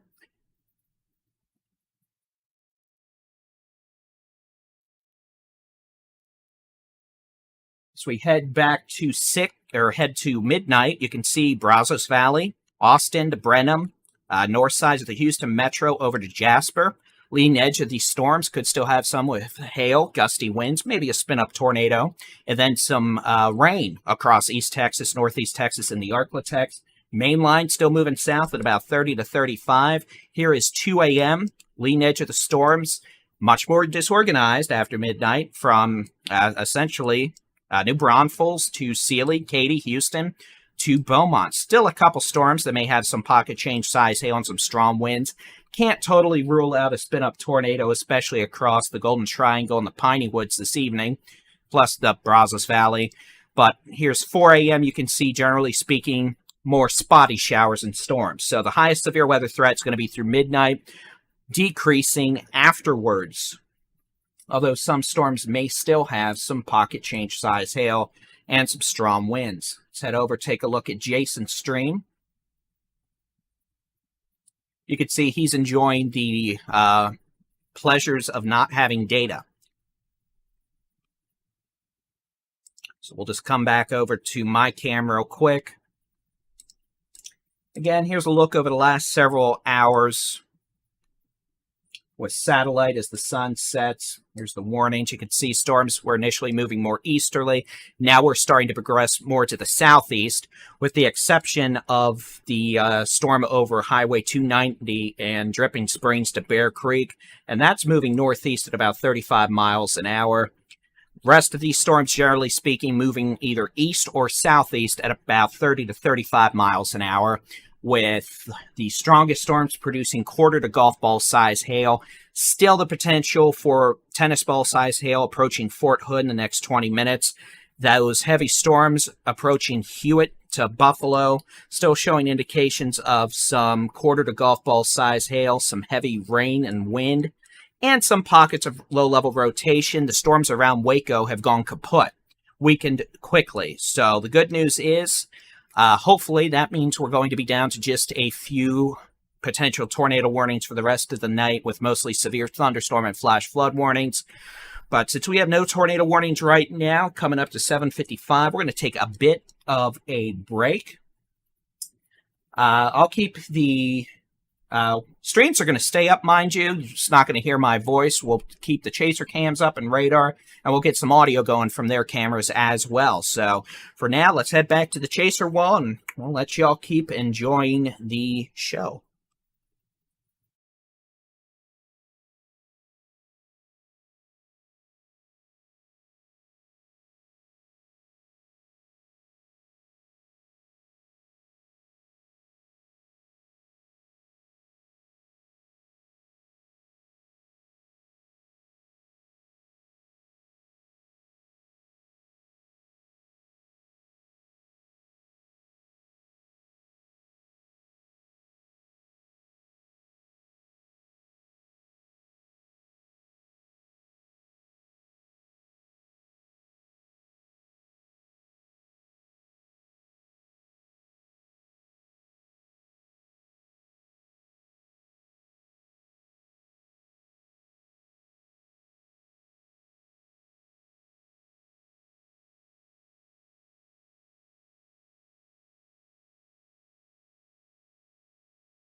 Marquez. And Duet.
This is a cemetery, so that's no short of strange for the stream, but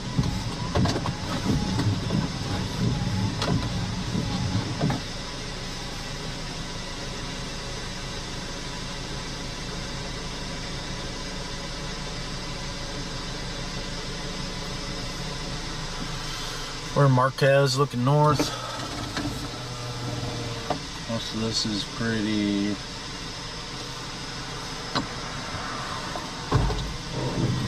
outflowy. So you can get a look at that little lowering, which is going to be a rather innocent one.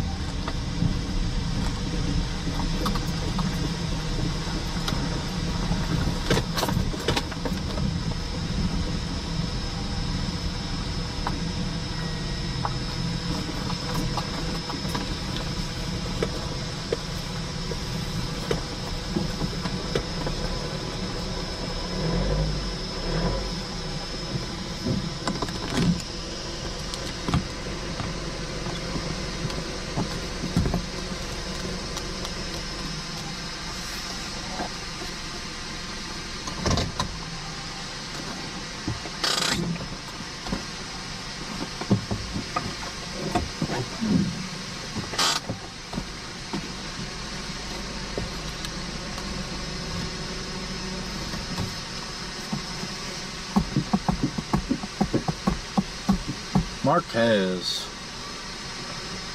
Just east of Marquez, west of Centerville, near Concord, a very small town called Concord.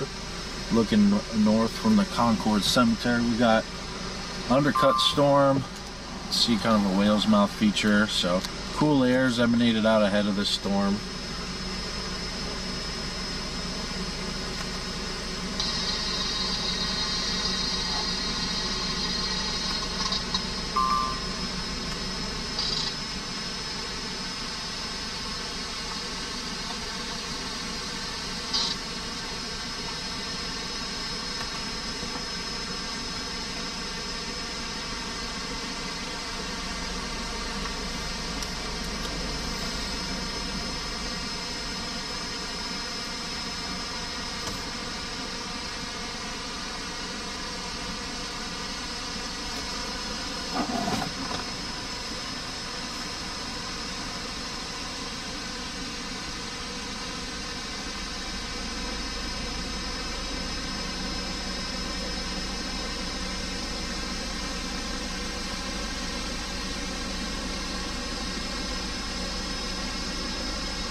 Pardon.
The only thing we're gonna really be looking at back in there is hail.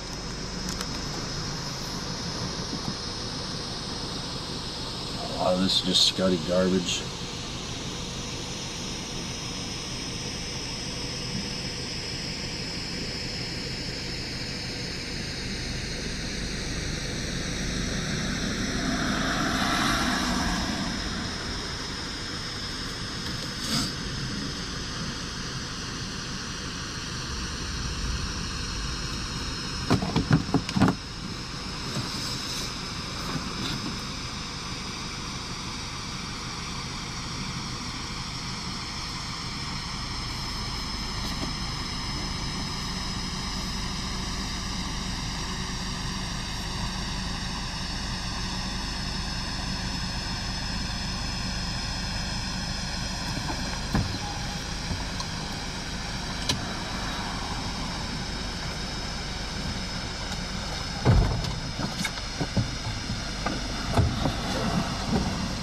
Transmission did not appreciate that.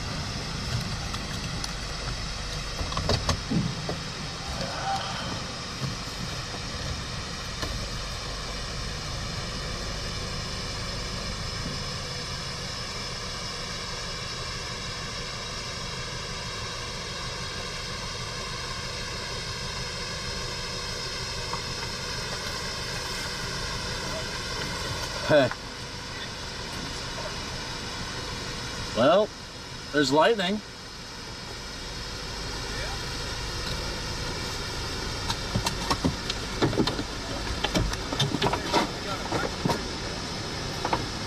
What'd you say?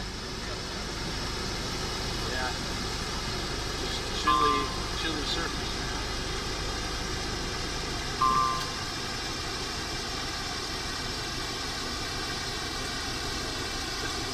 Look out.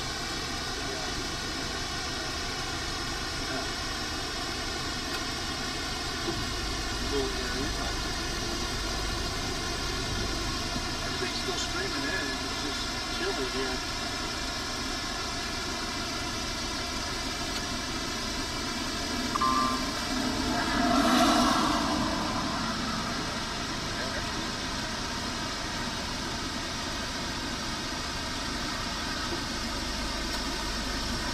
Just can't believe how far it's down.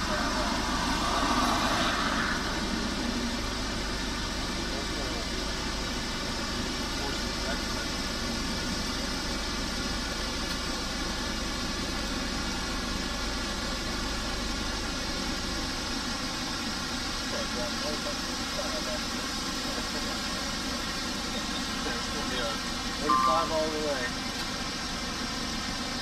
Got some fake wall clouds. Alright.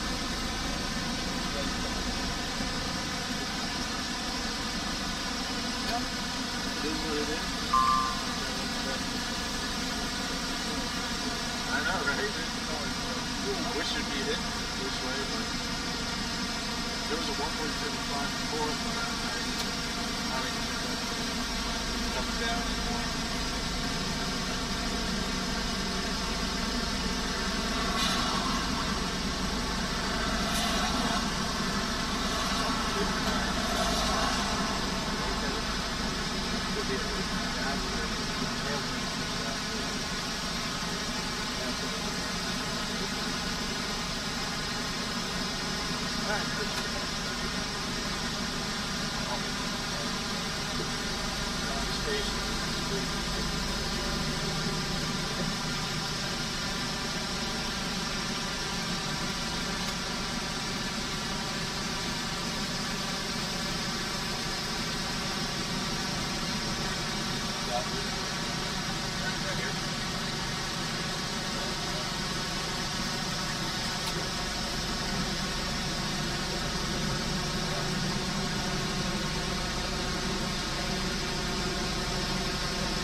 Really good seeing you.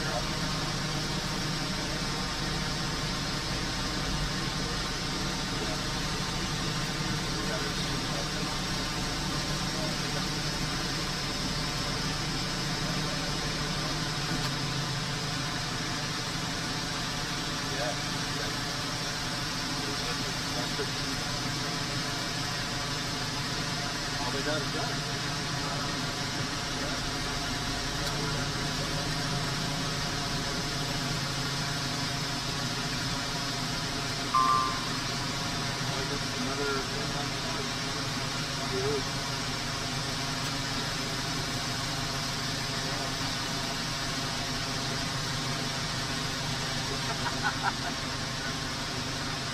Yeah. Looking forward to the one day off.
I don't know what that is.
cemeteries to chase it.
about we get into some hail on I-45, huh?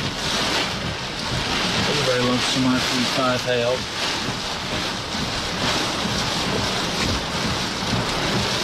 Alright.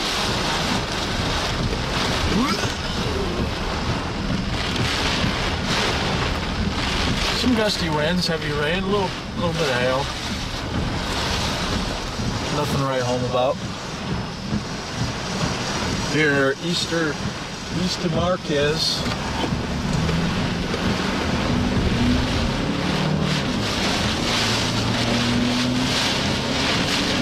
Lost my hat.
frogs instead, I guess.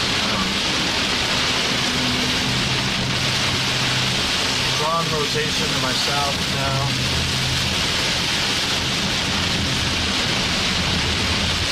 Get stuck behind these pickup sawing trailers.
I've been here before.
apocalypse coming up out here. I doubt it.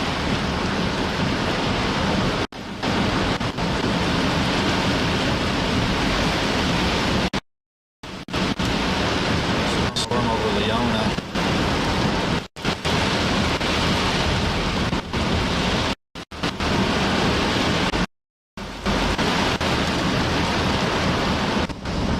Alright, it is stunning.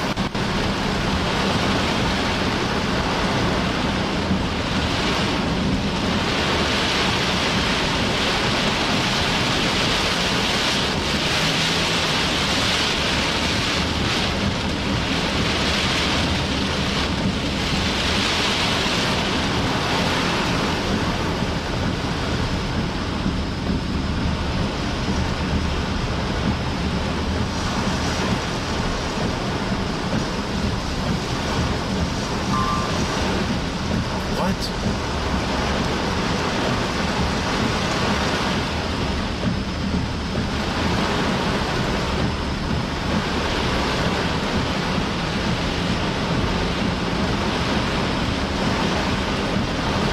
Nobody has visibility, I guess.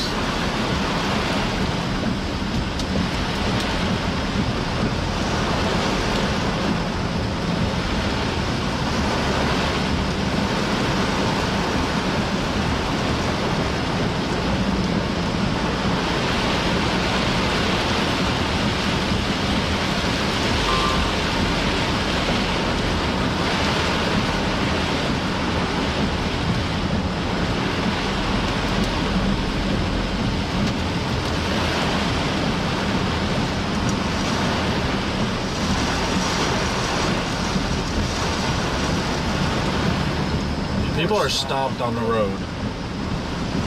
Just parked on the road because it's raining. Like, quite literally. We're parked. Because it's raining. So I'm gonna be stuck here for a bit.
Taking the front road for a while because people are stopped on the road.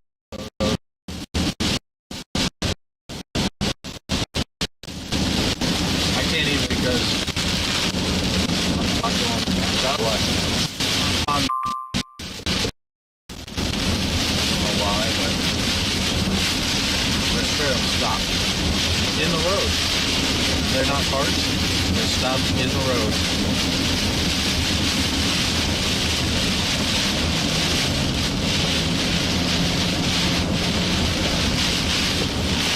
It's hard to see, I give you that, but you're parking on the freeway.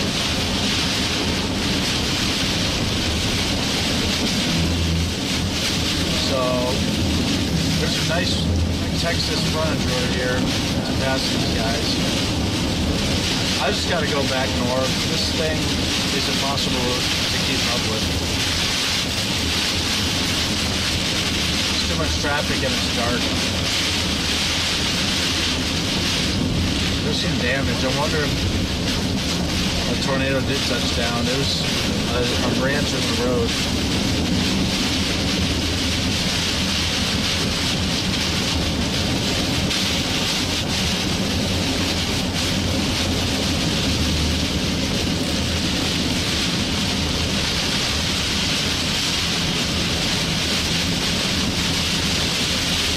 See the freeway still crawling.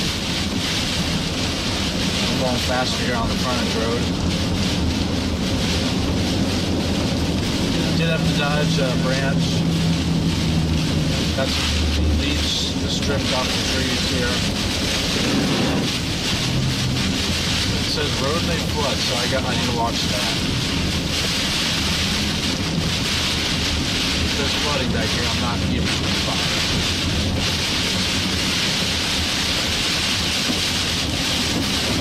So much freaking rain.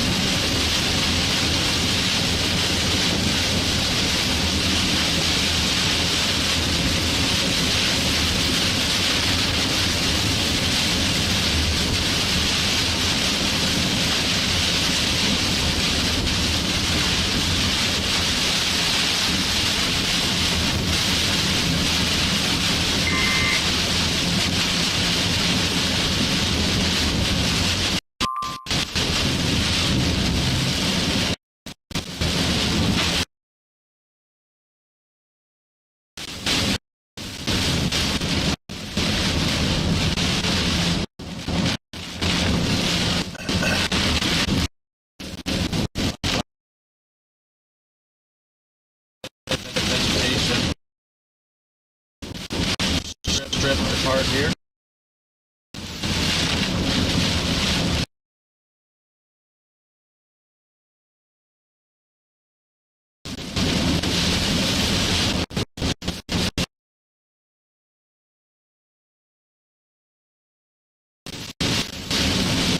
Thank goodness for